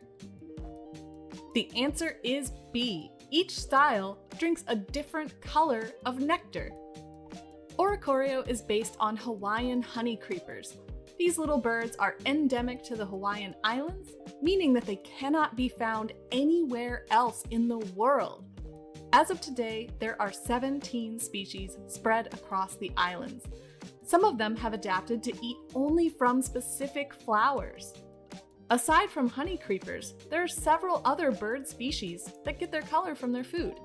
Flamingos eat pink shrimp and share their color, and northern cardinals have a diet that consists mostly of red berries, supporting their bright red color as well. Thanks for playing, trainers. Now let's get back to the competitive action. I'm here with JessICan64, who has agreed to take on the Fish's Fast Attack Challenge. JessICan, you have 90 seconds on the clock. The idea is to not think, just tap. Are you ready to go? I'm taking too long to answer already. You'll do great. You'll be fine. Your time starts now. Turtonator with Dragon Claw or Overheat?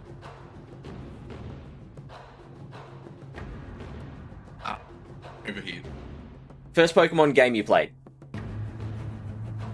Pokemon... First I owned was Pokemon Pearl. Ooh, okay. Meta or Spice? Bit of both. Okay. One main series mechanic that you'd add to Pokemon Go PvP. More abilities. What's the first word that comes to mind when you hear Metachan? Kind of useless nowadays. Best placing at a Pokemon Go regional. Top 16 at Melbourne in May of this year. Nice. Favorite shiny? I'm gonna have to go with Eevee because I'm shut down. Which city doesn't currently have a regional that should have a regional? I'm gonna say Adelaide. That's a good choice. Favorite play Pokemon caster? I'm gonna go with Debbie.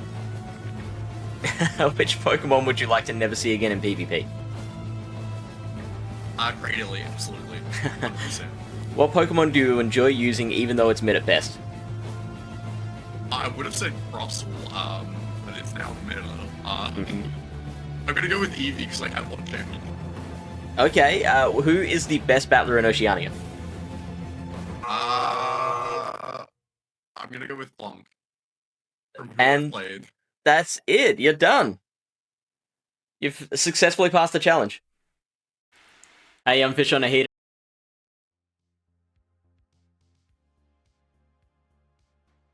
And I'm here with mikeymorgs, who has agreed to take on the Fish's Fast Attack Challenge. Mikey, you have 90 seconds on the clock. Are you ready? Let's go.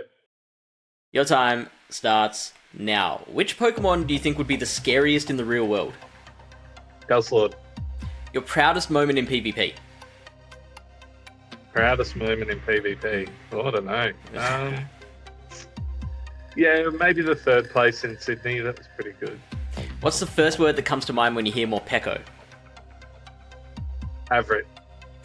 What move should be nerfed? Mudslap.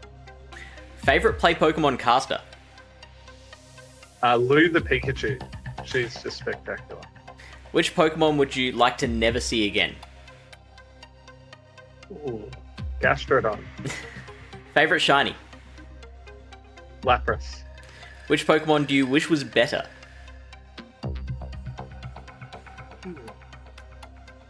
Lapras. Hydro Cannon, Frenzy Plant, or Blast Burn? I'll go Blast Burn. Your favorite Pokemon Go Twitch streamer?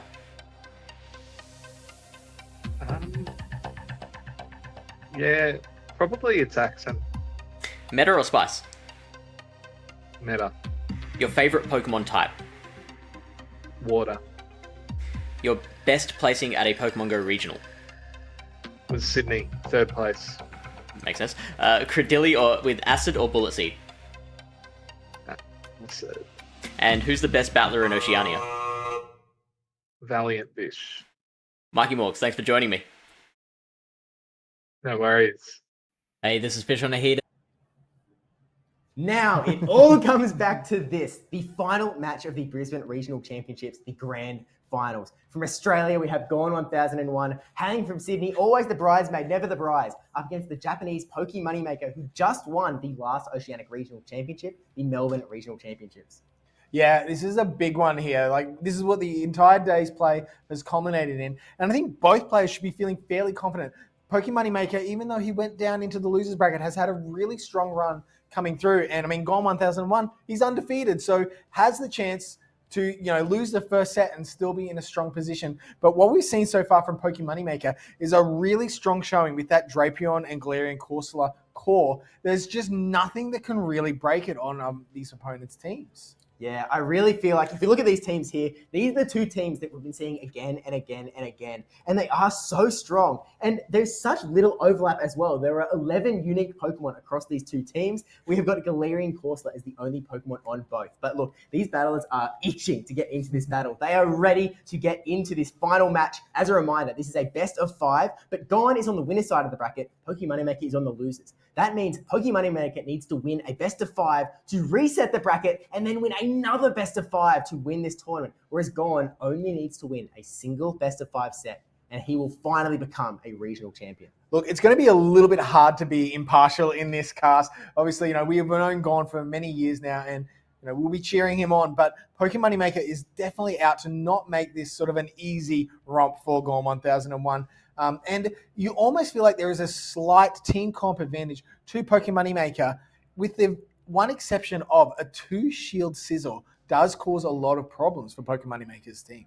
Yeah, Sizzle looks like a very powerful Pokemon if it's in the right spot. It could go a little bit wrong in the bad scenarios, but Sizzle looks very powerful for Gone. Whereas I think Pokemon Moneymaker is really going to be leaning into that Drapion and potentially that Galarian Corsola as well. We saw him use that Galarian Corsola to such great effect in the Losers Finals. And actually, to be honest with you, throughout the Losers bracket, he's been absolutely crushing with that Galarian Corsola. And I think that this might be another showing, because Pokemon Moneymaker, this is his 3rd tournament here in Australia.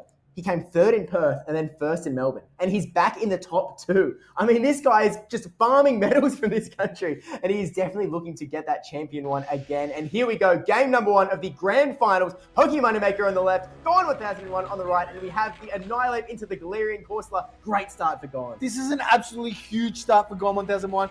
Exactly where I want to start. And has got the Shadow Sizzle into the into the Drapion. So Shadow on Shadow and a Crunch coming in. This will do a large amount of damage. And I think Gorn knows at this point he 100% is just going to be investing heavily into... And does get the defense wall. And Gorn is going for the Trailblaze here. Both moves will be resisted using a little bit more energy. No shield for Pokemon Moneymaker. And this is going to force Gorn potentially to use another shield. Or can he get there? No, the Aqua Tail comes through. Gorn 100% using these shields is confident that he's got what it takes to get through these Pokemon from Pokemon Moneymaker. And look, this does leave a lot of energy here. And shields.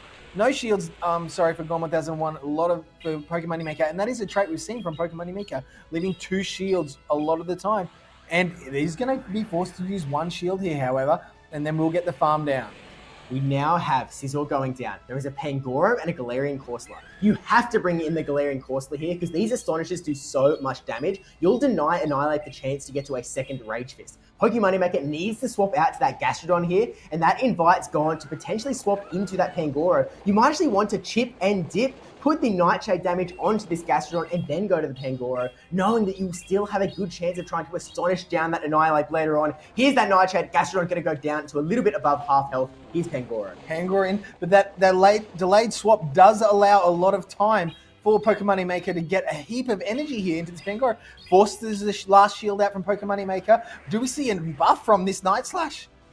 No buff on this one, but there is so much energy on this Gastrodon. 1 Body Slam won't be enough to KO this Pangoro, but it'll only need 2, or you might even be able to Mud Slap down from here, potentially, bringing it down into the yellow. We are so close to another Night Slash. Gastrodon needs to unleash that energy, and now it is all up to Corsola. Corsola needs to farm down the rest of this Gastrodon and still have enough health to survive the counter damage from that Shadow Annihilate. Corsola has to get there before they can get to this Water Pulse, because Water Pulse will KO, and there it is Pokemon Moneymaker who is going to take out this game number 1 with excellent play from this Gastrodon, putting in a ton of work, and it may have been that delayed swap that really ended up costing Gone 1001 that match, to be honest. Yeah, no wonder Galarian Corsola is a ghost type, because it just disappeared at the end of that game, leading Pokemon Moneymaker to a 1-0 start in this first best-of-5 set. Again, he needs to win this first best-of-5 to reset the bracket to keep on going. Now, in that set, we saw Pokemon Moneymaker lean into that Galarian Corsola, the Annihilate actually also coming, and Drapion actually staying behind in favor of that Gastrodon, which worked out really well into Gon's team.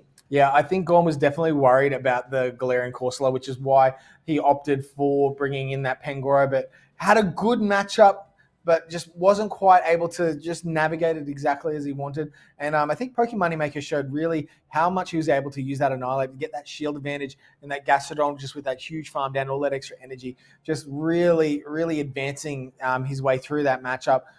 Gorn forced to use 2 shields against the Drapion. While it felt like the right move at the time, it left him a little bit short in the end of the matchup. Yeah, Sizzle didn't really get to do much after that, right? It was up against that Shadow Annihilate. He was able to throw that 1 Night Slash to get 1 shield out of that Annihilate, but you sort of are just going down at a shield deficit at that point. It really didn't feel like Sizzle was able to perform at its best ability. It felt like he just got a little bit stuck in that matchup against Annihilate. And look, Pokemon Moneymaker recognized that Sizzle was quite strong, and when ran a team that was quite good into Sizzle, to be honest with you. I mean, obviously, the Gastrodon, quite strong into that Scizor. The Annihilate are doing so much counter damage as well. It was just a really good start for Pokemon Moneymaker. And now Gon is going to have to make a little bit of a call here. Based on that losers finals, I'm actually predicting that Pokemon Moneymaker is going to change his team, not necessarily dramatically, but I think he's sort of laying the cards on the table, saying like, look, Gon, you have to understand that I have your Scissors number. Leave it at home, and now he's going to go a little bit weak to Scissor. But let's jump into game number 2 of the grand finals, first set, and we have that Galarian Corsola again into the Annihilate. Another great start for Gon. He just needs to keep it going. Yep, and here we go. And we are going to see him staying in, going for that chip and dip strategy because it was such a strong lead. Oh, no, no chipping, just dipping. And that's probably not too bad because this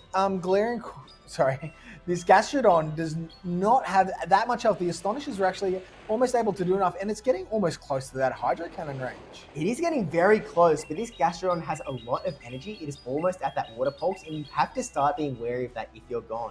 This Hydro Cannon is well placed into this Gastrodon, bring it down into the red, but your Rolats aren't really doing much damage at all. And at this point, I wouldn't be surprised if Gon just lets his Blastoise go. He brings in one of his other Pokemon, whether it's the Pangoro or the Galarian Corsola, and gets a little bit of farm, but you really want to make sure that you do not end up with your Galarian Corsola into that Drapion, because all of a sudden it could get a little bit dicey pretty quick.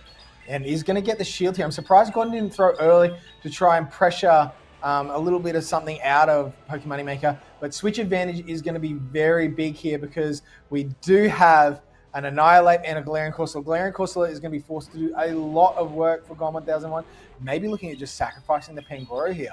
Yeah, I don't mind this play. You know that Galarian Corsola is going to be useful. It makes sense that you want to give it the best chance to succeed as you can. Pangoro is going to take it down, gets an extra Astonish onto Galarian Corsola, which is really nice, but we have to care about this Drapion. If Drapion lands a single crunch, that might be lights out for the game for Gon. It won't be a one-hit KO, but it'll bring it so low that these Poison Stings are really going to start to matter. Power Gem, getting shielded up by the Drapion, and then there is now a 2-0 shield advantage for Gon. And he needs to get through this Drapion. Does need to, and here comes this first crunch. No attempts at bait from Pokemon Moneymaker because that debuff may be a little bit more helpful later if he can land a Rage Fist. But here comes the Power Gem. How much damage is Power Gem able to do to this Drapion? It will not take it out, but might put it deep into the red. No, it is still in the yellow, so there is going to a lot of work still here to do. We can see Gon is furiously tapping here and has gone for the swap. And he has landed an Ice Slash. So there is potential here now for a farm down. And he is going to have to save those shields of his Galarian Corsola. He will have to save them because Drapion has a move loaded up. And so he's going to need to go for an Astonish down here. And oh no, he's throwing the Nightshade straight away. This makes sense. By throwing the Nightshade, you deny the Annihilate the chance to get a Rage Fist off. You mean that you just have to deal with that Drapion. You know that you only have to burn that one shield, but he's almost at 2 crunches, Trotter. He's going to feed the Aqua Tail. If Gon were to call this, it would be huge, but no call. He gets the bait. 1 Protect Shield going up, and now this Drapion is ready. It has a crunch ready to throw into this Galarian Corsola. Corsola is so far away from the move. It is so close. There is such a little tiny bit of health on this Drapion. You could almost Astonish it away, but this crunch going to secure a second game, and Pokemon Moneymaker has brought this to a 2-0. Wow, Pokemon Moneymaker really showing a strong showing there. I really did think that Gon was going to leave it all on that Galarian Corsola, but he used that shield up and just wasn't able to come back after that. Unfortunate for Gon. It's going to have to rethink. I do think the Pangoro play is quite strong, but what we've seen so far is Annihilate is coming with either Galarian Corsola or Drapion. He's not going to bring both. He's not going to allow a Pokemon Moneymaker is not going to allow his team to be core broken by that Pangoro. So, and obviously it's going to struggle. Credilli's going to struggle. So he's using and shifting to that Gastrodon as sort of like a neutral. It's sort of become, his Gastrodon's almost become Galarian Corsola. It's neutral. It's just soaking and setting up and able to maintain switch. Gon 1001, I would have liked to have seen him throw that Hydro a little bit earlier because Pokemon Moneymaker was assured of that fast move down. Sometimes you throw a bit earlier, you leave a little bit more farm. He would have had switch. So he had left a little bit more farm on his Blastoise or something else. It might be more enticing to just let it go instead of going down to shield. But in the end, Pokemon Moneymaker decided to shield up right at the end. Fast move with the Mud Slap down the Bastiodon, and the rest is history. Yeah, and I feel like you are on the money with that Pangoro, right? Gorn has brought it 2 games in a row, and it hasn't really found a use case. It feels like it's just a little bit awkward, a little bit stuck both times. If you could land it onto the Galarian Corsola, brilliant, awesome. If you could land it onto the Drapion, it's not like the greatest, but it would at least have some play there. But it just keeps finding itself in the wrong spot, and it's almost like if you're Gorn, you have to think, do I want to take the risk? Do I want to just go for it one more time? I watched in that losers finals where Moneymaker was able to sort of scare off the Galarian Corsola by running triple strong into it. And here we go. Game number 3, Moneymaker, if he wins this game, he will reset the bracket and will go to a bracket reset. Fearow into the Galarian Corsola, and this is an interesting spot because Fearow does not care about the Astonish damage at all, but one Power Gem does do a lot of damage. Power Gem does do a lot, but it isn't something that Fearow needs to shield straight up because the Astonish damage, whilst normally good, being the normal type, it doesn't do quite as much as you would like it to do. So here we go, and no shields coming out for Gone 1001, entering into his first... Oh, and we get a shield from Moneymaker. Does not want to take this damage. Feels like Fearow maybe have some play in the back. And a quick switch here from Gone into the Blastoise, and Drill Peck coming in for Moneymaker. I feel like this is a case where Drill Peck is a very high damaging move, brings Blastoise down to a little bit over half health. You have to swap that out into that Gastrodon, and now Gastrodon is in a position where it can actually, if you want to invest shield, comfortably win this matchup against the Blastoise. You can eat one Hydro Cannon, you don't really want to take another one, and if you just take this all the way down, you can avoid, you know there's a Galarian Corsola on Gone's side. You do not want your Annihilate to see that Corsola at all, so if you can win switch advantage here, you can make sure that you have quite good alignment in the back. Yeah, and that alignment is going to be critical because we have a Shadow Sizzle in the back and an Annihilate in the back for Moneymaker. So going to be critical here. Ooh, this will not quite KO. This will be a very tight. It can roll out, get there. Oh! Body Slam caught! Galarian Corsola! Absolutely resisting all of this damage. That is one of those little game changers in this game. Yeah, here's the deal though. We have Fearow coming back in, and Galarian Corsola has so much energy, it will actually get to the Power Gem before the Drill Peck, forcing this last shield out of Moneymaker. The question is though, if you're Moneymaker, you can now comfortably farm down. You don't need to throw your Drill Peck straight away because these Astonishes are doing nothing to you. You're seeing a Fearow get energy and energy and energy. It's passed through 2 Drill Pecks. It's at like 100 energy now. Finally throwing that Drill Peck to get the KO on Corsola, and now Gon needs to fight through a Fearow with so much energy. This is a very tricky spot for Gon. He's going to need to get some energy on this Scizor, and here comes the first Drill Peck. He is going to need to be shielded now. Moneymaker needs to make a decision if he's going to swap straight into this Annihilate now, or if he's going to stay in. And it looks like no, there comes the Annihilate 1, and then the Annihilate. Gon has to decide, is he going for Trailblaze coming through? Oh, this makes sense. This will do a lot of damage. Shadow on Shadow, it is going to boost this Scizor. Whoa! Oh, it takes it out! That is huge. It's got the attack boost now. Fearow is only 3 or 4 Drill Pecks away, so Pecks away from a Drill Peck, and brings it back into 1, 2, is Gon able to get the catch. Oh, wow! We've done fast move damage! He predicts the catch into Blastoise. Gastrodon comes in and Bullet Punch goes down. Sizzle taking out that Gastrodon. Gon has brought himself back from the depths of defeat with that extra damage. You saw how much damage those Bullet Punches did once they had one stage of attack boost from that Trailblaze. Essentially bringing Gon straight back into this. I really feel like this is a massive turning point for Gon. Thoroughly looking forward to it. I feel like his confidence will be up. He's going to push forward from here. Now, the answer is it's like firing back. Moneymaker is going to have to decide how to respond. Now, here's a replay from that game. We saw that Hydro Cannon, Gastrodon acting as that sponge, hanging on, and the Galarian Corsola swap, catching that Body Slam was absolutely key for Gon here. This energy just going nowhere, and all of a sudden, Gastrodon being completely neutralized. Easy fodder for Scizor later on in the battle. Then we come in and we can see here, this Trailblaze. Steve, I was not expecting this to KO. It did so much damage and boosted that Scizor hugely. Takes out this Annihilate, and then it's essentially just ready to clean everything else up. Look how much health that Fearow has. I thought, oh no, there's no way he's going to be able to take this out. There's just too much health. Well, here was the decision point though. Moneymaker recognized that Blastoise was waiting for a catch, and Moneymaker was convinced that he was going to go for it. See, 1 peck, 2 peck, and rather than going for the Drill Peck that would get a KO, he actually went for 1 more peck to try and KO that Blastoise on the swap in, and so he made a call. Unfortunately for him, it was the wrong one, giving Gon this game. It all came down to that 150-50 call of, is this Blastoise going to come in to try and catch my Drill Peck? And interestingly, Gon was running Shadow Scizor, and Pokemon Moneymaker was running basically his 3 strongest Pokemon against Shadow Scizor, the Fearow, the Gastrodon, and the Annihilate. And somehow Gon was able to pull out a win with the Shadow Scizor. It wasn't just an innocent bunch in there. It won the game. You know what Mike Tyson says? Everyone's got a plan until they get bullet punched in the face. And Scizor is just making an absolute meal out of that battle for sure. And now it comes down to Gon. If he can win the next 2 battles in a row, he will, on the spot, become the Brisbane Regional Champion. Fantastic. I really think they're going to be... No, they are not going to be taking their time in this one. They are in, and it is Fearow into Blastoise. Gon has nailed a really nice lead here in the position, and it is tricky in the back. But let's see what the trainers are going to do here.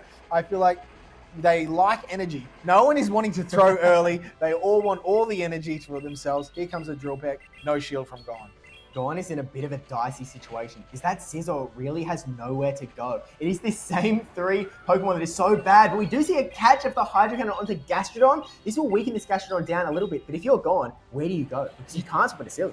You go straight into that Pangoro here, and you will outpace. You do not particularly worry about a Body Slam, and you want to get a little bit extra for your worry. So I think what we'll see is Gon will no shield this, go up to 2 Night Slashes, and then we'll throw. So he's got some energy in the back for that Fearow. Unfortunately, whether it's the Fearow or the Annihilate, both Pokemon are really just going to use Pangoro as a farming opportunity. But Gon, throwing the close combat here, it does secure the KO. And I think that Gon is really hoping that, 1, our defense is debuffed, so they get less farm. And 2, maybe, just maybe, I can get a Night Slash again on one of these Pokemon. Here's the Annihilate, and here is that Night Slash. Night Slash goes unshielded. So we are in the same scenario as before. We've got Bullet Punch is going to have to finish this one off for Gon 1001. And there is a Blastoise there for a catch. 2, 3, 4, 5. And there's the sneak. No catch. He's going to have to burn a shield here. I mean, how much health does that Fearow have left in the back? It's got about half of its health remaining, and it does have a little bit of energy as well. We get the KO here. It is now Scizor with 1 shield against a Fearow with 2 shields. We need to start seeing... I think Gon wants a boost off of this Night Slash, because if he gets the boost, all of a sudden, these Bullet Punches will do so much damage to this Fearow.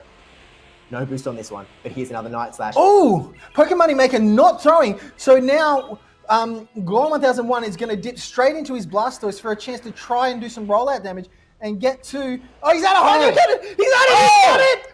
Gon 1001 has pulled this one out of the bag, and we will be tied up at 2-2. Shadow Scizor is decimating trainers left, right, and center. This is energy management. It is making sure that you know where all of your Pokemon are. That's Scizor providing such massive Bullet Punch damage. Again, we were looking at that back line from the start of the game. Gastrodon, Fearow, Annihilate. This is not a recipe for success for Scizor. This is not supposed to be where Scizor is succeeding, but just with the power of making sure that it has that 2 Protect Shields it needs, is able to run away so far. Now, Pokemon Moneymaker has used that Gastrodon as that safe swap, and what we are seeing now is as long as Gon is able to have that Scizor not taking that heavy Mud Slap damage, it's able to do large damage. Bullet Punch hits everything else for good, hard-hitting neutral damage. Obviously, the Credillia will be in a lot of trouble, super effective, but even against the Annihilate, the counters are also only neutral, and Gon 1001 knows that the Scizor will outpace to the Night Slashes before the Annihilate gets to that Rage Fist. It is 2 turns faster.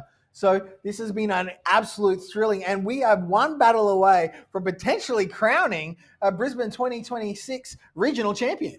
You know what's crazy in these last 2 battles, Trotter? Not only is he running this Scizor that is quite weak to the Pokemon that Pokemon Moneymaker is using, he's also running Pangoro, who is also weak to Annihilate, weak to Fearow, and not that awesome into Gastrodon in the grand scheme of things. It feels like, you know, he's just able, because he was able to get that Pangoro onto the Gastrodon, that is the only piece of setup he required to click the Scizor button and all of a sudden start powering through. Well, Pokemon Moneymaker has been forced to use a shield early, and I think that's something we haven't seen him do in all of the other matches today that he's won. He's able to hold on to those 2 shields. So recognizing that he's being forced to use a shield early, it's really flipped it around on him, and Gon's been able to capitalize on that lack of shields in the back. But speaking of capitalizing on shields and all, it is time to get into it. What could be, it is match point. If Gon wins this battle, he will be the regional champion. Pokemon Moneymaker wins. We go to 1 more best of 5. We're starting off with a Gastrodon into a Galarian Corsola. Scizor is hanging out in the back. Scizor is definitely in the back. Oh, wow, and an instant swap into Blastoise for Gon 1001. Very aggressive swap there. Feels like his Corsola is going to be needed in the back. Yeah, look, I think that he's recognizing there is probably an Annihilate back there. And if he can save his Galarian Courser for that Annihilate, that could have put him in a very strong position later. Plus, he's able to get this big damage onto Gastrodon early on to give himself a little bit of farm potentially. And honestly, Gon just wants to get this Gastrodon out of here. He wants to make it Gastragon as quick as possible. Yep, and now this is interesting. Gon not shielding, choosing to stay. It will survive this body slam and will put the pressure back onto Pokemon Moneymaker to use the shield early, which I don't think Pokemon Moneymaker is very interested in. I think he will let this go, knowing that they survive, and will just mud slap down. Oh, we do see the Protect Shield come up from this Gastrodon. Early shield from Pokemon Moneymaker, and now Gon has to think, okay, Scizor would not be good here. We have to go for our Galarian Corsola. Galarian Corsola is going to be going for this Astonish down. It can soak up all of these water pulses. It can definitely take this first one. And I don't think that Gastrodon will even get to a second before it gets taken out. And now the question really is, can Shadow Scizor with 2 shields bulk its way through the back line? Look, Annihilate is so healthy. That is still so much work for this Scizor to do. Drapion comes in though straight away, and now a Power Gem is going to go into Drapion. But here's the problem. This damage is going on to Drapion, where Scizor kind of thrives. You kind of want this Galarian Corsair to take health off of the Annihilate. Now Scizor has to deal with a full health Annihilate, and it still has 1 shield in tow as well. Well, it has 1 shield in tow, but are they going to use a shield here, or will they be saving their shield for that Drapion in the back? This is a really tricky choice for Pokemon Maker, and he's using his shield. Will Gon see a boost here? That would be a huge result. No boost. He's going to be forced to throw fast moves into this. Now Gon has 2 shields up. He's letting it go. He's going to go for a full farm down on this Galarian Corsola, which is really going to stick it to that Drapion in the back. Here we go. There's 1. There's 2. Is it going to go to 3? No. So this is a full farm down. There is no race miss left. Gon has 2 shields, a ton of energy, all the power gems in the world. Poison Sting is completely resisted. There are 2 shields on Gon's side. He has the Power Gem. Power Gem going to connect to the Shadow Drapion. Gon 1001. 1 more Astonish. And One Gon, more time. Gon is your Brisbane Regional Champion. Gon 1001. No longer the bridesmaid. He is the bride. He is our champion. Congratulations to both trainers. Pokemon Moneymaker played an absolutely phenomenal tournament. But in the end, Gon from 2-0 down, was able to, in this first bracket, come back to win 3-2. Congratulations. I am so thrilled. What an amazing performance. And it was Shadow Scizor, once again, who did the vast majority of work. And this time, Gon had the coolness and the calmness to, even though he had 2 shields, let Scizor go. Because he knew the Poison Stings were going to do nothing to the Corsola. All he had to do was just wait for it to come to him, get the energy, and it was there. And I think that 100% deserves a replay. We should watch that again. Let's get in and see how Gon 1001 became your Brisbane 2026 champion. Scizor, my goodness. Here it is once again, that Drapion with so much energy. It had 1 crunch ready to go. It could have got to another one in time, but there was no time. Galarian Corsola, 1 Power Gem. So close, and then 1 last Astonish. Gon holding onto his shield, letting that Scizor go down. It was such a clinical play, letting that Corsola come in, get that farm, and secure the KO. Absolutely phenomenal. I don't think that anyone would have seen after a 2-0 and a dominant, like Gon played well. Gon tried to do everything to the best of his abilities. But let's face it, those first 2 battles were very dominant performances from Pokemon Moneymaker. Oh, yeah. What did Gon change? He changed to the Scizor. Shadow Scizor is not just fast move, damage, GBL Pokemon. It is something that can be used in your Show 6, and we were absolutely thrilled to see it just decimating. It worked its way through that Fearow. It worked its way through that Annihilate. It set up the Corsola. The Corsola then finishes off the Drapion with energy. It was just such a phenomenal performance from Gon 1001. And like I said, the clarity, the calmness that I think he would have had during that battle to get to that point, to let that Scizor go, really shows a depth of character and a growth that he would have made, especially in this last year from him. And really looking forward to where he's able to go from this point. But Gon 1001, your Brisbane Regional Champion. Look, Gon has been in the top 8 5 times in his history. He's been to the top 4 twice. He's been to the top 3. This was his first time in the grand finals. And finally, after all of these years, playing ever since the 2022 season, able to finally get that gold medal that he's so long fought for, so long needed and so long deserved in this championship series. I mean, I couldn't think of a more deserving player to be able to lift that gold medal at the end of the day. Oh, we are trying our best to get Gorn to come up to have a chat with us, but I can actually imagine Gorn is really struggling with the emotion, just how, what a release, like, he knows that he has probably not quite lived up to his own expectations. His own expectations is that he would have been a champion long before now. And now he's achieved it. It's been something that's been just at the edge of his fingertips, and he hasn't just quite been able to overcome the few little obstacles, the Ric Flairons, the Valiant Vicious, some of those trainers that just got the better edge of him. And it looked like for all money, the Pokemon Maker was going to get that edge again today. But he definitely dug deep and found what he needed to get it done. And what he needed was Shadow Sizzle. There were not a lot of Sizzles in this tournament, but Gone Sizzle again and again and again just showed itself as such a powerful Pokemon. Being able to just bullet punch through every single Pokemon. I can't get over the fact that not only was Sizzle fighting its counters in the Annihilate, in the Fearow, in the Gastrodon, Delirium Corsola also taking down Drapion in the end. I mean, Gone just, I think he looks at a matchup and he says, I think that most people would say that we lose this. Not me. I know how to get through this matchup. I know how to get through Pokemon Maker, and I know how to get through the Brisbane Regional Championship, not dropping a single match. Incredible. Undefeated. Well done. The interesting thing was, in every one of those matches, that Shadow Scizor came up against the Annihilate. It didn't avoid it. Yeah. It came up into it every time. Now, it was able to avoid the Gastrodon, which is, I think, the real win condition in this matchup, was a Gastrodon, that fast move damage. Even though counter is quite a heavy hitting move, it still is neutral, and the pace of the Scizor was just that little bit quicker. Made such a huge difference.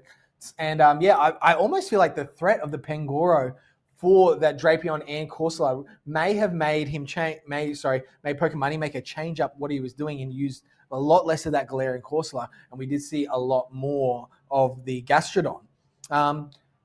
Interesting, those first two losses almost setting up the next 3 wins. Yeah, that's such a powerful story. And I think Gone is truly one of the most powerful stories around. He's truly been working so hard. Again, I'm at his locals, and I see anytime he loses a battle, he sits there and he analyzes and he thinks about, how could I have improved my gameplay? How could I have done this just that little bit better? Where was the mistakes I made? And he just develops himself and works on his gameplay. He focuses on what he can do to improve as a player. And clearly today, it is all paid off. He's finally a regional champion. And I'm so proud of him. Even though, I'm now going to have to face him at locals as a regional champion. This is tough. Well, make sure you have some Shadow Scissor counters, because that's definitely going to help you out, Steve. And is this time to share Gone stories? Because I remember Gone in OCIC 2023. Again, he was performing not quite to where he would expect. We went out. We all had a great time. It was such a big event. And his flight actually got cancelled. Gone Really? 1001. His flight got cancelled to the next day. And so he's stuck in Melbourne. No accommodation, no nothing. And it was just fortunate that our accommodation had a spare couch. And so we got to host the Brisbane Regional Champion of 2026 back in 2024. Three. Yeah, I say 2023, and then was able to get him to his at the airport and to his flight. So well, look, Gone is on his way, but let's just quickly take a look at the bracket, how Gone got here, because he had to fight through so many top trainers just in this last part of the bracket. I mean, the talent is immense. First, you can see here in the winners bracket, he had to take out the 2-time regional champion Ric Flairon. Then he had to take out Jumothy, who's been sitting at the top of the championship leaderboard in Oceania for quite a while here, just until little last weekend, and then finally taking out Pokemon Maker, who had already came 3rd and 1st in his last 2 regional championships. This is literally his 3rd regional ever, and he has the full 1st, 2nd, 3rd sweep. But Gone, able to just keep his cool and fight through all of it, win those 2 best of 5 sets, and become our regional champion. Just absolutely incredible. For all the way back to 2022 at St Kilda, Gone was competing then. I don't know, is Gone missed a regional? Has he attended almost every single regional since then? He probably almost has, to be honest. I feel like he's definitely hit the vast majority of them. Yeah, every single regional that I've been to, I've been able to spend some time and chat to Gone, and was like, oh, I was doing well, but just this, I couldn't overcome, Ric Flair, and I think it was in Melbourne last year, and I just couldn't quite, one or two little things just went against him, but not today and not tonight. And we have for you right here with us the man, the myth, the legend, Gone 1001. Please come on in and join us. Wow. I can't believe it. This is like a dream. Ever since like 2022 first regionals, I was behind Valiant Vish and Ric Flareon. I lost to Rick in the first round, and so I dropped to the losers in that very first regionals, and then I went all the way to the end. And then I play Valiant Vish, and then they end up being top 2. And we know Valiant Vish and Ric Flareon, like just their records, they've been previous regional winners, and I haven't been able to get past them. And today I was able to beat Ric Flareon on the stream, and that was like a huge milestone for me. And then just talking to Valiant Vish earlier, his retirement, I think he gave me a chance by retiring, so like I can like focus on other players than and like not have to focus on like him.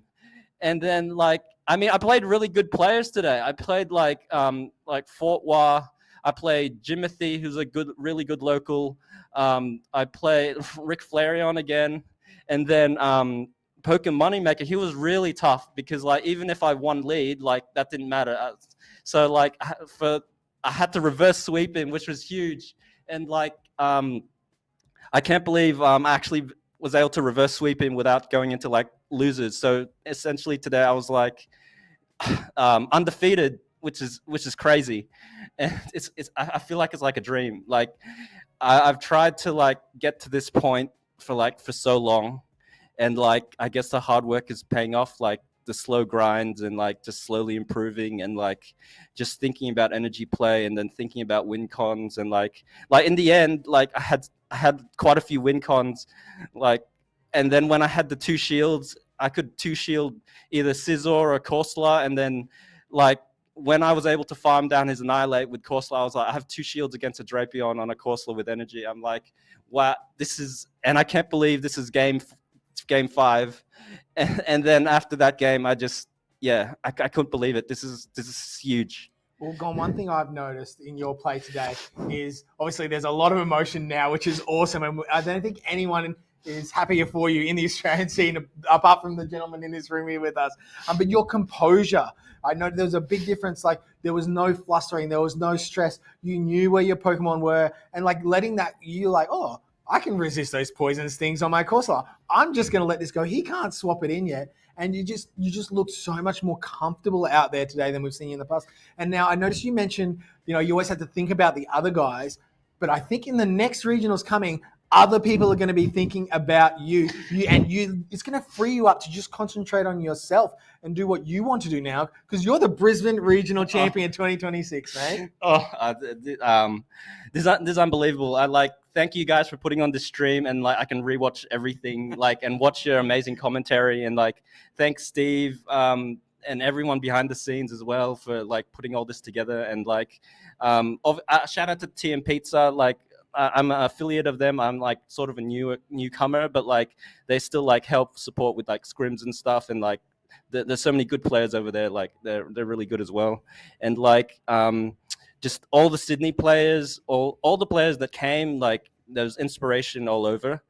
Like even the locals, even from new players like Jai.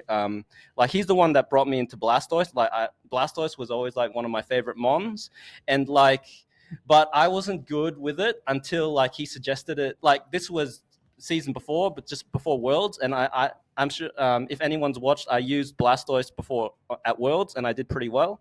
But like his favorite Pokemon's A9, and like so for me, like being able to use like my starter Pokemon when I did Pokemon Blue and just do well with it, like it's just huge. And yeah, this is just like a dream come true, and like really, really huge. No, mate, there's no one more deserving of the title. You've worked so hard over so many years, and it's great to see you get the rewards for all the effort you've put in. And like I said, no, you absolutely deserved it. You played your absolute heart out today, and I can't wait to go enjoy the rest of the evening with you now tonight. So I think we're going to grab the other casters in now and join us as we congratulate Gone and wrap up Brisbane 2026.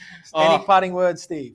Dude, this guy has been working so hard for so long, and honestly, a well-deserved regional champion. You guys are like the best casters like Australia could ask for, and like Steve, the MVP, being able to show like this on stream and be able to rewatch it, and all his hard work behind the scenes, like that's I feel like that's really big shout out, and thank you for your work and keep doing what you're doing because we need people like you.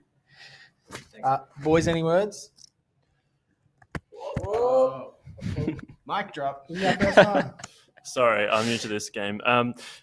Congratulations to Gone. Congratulations to everyone who competed today. Unreal scenes from the Australian PvP scene and beyond with the Oceania and APAC players, Japan and the like. So congrats to everyone from myself, Mikey.